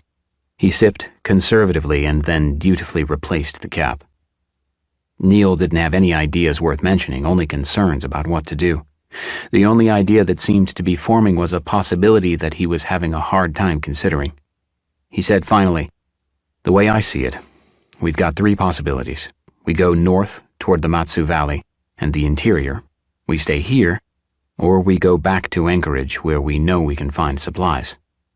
And them. Yeah, and them. Why didn't you say anything about supplies or help when you said the Matsu? It was just instinct, but Neil was fairly certain about his assumptions of what lay to the north. They got across the Knik. That much is clear. If they got across, that means that the nearest force able to stand up to them is in Fairbanks at Fort Wainwright. There's no way that those troops could have been mobilized and transported in time to check the horde's advance anywhere nearby. I think they might have made a stand in the tight corridors of Denali Park. That means several days' hike before we might, and I can't stress that word enough, might, find friendlies.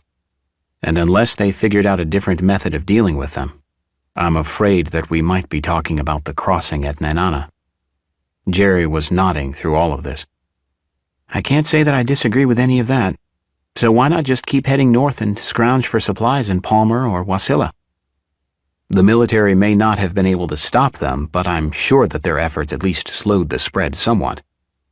That would have bought Matsu residents time to get out, and in getting out I'm guessing that they picked clean most of the stores already. There's a good chance that most of what we need is already gone. So, we get staying here or going back as our only options?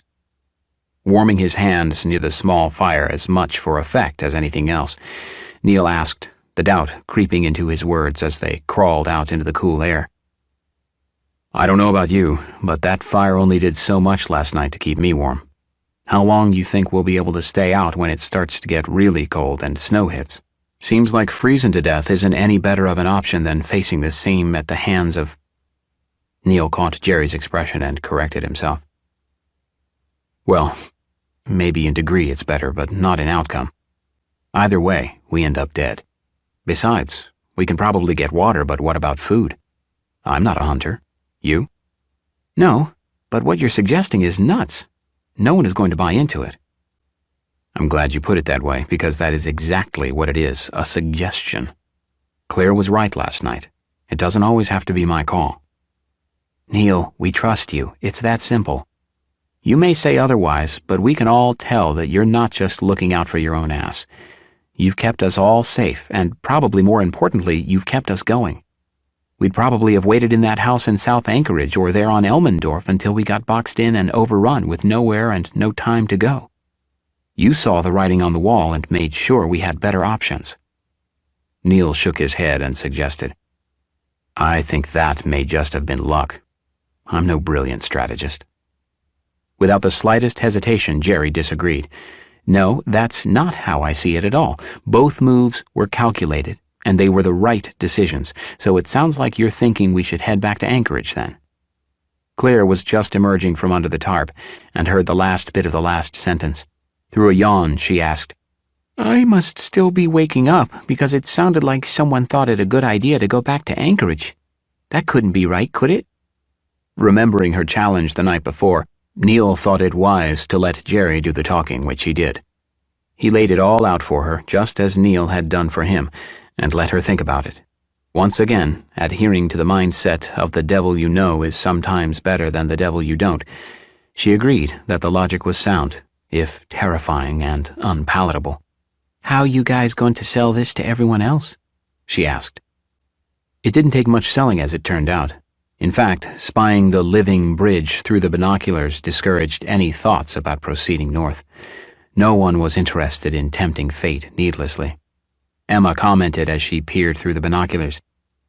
I don't think I've ever seen anything more disgusting.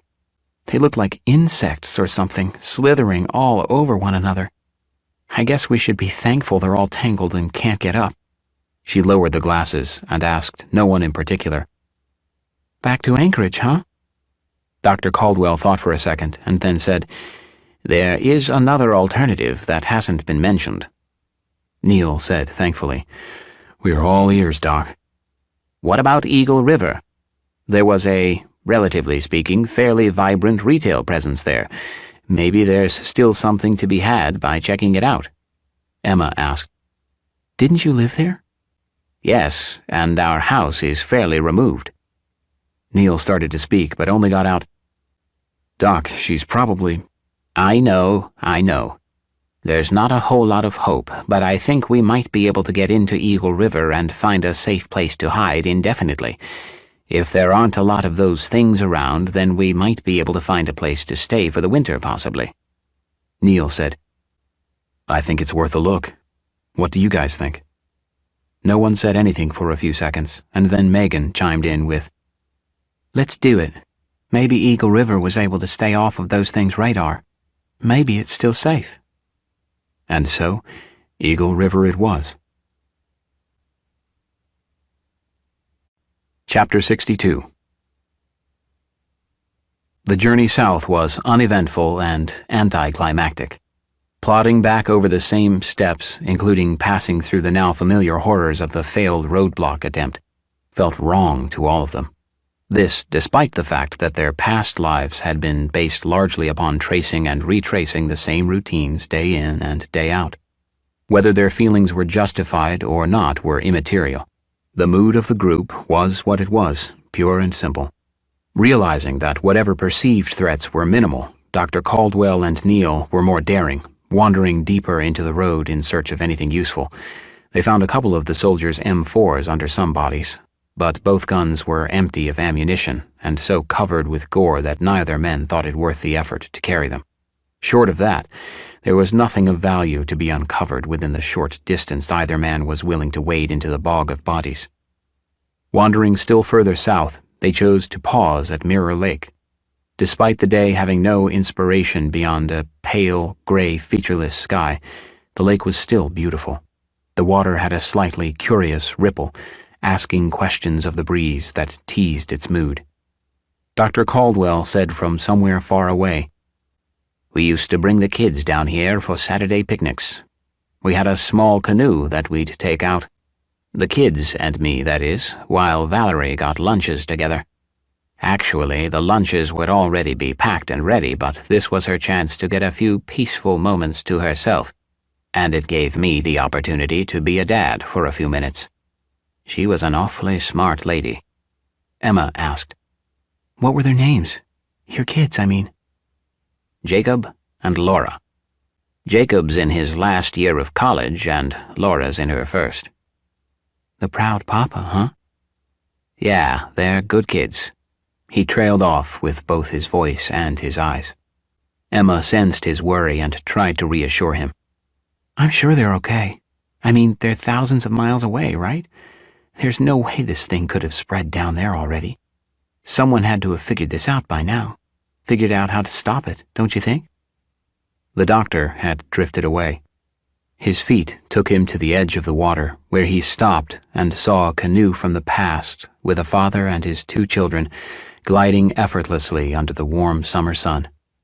Maybe Emma was right, but there was as much of an opportunity that she was wrong, and the doctor could not ignore that possibility.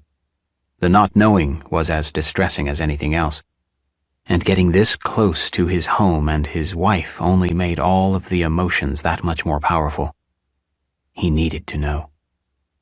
On the far side of the lake near a docked float plane, he could see a group of 20 or so people milling about with the unmistakable stilted gait of the undead. Getting everyone's attention, he pointed across to them. From this distance, the ghouls were not much of a threat, but their presence suggested that there was a possibility that more of them could be near. So Neil said to all of them, "This place isn't safe. Let's catch our breath and get back on the road. We still have a bit of traveling to do." Claire said with a bit of a whine to her voice, "But we just got here. They're all the way over there. Can't we wait for just a bit? It doesn't even look like they know that we're here. Look at them. They're just standing there." Looking over at them more intently, Claire winced a bit and shook her head. She had to admit, even from this distance, the walking dead were horrifying. Neil, looking over at them as well, countered, "I don't know about you, but I don't think I want to gamble with everyone's lives for an extra breather. Do you?" Claire shot him an ireful look but didn't say anything. Neil, however, took the hint. He said, "What does everyone else want to do? We can wait for a bit and try to stay out of sight, or we can get back on the road. I'm good either way, I guess." Claire was a little surprised by the last thing he said because he sounded sincere. She looked at everyone and said, almost apologetically, "I'm not trying to be the opposition here. I just think that maybe we should take our time when we can. If we're always in a hurry, we might, I don't know." Neil was nodding the whole time, while everyone else just stared, listened, and waited. Finally, Claire said in exasperation, "Oh, never mind. Neil, you're probably right." Quickly, Neil spoke up. "No, I think you're onto something, Claire. If we don't need to be rushing, then maybe we shouldn't be. We have to conserve all our resources, including our own energy. It's not just about whether my legs are tired or not. It's about all of us. I would like to add, however, that we also are contending with time and the days are getting shorter. We can't afford to dawdle." Megan finally asked, "So what are we going to do?" And to Neil she asked, "Dawdle? Really? Who uses that word anymore?" Neil ignored her ribbing and answered the serious question by looking at everyone with the question in his eyes rather than in his voice. Danny and Jules shared their own idea by fishing out some granola bars from their backpacks. Dr. Caldwell, seeing the decisiveness of the children, said with a smile, "Finally, someone with some true, honest sense about them. Rome burned while Nero fiddled. There's no reason why we shouldn't eat a bit while we figure out what to do." The quick snack effectively ended the debate, though not the vigilance. The perils of a common day were anything but common any longer. Not too long ago, the worst to expect was a frightful but typically not life-threatening encounter with wildlife, or perhaps having an unsavory vandal break into one's car while you were away. It had been quite a turn the world had taken. Neil and Claire stepped away from the others to talk. Quite contrary to what she was expecting, Neil said that he appreciated the fact that she didn't just complain. When she disagreed, she offered reasonable alternatives. She was glad that he didn't think of her as another Art, someone who seemed to contradict the opinions of others solely because they weren't his opinions. She didn't want to be that kind of person. The creatures on the opposite side of the lake in time started to move slowly around the far shore. It appeared that they had caught the scent of some prey nearby and were drawn to it. Jerry watched them as they began their instinctive trek, and warned everyone that it may be time to be going again. In very short order, they were back out on the highway, leaving Mirror Lake behind them. Chapter 63. The North Eagle River exit from the southbound Seward Highway is as nondescript of a stretch of inclined pavement as any other in the world. Just a short road that led to a longer one. Why, then, was everyone feeling so much anxiety as they approached it? No one spoke, which wasn't necessarily a strange thing as of late, but it also seemed as if they were all afraid to breathe for fear of upsetting some menacing presence that was just out of sight. From the highway, all you could see was the top of the road. There was no hint about what might be lurking there above. As they, as if on cue, all stopped and waited, Jerry asked the ragged column, "We ready? Doc?" They nodded as one, a chorus of heads signaling its silent consent. All eyes, however, were firmly on Dr. Caldwell. Their apprehension, aggressive and raw, was for him. They all knew what to expect, and yet they all held onto the hope that there was still hope. Starting with Neil, they pumped rounds into their shotguns and handguns. Jerry opened the bolt on his rifle and checked that a bullet was there. He locked the bolt back into place, loading the round, and then said, "Let's do this." There was no bravado in their pace. Taking long, slow strides, they climbed the hill with all the vigor and enthusiasm of a sloth. When they did finally crest the incline, none of them were ready for the scene that opened up in front of them.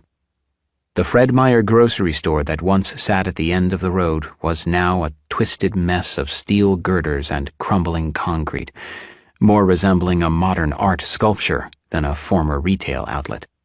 A fire that devoured it from inside out had ravaged the store. This skeleton of a structure was attended by a few dozen of the loitering undead. waiting outside the forever barred doors of the store like the dead waiting for their ride across the river Styx. Megan, a former manager of a sister store in Anchorage, breathed, "Jesus," a sentiment they all shared. Looking through his scope, Jerry said, "I don't think they know we're here." "Let's keep it that way," Neil said quietly. "Come on, let's get our asses out of here before they ever get a chance to find out." Looking at Dr. Caldwell, Emma asked, "Which way is home?" Dr. Caldwell, hearing that familiar word with more warmth and promise than ever in his life, said hopefully, "We live down that road a bit, and then up." Claire asked, "Up? What do you mean by up?" Gerald, who rarely spoke, said to everyone's surprise, "Maybe we should work out the details somewhere else, folks. We may be wearing out our welcome." He pointed toward the zombies in the parking lot who were starting to show signs of agitation, likely brought on by the new scent of prey. They were already walking when Neil asked the doctor, "You sure you want to go there, Doc? I mean..." He trailed off before he regretted suggesting anything. Dr. Caldwell answered plainly, without looking at him, "I have to know." "Yeah, I guess I would too." They moved as quickly and as quietly as they were able onto the adjoining road that led away from the former Fred Meyer and its gray-skinned loiterers. They were on the old Glen Highway, with newly constructed houses on either side of them. Like in Anchorage, developers were desperate to clear and build on every available parcel of land, taking the maximum advantage of the limited prospects for such development. Many of the housing subdivisions had winding streets that sloped down away from the main road on which they were walking. They also passed a growing number of the seemingly requisite features of suburban America: strip malls, restaurants, tanning salons, specialty clothing stores, you name it, you could find it. They seemed to be everywhere, like invasive species of plants fertilized with our collective and insatiable demands for new gadgets and the latest gizmos. These buildings now sat idle, waiting for the next big sale. As their elevation increased, the wind temperature noticeably decreased. No longer was it merely nipping at their cheeks and noses. Their legs and arms were starting to feel the cold through the layers of pants and jackets they all wore. Breathing, too, was becoming more of a chore. They veered off the main thoroughfare and started up a road that very clearly continued to climb its way fairly steeply up the mountain. The pavement, still in the shadows, was icy and slick, and their exhaled breath became much denser with the plummeting air temperature. Dr. Caldwell's house was on a section of road that had started to twist and wind, trying to cut the steepness of the angle of incline. Each step was more and more laborious as they continued up. Access to his house came from a small road without a road sign to announce its name. From off the main path of traffic, the narrow street meandered discreetly, using both a sharper-than-average turn and a large rock to conceal its very presence. Such a street would play hell with pizza delivery drivers. The 5 or 6 houses on the street all sat on the left side, with the right side offering an unobstructed view of the valley that cut itself between 2 Chugach peaks. They all stalled as they started down the doctor's street to soak in the scenery. Neil said, "Geez, Doc, you sure know how to pick a neighborhood. Look at that view." "I have Val to thank for that." "Which one's yours?" "The 4th one up." They walked slowly, hopefully, toward the beautiful residence, the earth-toned facade looking peacefully out onto the quiet street and welcoming panorama. The first thing they noticed was that the front door was still closed, which was a good sign that they all noted to themselves. A nice Saab coupe was parked in the driveway, obviously his wife Valerie's car. Jerry looked in the driver's side window and saw the keys still in the ignition. The car door was unlocked, so Jerry reached in to remove the keys. The car had been left running until it had burned all of its fuel. Jerry didn't bother to mention that, as that was definitely not a good sign at all. She wouldn't have just left her car running unless she was surprised. Jerry thought to himself that she could have been surprised but had enough time to run away to safety. He rose up from the car and tossed the keys to the doctor. Dr. Caldwell caught the keys with a metallic jingle and held his hand up. the keys dangling for a second or two longer. He looked at the keys without saying a word. With the reluctance of the condemned walking up to the gallows, he dragged his feet up the wooden stairs of the front deck. He unlocked the door, something that helped to stoke the dying embers of hope in his heart. But before he could open it, Neil stopped him. Trying to hide his own apprehension toward the possibilities of what they may find, he said, "You may need to know, Doc, but let us check things out first. Please? We don't know what we're going to find in there." At first wanting to protest, Dr. Caldwell consented with a nod and stepped onto the far side of the spacious front deck. The flowers in their planters, though struggling against the cold, still did their best to show their colorful smiles. He said, after seeing them, "She's going to be pissed at me for not bringing her flowers into the garage. She's been taking care of these things like they were children. I'm sure I'll be in trouble for that, despite the whole end of the world thing. There were just certain things that I had to get done, no excuses. I guess I'll move these things down there in case she hasn't noticed yet." Neil and Jerry both forced a nod and a smile and then turned their attention to the task at hand. They opened the door slowly, trying not to create any noise at all, but of course the hinges creaked and moaned as the door opened. Dr. Caldwell said as he lifted the first planter, "Yeah, I was supposed to get some WD-40 on that, too." Neil, allowing a very slight but uncomfortable chuckle to escape, said, "Don't worry about it, Doc. We can get to it later." The house was a split level of sorts, with stairs leading away from a smallish entry area just inside the front door. The nature of the lot, as it was with all the houses on the street, was that it sloped sharply. The result was that the upstairs back door and the front door were both at ground level, with a large part of the foundation buried in the ground. The stairs in both directions were carpeted with pristine white carpet. Out of habit, both men leaned down to unlace their boots so they could take them off, as was custom in Alaska. Neither of them got very far in the process, and both came back up, smiling at one another. Jerry smiled and said, "Habits." Neil responded, smiling as well. "Yeah, some just take longer." The downstairs was dark and foreboding, so the two men opted to look upstairs first. Neil said to Megan, "Watch our backs. There may be something downstairs that we can't see." "What do you want me to do?" "Just stand here with your gun ready and watch for anything that might come from down there. Danny, help Megan." Danny already had his rifle in his hands. His nod was eager and appreciative. The large living room into which the stairs led was at the front of the house, its oversized picture window staring like a thankful eye at the view. From the living room they walked into a formal dining room with a dark, formal dining table of finely polished hardwood. The room was separated from the kitchen by a slatted wood door that allowed some partial view of the room on the other side. They could see the outlines of cabinets and countertops and the grouted lines of the tiled floor. They could also feel a cold draft that found its way from the kitchen and into the dining room through those same opened slats. Jerry pushed open the lightweight door and let Neil through. Neil said in a hush, "So far, so good." They stepped into the kitchen, seeing the first evidence of things being amiss. The phone, an older model still mounted to the wall and sporting a long, coiling cord, was off its cradle and lying on the floor. And then they saw more than they wanted. The sliding glass door that led out onto the back deck was shattered into countless sharp prisms on the floor. They rounded an island of counters and a chopping block and saw the unmistakable brownish streaking stains on the tile and leading out the missing back door. Someone, most likely Dr. Caldwell's wife, had been attacked and brutalized. As she was dragged outside, probably kicking and screaming as evidenced by the house slipper lying on its side next to the wall. The white, fuzzy slipper, too, had been spattered with gore on that long-ago morning. It didn't appear she had gone down without a fight, though.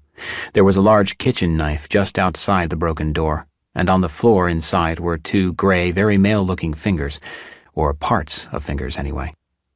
Any other attacker would have been discouraged and chased off. As it was, though, Her assailant likely didn't even register that it had lost 2 of its digits and just continued its assault with its remaining 8. Neil swallowed hard. Poor Doc. Yeah, how do you think he's going to handle this? How would you? What can we do? The 2 men returned the phone to its proper place on the wall and tried to clean up the stains on the floor, but the stain was too old and the floor too porous. In the end, they elected to try and cover as much as possible with a rug they retrieved from a bathroom down the hall. The rug did its best to conceal the grisly remains, but the forensic pathologist's playground was larger than the rug's meager capabilities. It seemed they were in the house for the better part of a day, but when they came back outside, they learned they'd only been in long enough to allow Dr. Caldwell to move his wife's planters. From in front of the garage, he looked up at Neil as the 2 men emerged. Neil drew in a deep breath and shook his head. He wished he had better news, but alas, it wasn't to be. Something happened to the doctor's face then. Once vibrant and energetic, disguising his age and wisdom, all at once his eyes lost their vitality, and the stubble on his cheeks suddenly looked more ragged and silver. His skin lost its elasticity and chose to hang from his jaw rather than tighten itself across his cheekbones. In that blink of an eye, he became an old man. When Neil and Jerry re-entered the house, this time with the others in tow, they felt more like intruders than before. As they ascended the stairs, each looked over his shoulder to the trailing Dr. Caldwell as if to get permission to continue. They were guests, after all. Dr. Caldwell sat down on the overstuffed plush couch that was situated perfectly to catch both the view and the fireplace in the center of the wall opposite. There was no television in this room. There was, however, an antique console stereo system with a precision turntable. The stereo was part cabinet, part stereo, and part center speaker. It was a piece of furniture in and of itself. In racks to either side of the stereo were neatly ordered collections of vintage vinyl albums and more recent compact discs. This was a music lover's altar. Emma observed all of this as she circled the room, holding an approach pattern as she prepared to make her landing on the couch next to the doctor. She didn't want to presume to know his feelings or his needs one way or the other. She could just float from point of interest to point of interest in the room, sharing the space without actually invading his. He could be alone, if he chose, without being isolated in his grief. Finally, he said, "Do you want to sit down?" From in front of the window, Emma turned and admitted, "I don't know what I should be doing here. I didn't want you to be alone, but then I didn't know what I should do, and so I just—" She had to stop because her sobbing was making her speech unintelligible to even her. She took in a deep breath and finally said, "I should probably just go.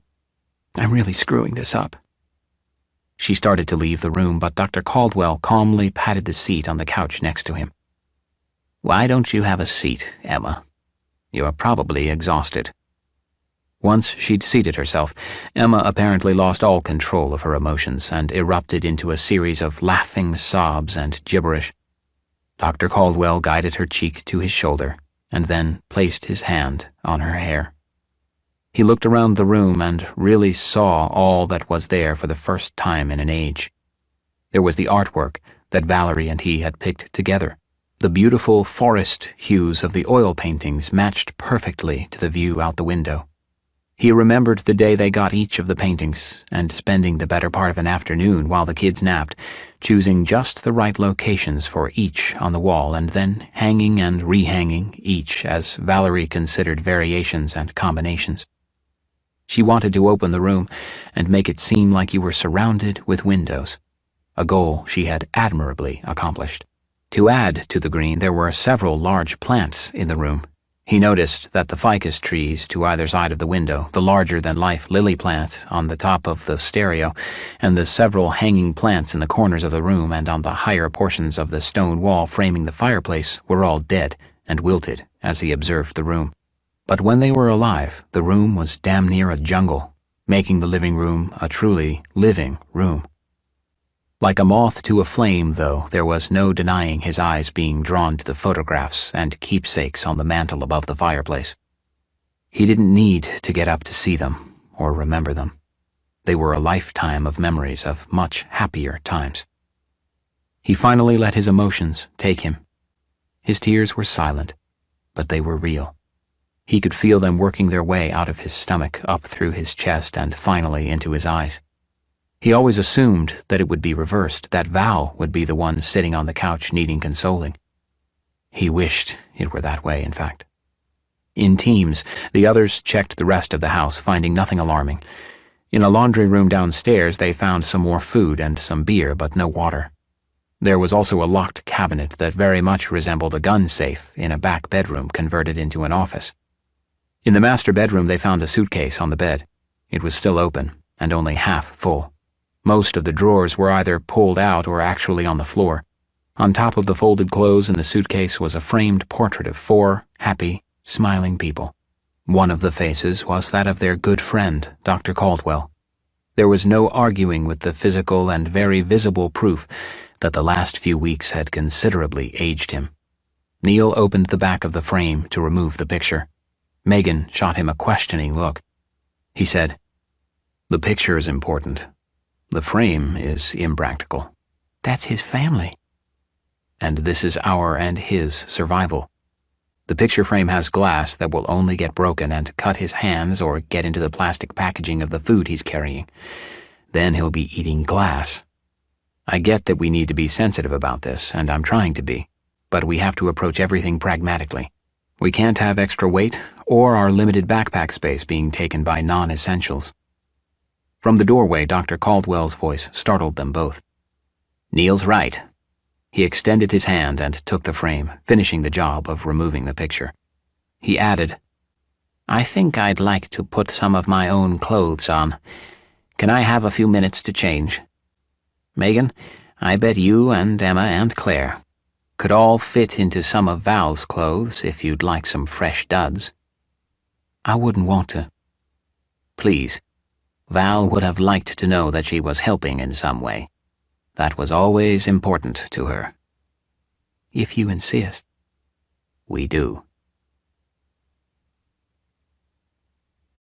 Chapter 64. The balance of the day they spent resting in front of the generous fire they built in the fireplace and enjoying some of their new provisions. They drained the hot water heater and the boiler into empty plastic bottles, pitchers, and any other containers that were available. Both appliances were still relatively new, so the water had neither odor nor color to it. Danny and Jules drank Cokes they found in the garage while everyone else indulged themselves in the cool beers. The tantalizing flavors and textures scintillated their senses and helped them all settle in for some much-needed rest. Deciding that the day was spent, Neil and Jerry found a tarp in the garage and used it to cover the back door, using generous strips of duct tape to affix it to the frame. This effectively ended the draft, but a trickle of cold air still found its way through the less than perfect cover. The two men then moved the heavy, formal dining table, tilting it up against the open door to add some level of security. Luckily, the table was taller than the door, so they were able to drive a handful of carpentry nails through both the table and the door frame. It wasn't perfect, but it would do, especially if it wasn't large crowds of ghouls pressing themselves against the barrier. They hadn't seen one since leaving the Fred Meyer several miles behind them. There was some comfort in that. Given that the living room was the only one with any degree of heat in it, a pair of mattresses was brought into the large room, turning the floor into a large bed. The fire was kept at a new raging level to maintain the little bit of warmth that kept the room comfortable. They all hungered for real rest, and each in his own time was able to partake of that morsel. The next morning, everyone save Dr. Caldwell arose feeling refreshed. Dr. Caldwell's face looked as lifeless and ravaged as Ezekiel's. He tried to smile and join in conversations, but the effort needed for such gestures was evident in his expression. Upon waking, he opened another beer for breakfast. Before rising from his chair, he'd had another. He found himself only wanting to leave his chair to relieve himself and to get another beer. He brought them upstairs from the laundry room one at a time, figuring that if he got to the point that he couldn't make it up or down the stairs, then it was time to stop. Dr. Caldwell joined Danny and Jules in a lively game of aggravation, which most everyone else watched. The beer was helping, though he realized that all it was doing was pushing his grief to the side temporarily. Eventually, he would be forced to deal with it. He was a doctor, and had seen it all before. For the time, he was happy consorting with the likes of Amber. Alaskan Amber. Curiously, Megan and Emma noted to one another that the doctor was careful not to venture into the kitchen. He avoided that room like he was cursed, and it was hallowed ground. He didn't seem to be evading the truth, but perhaps the kitchen with its grisly reminders was too much truth for him to want to embrace. They kept a watchful eye on him for the balance of the day. His drinking was worrisome, especially if they were prompted to be on the move again, but who were they to advise him on dealing with his pain? He seemed to be a happy drunk so far, so they elected to smile a lot and always be on hand. Jerry, Claire, and Neil, meanwhile, decided that it would be prudent to check out the houses in their immediate vicinity. With only a handful of houses to check, it just made good sense to know what was around. It was Jerry who offered the first objection. He suggested that if there was something in the other houses or the immediate adjoining land, it might be just as well to leave it alone, and that maybe they could avoid detection by just staying out of sight. If they got out there and had to use their guns, they might attract attention to them that wouldn't be there otherwise. Neither Neil nor Claire disagreed that it was a possibility, but they both felt that it was worth doing a sweep. For simple peace of mind, they needed to know if there were any threats already around them. There was always the likelihood that something would come their way, but if it was already in their backyard, it might be worth knowing about it. The three of them were armed with baseball bats, clawed crowbars, shotguns, rifles, and handguns. To Gerald, who closed the front door behind them, they looked like battle-hardened warriors venturing back into the field, and, on a certain level, they were.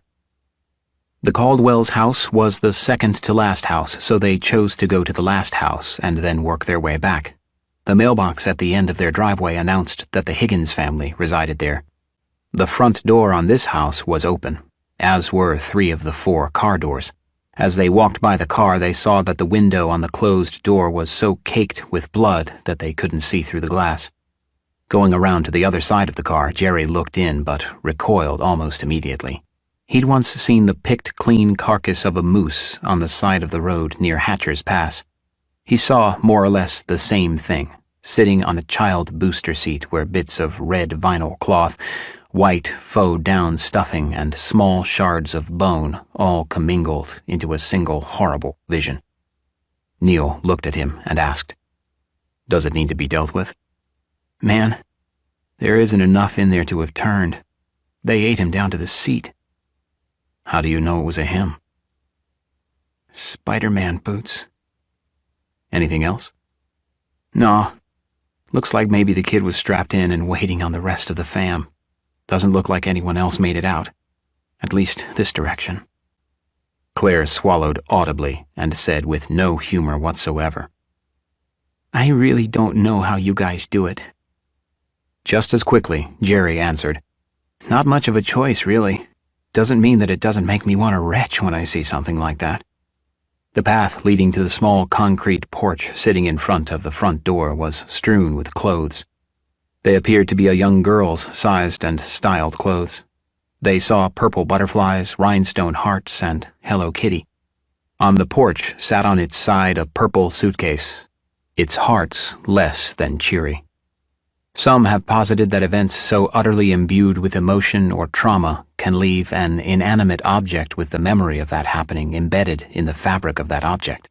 Many paranormal psychologists had explained ghosts and poltergeists in such a manner. Looking at the suitcase and then remembering all the seemingly everyday items that were carried by their owners until that terrible day when all this started, Claire wondered what kind of memory each would impart. Standing at the threshold, Claire asked, her eyes never stopping their desperate scan of the immediate interior of the house, "Why don't we just shut this house up and seal in whatever is inside?" Jerry asked, "What about supplies? There might be something in there that we could use." If we've been able to get by this long without whatever that is, then I guess we don't really need it. Besides, we can always come back if we have to. In the meantime, if we can just close the houses and make getting out tough, then maybe we don't have to, get medieval on their asses." Jerry chuckled. Great Ving Rhames reference, by the way, but it seems like we're all dressed up. Might as well go for a dance. Claire leaned back and gave Jerry the, "What did you just say?" look. Neil compromised. "Why don't we check this place and decide after? No telling what we're going to find in there. It's another big house, lots of rooms. Claire, do you want to stay here at the door?" You ain't leaving me alone anywhere. I was just, Yeah, well, whatever ideas you get better not have me alone. Okay. Well then, I think we should shut the door behind us and then do the same with every door we pass." Claire smiled and, gesturing with her hand, said, After you. They chose to check downstairs first, hoping that the scarce daylight from outside might help to illuminate the rooms. Luckily, the window shades on the large window in the recreation room were open, letting in a generous portion of the flat light of the sun. The bittersweet pungence of decay wafted up to them before they had made it down the stairs. They immediately knew that they weren't alone. In the corner of the large room there stood a long-haired, languishing wraith. It had its back to them, but turned slowly as they entered the room, its ragged clothing looking more like a funeral shroud than garments, hung from its bone-thin, emaciated gray limbs and frame. Its skin, festering with rotting sores, was pulled tightly across protruding bones. At first, its eyes only seemed bewildered, like it was trying to remember something. Smelling the salty temptation of flesh that walked in with these pink-skinned creatures, a deep, lurking hunger suddenly awoke, firing aggression into its congealed veins. The confusion washed from its eyes, replaced as it dissipated by a ravenous craving for raw flesh. Claire was already heading back up the stairs when Jerry yelled, "Stop! Don't get separated!"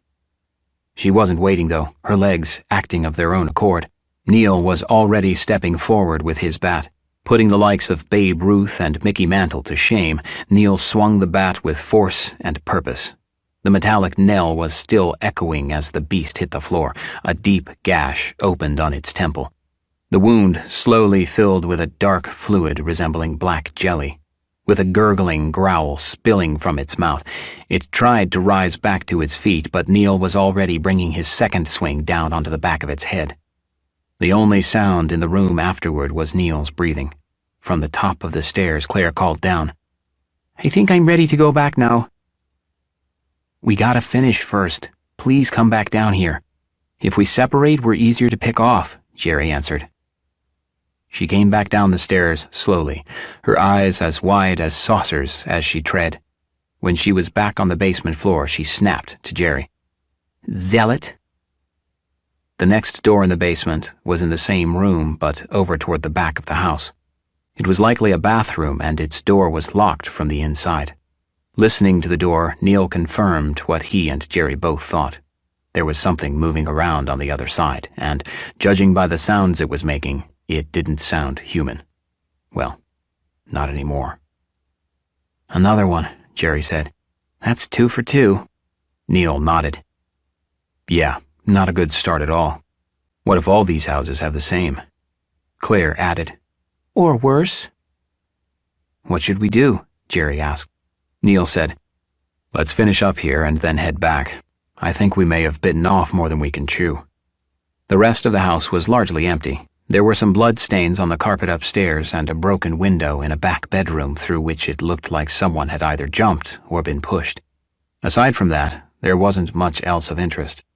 There were some cans of food and some unopened bottles of juice, but most everything else had spoiled or rotted.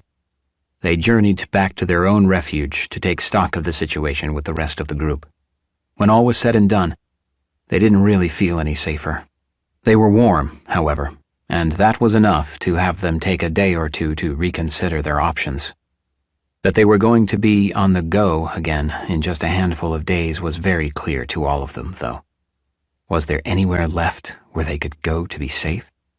Was there any haven left? Chapter 65. I don't want to go back to Anchorage, demanded Emma. Not to Anchorage, through Anchorage, corrected Jerry. You sound like Bill Clinton. To and through are the same damned thing. Either way, I'm not interested. Are you crazy? We just got out of there and now you want to go back? Count me out. Neil intervened. We need to discuss our options. Going through Anchorage is one. It may not be the best, but at the moment it's the only option on the table. Emma, what do you suggest? Or anyone else for that matter? Emma asked, Why can't we just stay here? Dr. Caldwell answered, And live on what? There's not enough food in this house to feed us all for more than another day.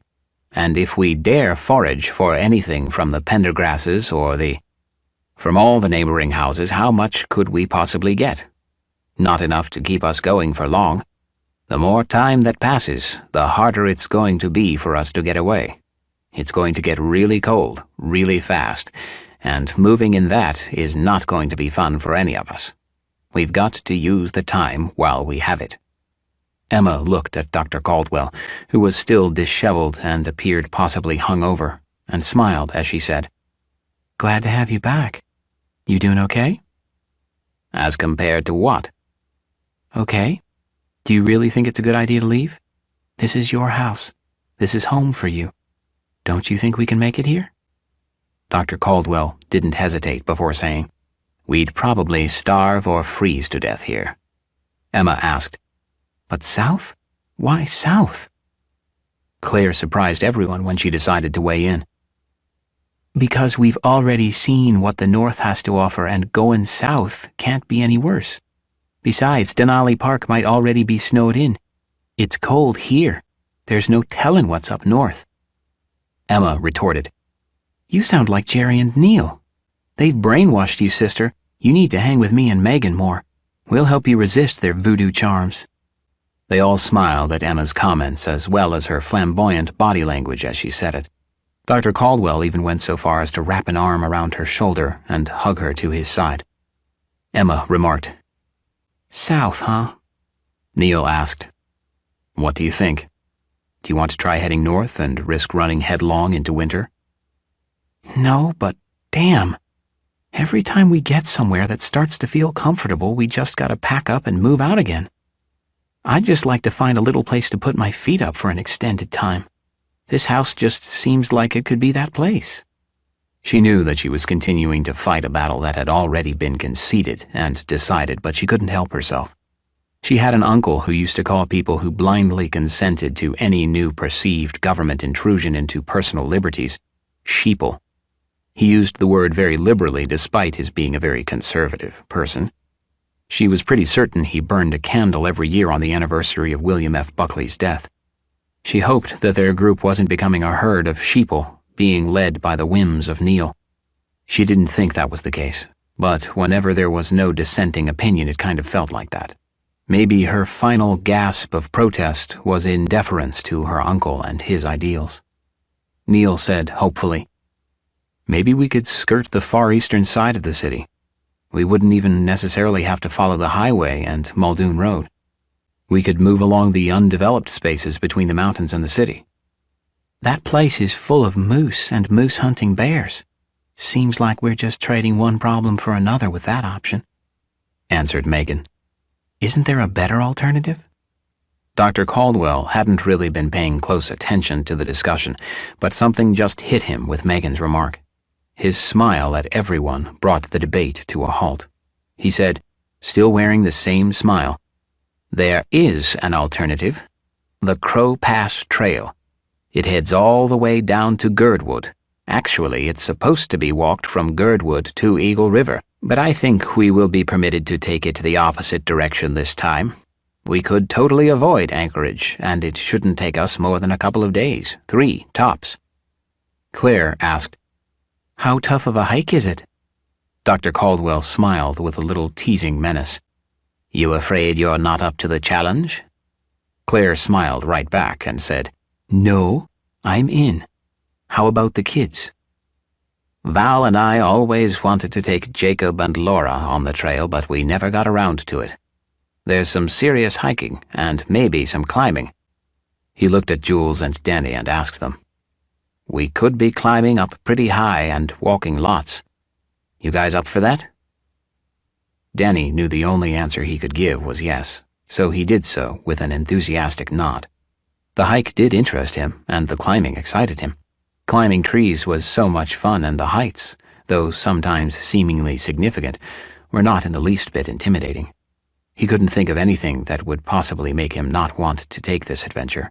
There was no denying or ignoring the caution in Dr. Caldwell's voice, however. He smiled and added a thumbs up to cement his position. He nudged Jules, who followed suit. "Good. I think we've got some work to do. We should have everything we'll need for the hike here: thermal underwear, extra gloves, and good socks. You can't put too high a premium on good socks for hiking. We've got some rope in the garage, too, and some bungees. I guess we can get into the gun safe, too. Jerry, I think there might be an item or two in there that might interest you. Unfortunately, most of what's in there isn't going to do us much good." Neil looked at him for clarification. Dr. Caldwell explained further. "I've got mostly black powder guns and rifles. Kind of a hobby, really, but not a whole lot of good to us. There are a couple of nice old hunting rifles with very nice scopes, and an old service revolver my dad carried with him in Korea and Vietnam. There are a few boxes of shells, too, but not much else." What kind of a hobby was it? "My father's. We used to smith them, together in his shop when I was younger. I learned all the steps in assembling a black powder firearm. It was quite an art. They're fun to shoot, but I was never much of a hunter." Jerry said, "Let's go check it out." As a group, they had gotten very adept at preparing themselves to be on the move. Being on the go had just become a simple fact of life, and a proficiency for readying oneself and knowing what was both essential as well as feasible to carry was of the utmost importance to their survival. It probably helped in that regard that the more they traveled, the less there was to carry. They were going through supplies at an alarming rate, and they weren't even eating that much per person. The doctor was right in his observation about their prospects if they chose to stay. They'd likely starve to death if they remained at his house. However, simply being on the road didn't necessarily solve the problem of supply. In fact, their being on the run could exacerbate that particular issue just as much as it could be solved. There was no telling what awaited them around the next bend in the road. Chapter 66. Most of the daylight of the next day was spent on the journey to the trailhead. It sat at the Eagle River Nature Center on the farthest reaches of Eagle River Road. Getting to the hike was proving to be a hike in and of itself. Much of the first leg to the Nature Center was spent at a trot. They were passing through a largely residential area with rows and rows of homogeneous houses, lawns, and streets, an entire neighborhood propagating a sense of déjà vu to the hapless passerby. Each of the streets was luckily devoid of movement or threat. The pavement under their feet was dark and damp but virtually colorless, as were the houses on either side of the road. Like looking at an aged color photograph reproduced in a book, the color that stubbornly persisted was dulled and muted, its vitality having been sapped by the heavy gray sky. No one spoke. No one dared. The only sound any of them heard was the rhythmic staccato beat of their footsteps and the gasping struggle of their collective breathing. Danny's voice gave them all a start. "Jerry, can you hear that?" finished Jerry, interrupting him. "Yes," Jerry admitted. "Yeah, I was getting ready to mention," Neil said soberly. "Don't bother. I can see them. Everyone keep running." Emma protested. "But we're running right at them?" Neil answered. "There's only a handful. We can take them. Just keep running. We're faster than they are now. We gotta use that." He was out of breath and couldn't continue. He slung his shotgun on his back and pulled his bat from its sleeve on his backpack, wielding it like a two-handed sword. Jerry did likewise. Dr. Caldwell was well ahead of both of them. In point of fact, he was sprinting ahead of them. He was at full gallop when he passed between the four ghouls. He swung the bat hard and fast, hitting each of them as he passed. The beasts, struck with his first and third swings, were down and didn't show any sign of rising again. The other two, though toppled from their feet, were back up in an instant and starting towards him. Dr. Caldwell, unfortunately, had spent all his momentum in his first swings and was now facing the wrong direction to fend off their attacks. He tried his best to turn, but he was utterly defenseless for a second or so. That certainly would have been the good doctor's end had it not been for the very timely intervention of Neil's and Jerry's bats. The undead were now facing away from the two men, so pummeling them with impunity suddenly presented itself just as they arrived. They took full advantage and dispatched the devils. They hit the beasts so hard that the now lifeless carcasses hit the pavement and slid several feet forward, passing Dr. Caldwell as they went. At first, the doctor smiled at his two friends, but almost at once he broke down. His grief hit him so forcefully that he fell to his knees, gripping his stomach as he did. "I'm so sorry, Val," he moaned. "I should have been there. I might have been able—" Quietly, Neil finished for him. "Died with her?" "That's all that would have happened. As it is, you've got a chance to get to your kids and protect them with the knowledge that you've got now. But that means we have to keep moving, Doc. You've got people here that are counting on you now more than ever. You know where we're going and how to get us all there. I need your help. Please." The doctor swallowed one final sob and felt the dull pain that squeezed his chest and punched his gut. He stood up and turned away from Neil.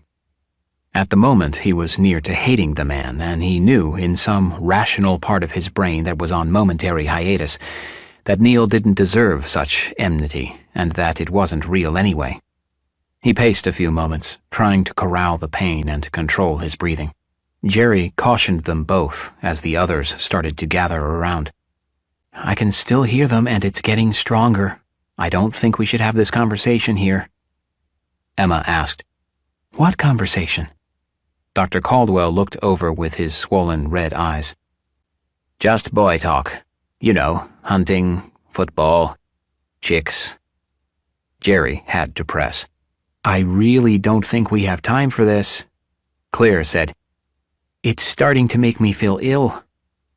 "Look," Gerald said, pointing down the road from where they had come. Coming down the road were hundreds of the things. Some were struggling to walk, despite past injuries or desiccation, and still others were getting the pace up faster and faster as they neared. They were emerging from the streets and neighborhoods they had passed only moments earlier. Many of those houses must not have been as empty as they appeared. A singular collective moan emanated from the mob like a beacon leading them to their prey. Already running, Jerry said, "I think we should haul ass." They all followed his lead. Neil was holding Danny's hand and Megan was holding Jules's. They pulled the children along to help them keep pace with the others. They took full advantage of the fact that their legs could produce much more speed than those of the zombies. Of course, the undead never grew tired, which helped close that difference if one wasn't careful. Dr. Caldwell, gasping, said, "We can't keep this up indefinitely." Megan said, "Find a place to stop and let 'em pass?" Emma agreed. "Yeah, I don't think I can keep running like this." Neil panted, "Doc, where to?" "The greenhouse is up here on the right. We can probably find some pretty good places to hide, and the smells from the plants will give us good cover." They ran into the main greenhouse building, breaking a small window in the process. They got in and moved to the far side of the building, making their way between the wilting and dying plants. The warmth in the structure had helped to keep the air damp, providing the slightest moisture to sustain the plants, but even that moisture was rapidly fading. Only the hardiest of flora was still persisting. There was another exit at the back of the building. It was around that door where they gathered to collect themselves and catch their breath. Emma asked them all, "We still sure that leaving the doc's house was the best idea? We're not too far off to be able to turn around and head back." Dr. Caldwell said, Emma, if I can let go of my own house, then it should be a snap for you. Let it go, sweetheart. I'm never going back there again. It's just an empty building now. There's nothing back there for any of us." Starting to cry despite her best efforts, Emma forced out, "But is this all there is now? Run, hide, survive, and repeat? There has to be more to make me want to keep on living." Dr. Caldwell hugged her to his chest and pulled her in tight. He whispered into her ear so that no one else could hear. Her tears increased for a moment, but they quickly changed to tears of release and acceptance. Dr. Caldwell kissed her cheek gently and then hugged her tightly again. Over her shoulder, he said to Neil and the others, "I think we should keep moving." Megan asked, "But if those things just passed us by, then how are we supposed to keep moving in that direction? Won't that just put us on a collision course with them?" "When they realize they've lost the scent," Jerry said, "they'll stop. They're not very bright. They'll completely forget about us because their minds won't likely be able to keep hold of a single thought. If the doc knows some way around the main road, we can probably bypass them and then get back on our way without them even remembering we were ever around." And that was exactly what they did. They waited for roughly an hour until everyone was sufficiently rested and then resumed their trek.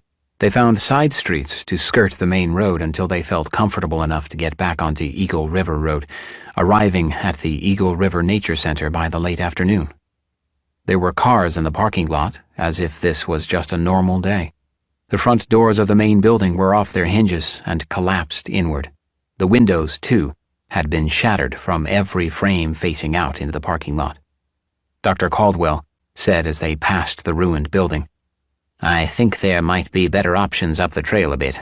I seem to remember there being yurts and cabins further along. Maybe we'll have better luck there." "And maybe we'll just see more of the same or worse," Emma complained forlornly. Dr. Caldwell pleaded, "We have to believe." And Emma answered, "I'm trying. I really am.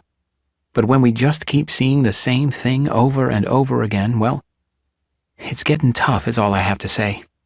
Can you really fault me for being the slightest bit pessimistic?" They smiled at one another, which definitely made her feel better. As they passed the main building, the true destruction became much more apparent. A fire had claimed most of the back of the structure, leaving only partial walls to contain the destruction within. Emma asked, "We still thinking that we might have better luck up ahead?" "Yeah, just your average layperson would have never gotten past this building, and the experienced hiker would leave the yurts still intact. Let's keep moving." Chapter 67. "Hate to admit my ignorance, but Doc, what's a yurt?" asked Megan. Dr. Caldwell smiled. "Unless you were a Mongolian nomad or an avid hiker, you probably wouldn't have much of a reason to know. You've probably seen them before and wondered what kind of a tent it was. A yurt is a little more than a tent, but not as much as a cabin in terms of structure."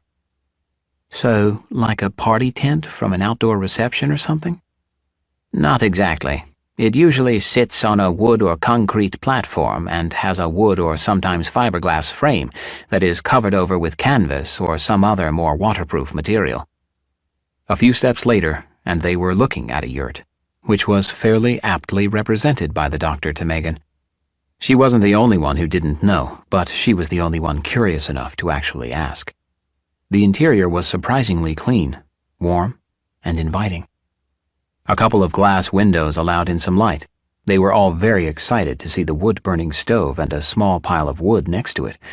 Danny was the first to notice the board nailed to the wood lattice frame. His intent reading drew others' attention.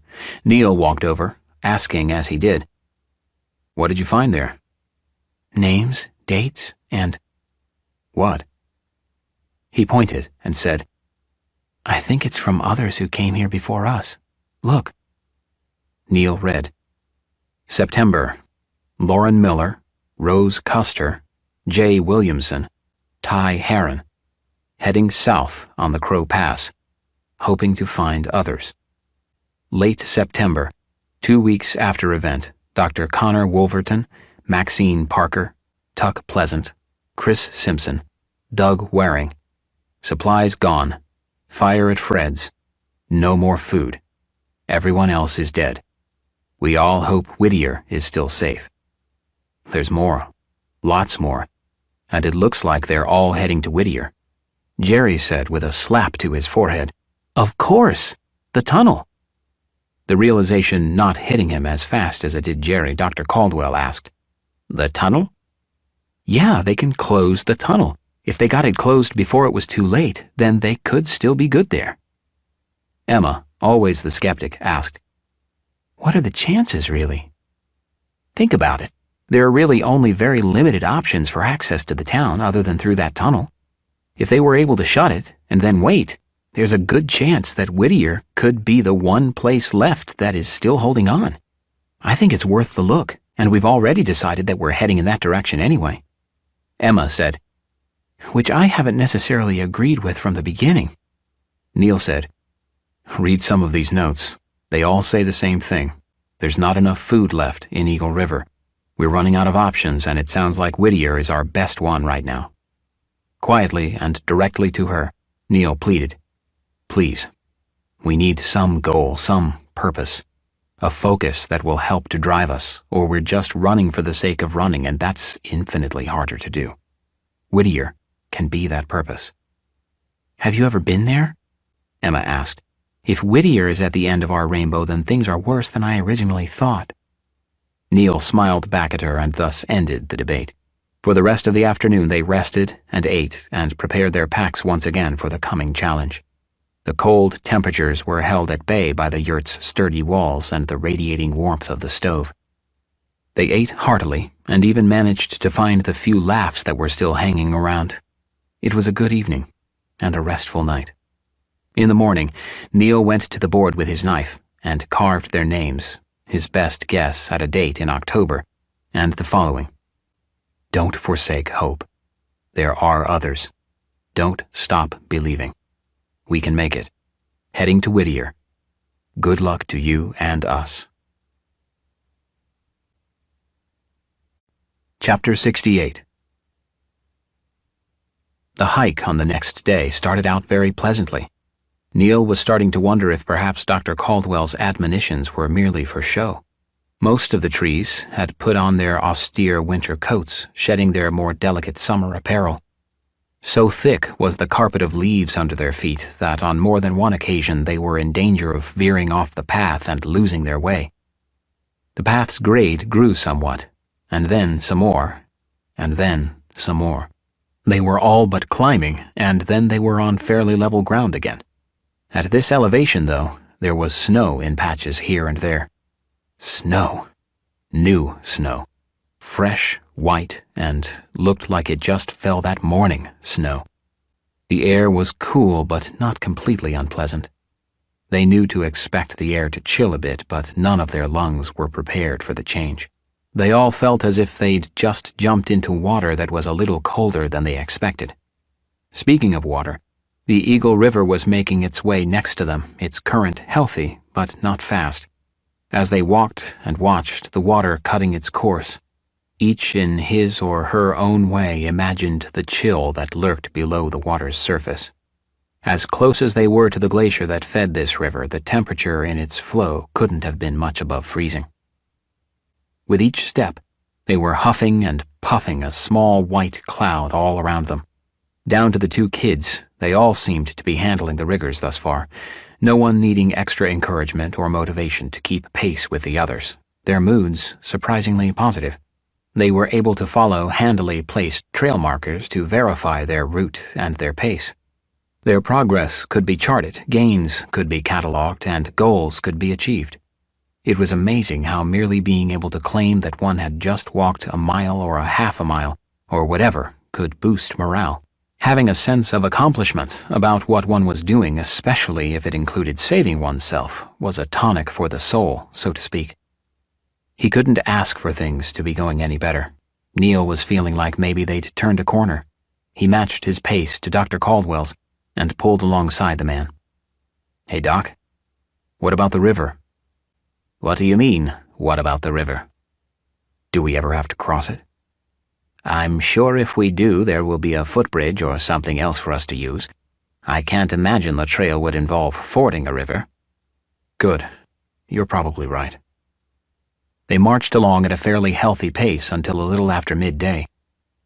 They came to a small trail marker with words like Crow Pass Trail and Eagle River and recommended fording locations. All the good feelings and positive possibilities suddenly frosted over with the prospect of wading through possibly waist-deep, frigid water. And it didn't appear as if it was merely a prospect. The trail markers definitely led them to that spot. Dr. Caldwell addressed all of them. Here's what we should do, and we've got to do it fast before we start second-guessing ourselves. Take off your shoes and your socks. If you can, I'd recommend taking off your pants as well. Emma gasped. What? Emma, we've got to stay dry. If we get wet and can't dry ourselves properly, we could all die of hypothermia. Megan asked. Bare feet, though, Doc? What about the riverbed? You know, rocks and such? As fast as the water is moving, it seems like the rocks should be worn pretty flat. You can wear your shoes, but I'm telling you that I think this is a better option. Like I said, let's do this fast. Neil said as he pulled off first his shoes and then his socks. Good idea, Doc. Now get to it yourself. Dr. Caldwell had Jules secured to his chest with the help of bungee cords and carabiners, and Neil had Danny similarly strapped. All of the adults grabbed hold of a rope they'd found at Dr. Caldwell's house, and then one by one they stepped into the cold, gray water. And cold it was. Dr. Caldwell was correct about the rocks. Much of the bed was soft glacial silt, but the few stones were smooth. Gerald was the last man into the river, and right away he was having problems. Whereas everyone else was facing into the current, Gerald was facing downriver. He seemed to be having difficulty finding his footing. His arms lurched skyward twice as he struggled, and then he was down. He splashed and fought to get his feet under him so he could stand, but he couldn't seem to find his balance. Immediately in front of Gerald were Jerry, and then Claire, and then Emma. With Gerald still tied into the rope line, pulling and tugging as he tried to get back to his feet, he eventually pulled over Jerry, who then pulled down Claire. Emma screamed and tried to stay up, but those smooth rocks were also fairly slippery rocks, so she went down too. The water was cold as it surged around all of their legs, but the icy chill that overwhelmed the senses as each one was submerged in the flood was completely unexpected. The cold was absolute, stealing away sensation and thought. All that every one of them could think to do was get up and out of the water. There was nothing else. There wasn't room for anything else in their thoughts. Megan was lucky enough to have grabbed a pair of rubber galoshes. The water had flooded the boots, but the tread on the bottoms helped her to stay upright and steady the line enough to allow Emma to pop back up fairly quickly. Jerry, too, was up to stay in a flash. And soon they were all back on their feet. Gerald corrected his mistake and faced upriver instead of down. Shivering and miserable, they one by one emerged onto the opposite bank. Dr. Caldwell said as he pulled on his boots, "We need a fire, and fast. We've got to get you folks dry. Get out of your packs and your clothes. If you have anything in your packs that's still dry, I recommend throwing it on, no matter what it is. Neil, Megan, kids, we've got to move fast. Grab anything that looks dry enough to burn. We need fire, and we need it now." They scurried around within earshot of one another and did as they were told. Meanwhile, as the others stripped down and put on anything they could find, Gerald kept chastising himself for endangering everyone else due to his clumsiness. Despite the objections and reassurances of the others, he just wouldn't show himself any mercy. The small pile of twigs, branches, brown reeds, discarded paper, and whatever else that seemed flammable that they came upon didn't look like it would make much of a fire. Dr. Caldwell wasn't to be deterred, though. "I brought something with me that should help," Neil asked. "Butane? Gasoline?" "Kind of." And he produced an instant fire brick used by many a household to help start that occasional fire in the family fireplace. He quickly lit both ends and set it on a pair of rocks. The bits of kindling were then piled onto the brick, and soon they had a much appreciated fire that was growing as larger and larger pieces of timber were added. Dr. Caldwell said to Neil, "I guess we'll just have to call it a day. We can't have them hiking in these temps with wet gear. It'll likely take most of the night to dry them. This is probably a good place to stop anyway." What else do we have ahead of us, Doc? How bad does this trail get? Like I said before, Val and I always wanted to take the kids, but we never did. I've never been out on this particular trail. And why didn't you? Ever get around to it, I mean. I think we always thought the kids weren't either ready or interested. Are we going to be able to get everyone through this, Doc? If anyone can, Neil, I think you can. Chapter 69. Though dry and relatively warm, the clothes from the previous day were stiff and reeked of the river the next morning. Regardless, they were adorned once again by their thankful owners. Her eyes still half closed, Emma moaned playfully, "Mom, was it too much to expect a little fabric softener?" That was as far as anyone went in discussing or complaining about the river crossing. They all knew that things could have gone much worse. The current could have been the slightest bit stronger, and the water just a fraction deeper, and they all could have gone in. Someone could just as easily have drowned. Any number of combinations of variables could very well have taken them from inconvenience to tragedy. That fact was not lost on any of them. The morning was crisp and damp, but brighter than those of recent memory. Fully dressed again, Claire asked, "Is it later than normal? Why is it so... My God, is that snow? How could I have missed that it snowed last night?" Surveying the area, Jerry shrugged and nodded alternately as he surrendered himself to a powerful yawn and stretch. Jerry was feeling pretty good this morning, and something as trivial as an inch or so of new snow was not going to ruin his mood. The previous night, he and Claire decided to zip their sleeping bags together. Born of practical intent, the warm coziness and the scintillating sensation of flesh against flesh had Jerry in near bliss all night. He'd never really had a girlfriend outside of middle school, so he'd never experienced such intimacy. For a variety of reasons, Jerry and Claire steered clear of actual intercourse. They did, however, enjoy one another's company just short of that. Jerry, though clumsy, enjoyed exploring Claire's body with hands and lips, feeling and tasting her soft skin with each new discovery. There weren't many words exchanged, but they spoke to one another with fingers all night long, and despite having gotten no sleep, Jerry felt reinvigorated and restored. Sitting next to the young man on a log as the two laced their boots, Neil said, "That's quite a smile you've got today." "It is, isn't it?" "It's good to see. Kinda makes me want to smile too. Do you mind me asking if it was your first time?" "It was a night of a lot of firsts, but it stopped short of being a first for everything." "It doesn't seem to matter too much." "No, it certainly doesn't." Claire walked up, kissed Jerry on the cheek, and shot Neil a playful look. She asked, "You ready, old man?" Holding his chest in protest, Neil said, "Old man? Old man? You must have me confused with—" Claire leaned over and kissed Neil on the cheek too, saying as she did, "Just kidding. It's about time to be going though, isn't it?" Neil said, "I think I've just got about enough time to put in my dentures and take my pills." As he walked away, his voice trailed off. "Young whippersnappers, telling me when it's time to go." Claire kissed Jerry on the mouth as soon as they were alone. "Thank you for last night. You were great and just what I needed. Maybe next time we can, finish the show." Jerry kissed her back. "All in good time.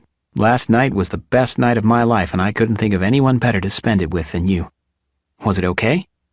Claire jumped to her feet from his lap and whispered, "It was okay several times, if you know what I mean." Jerry's grin grew to an ear-to-ear beaming smile with Claire's comment. He watched her walk away, forgetting what he'd been doing only seconds before. His head feeling very light, as he looked around, he caught sight of Neil, who was smiling back at him. Jerry suddenly felt like he was finally being considered for membership in an exclusive club, and he wanted in, figuratively and literally. Chapter 70. The hike was starting to more closely resemble Dr. Caldwell's description. The going was getting much tougher. The trail, though groomed, seemed to increase its incline with every step. They were being required to use their hands much more to pull themselves up especially steep stretches of the trail. Regardless of Jerry's earlier mood and enthusiasm, he too was feeling the rigors of the day's journey. They passed a beautiful waterfall and a fantastic view of a glacier, both points of interest still awing them. It was moments like that in which their feet felt a little lighter and the way seemed a little less grueling. They were just fleeting moments, however, and didn't lend themselves to savoring or to holding for any length of time. When the trail pulled alongside more water, they all became agitated, anticipating the worst.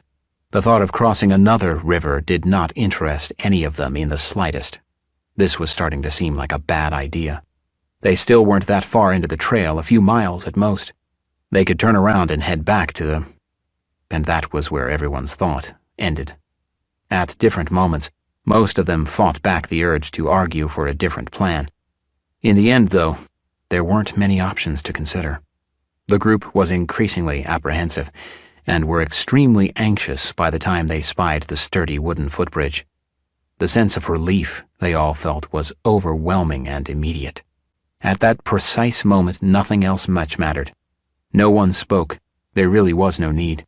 The feeling they all shared was quite clear. Megan and Emma, arm in arm, actually skipped a bit.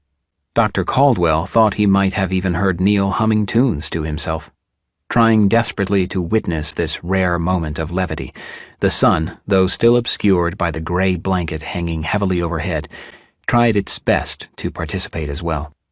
A small, flat piece of moss-carpeted land next to the bridge seemed as good a place as any to eat lunch. The wisdom of stopping was questioned, but Dr. Caldwell pointed out that they should eat or risk coming upon trouble without the energy to fight or run. Besides, the location was absolutely striking, and the air smelled green and fresh. It was a postcard photo waiting to be taken.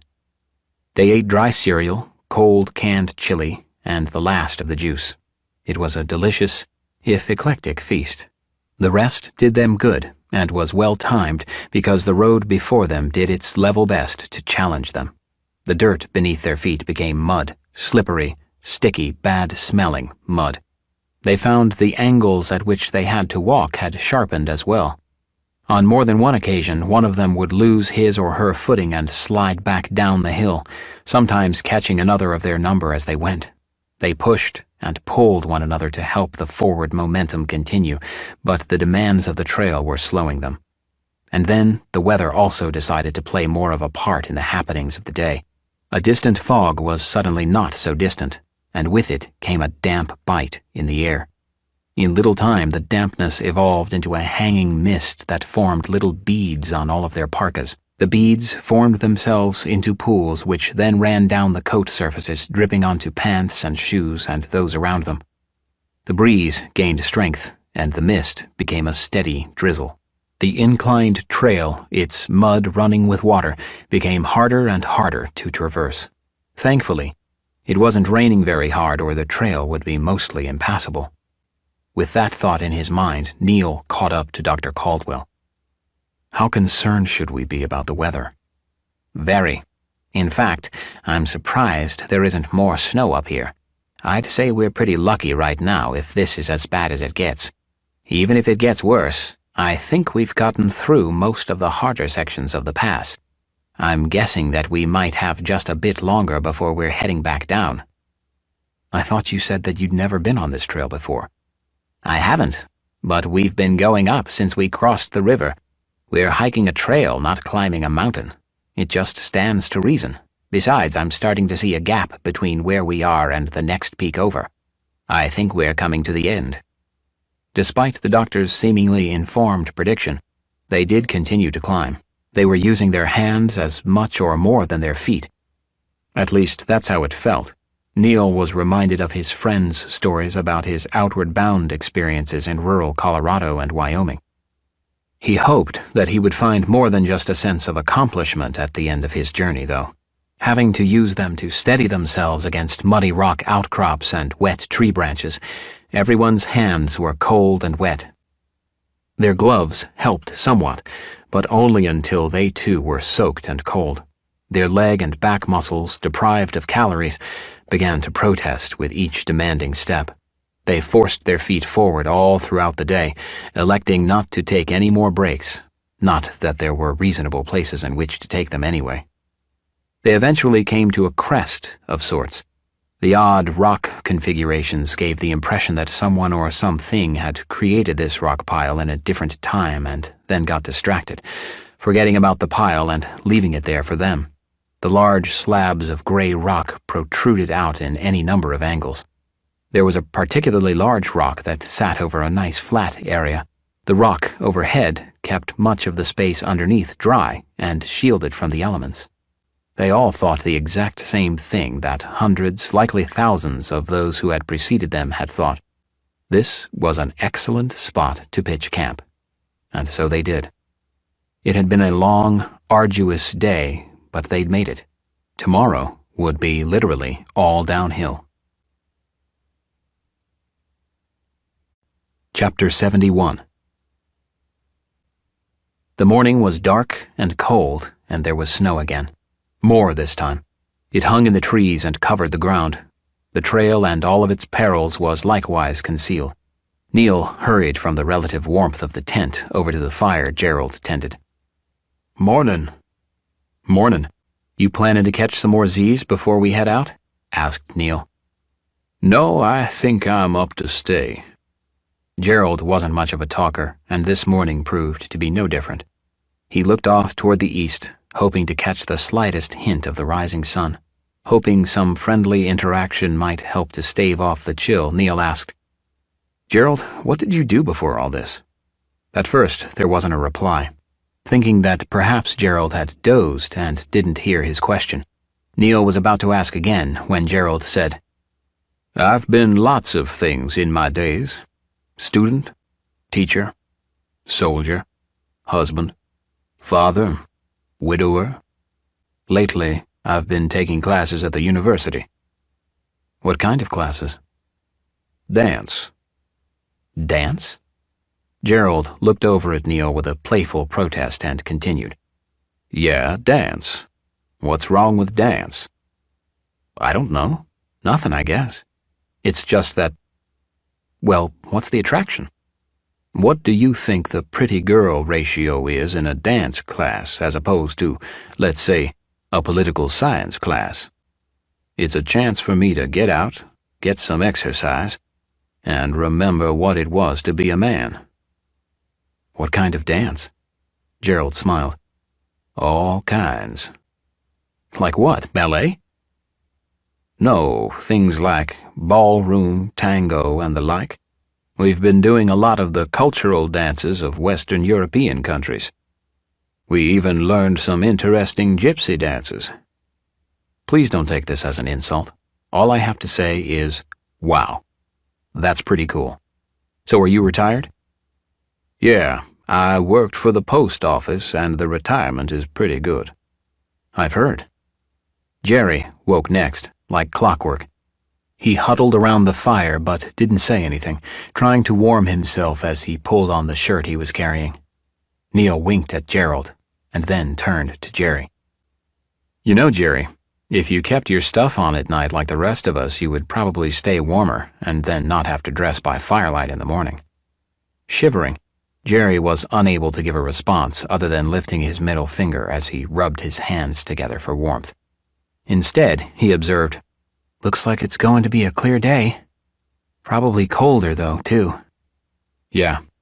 Maybe the sun will melt some of the snow from the trail before we hit it. We'll have more mud, but at least we'll be able to see where we're stepping." That day's journey consisted not of climbing, but of sliding. For much of the trail, they leaned back and, rather than fighting and losing, allowed the path to lead them down. There were some tumbles and still some significant hiking to be done, but the going seemed to be much easier. And then there was another river, full of angry energy, coursing near them. Its voice was loud and intimidating, which produced a flurry of questions. Another crossing? Are we going into the water again? What if? All of the questions and the dread came to an abrupt end when the first tramcar sign came into sight. They stopped and considered the sign, smiling at one another. None of them were experienced enough hikers to have used a tramcar in the past. However, the prospect of using one now was very appealing and exciting.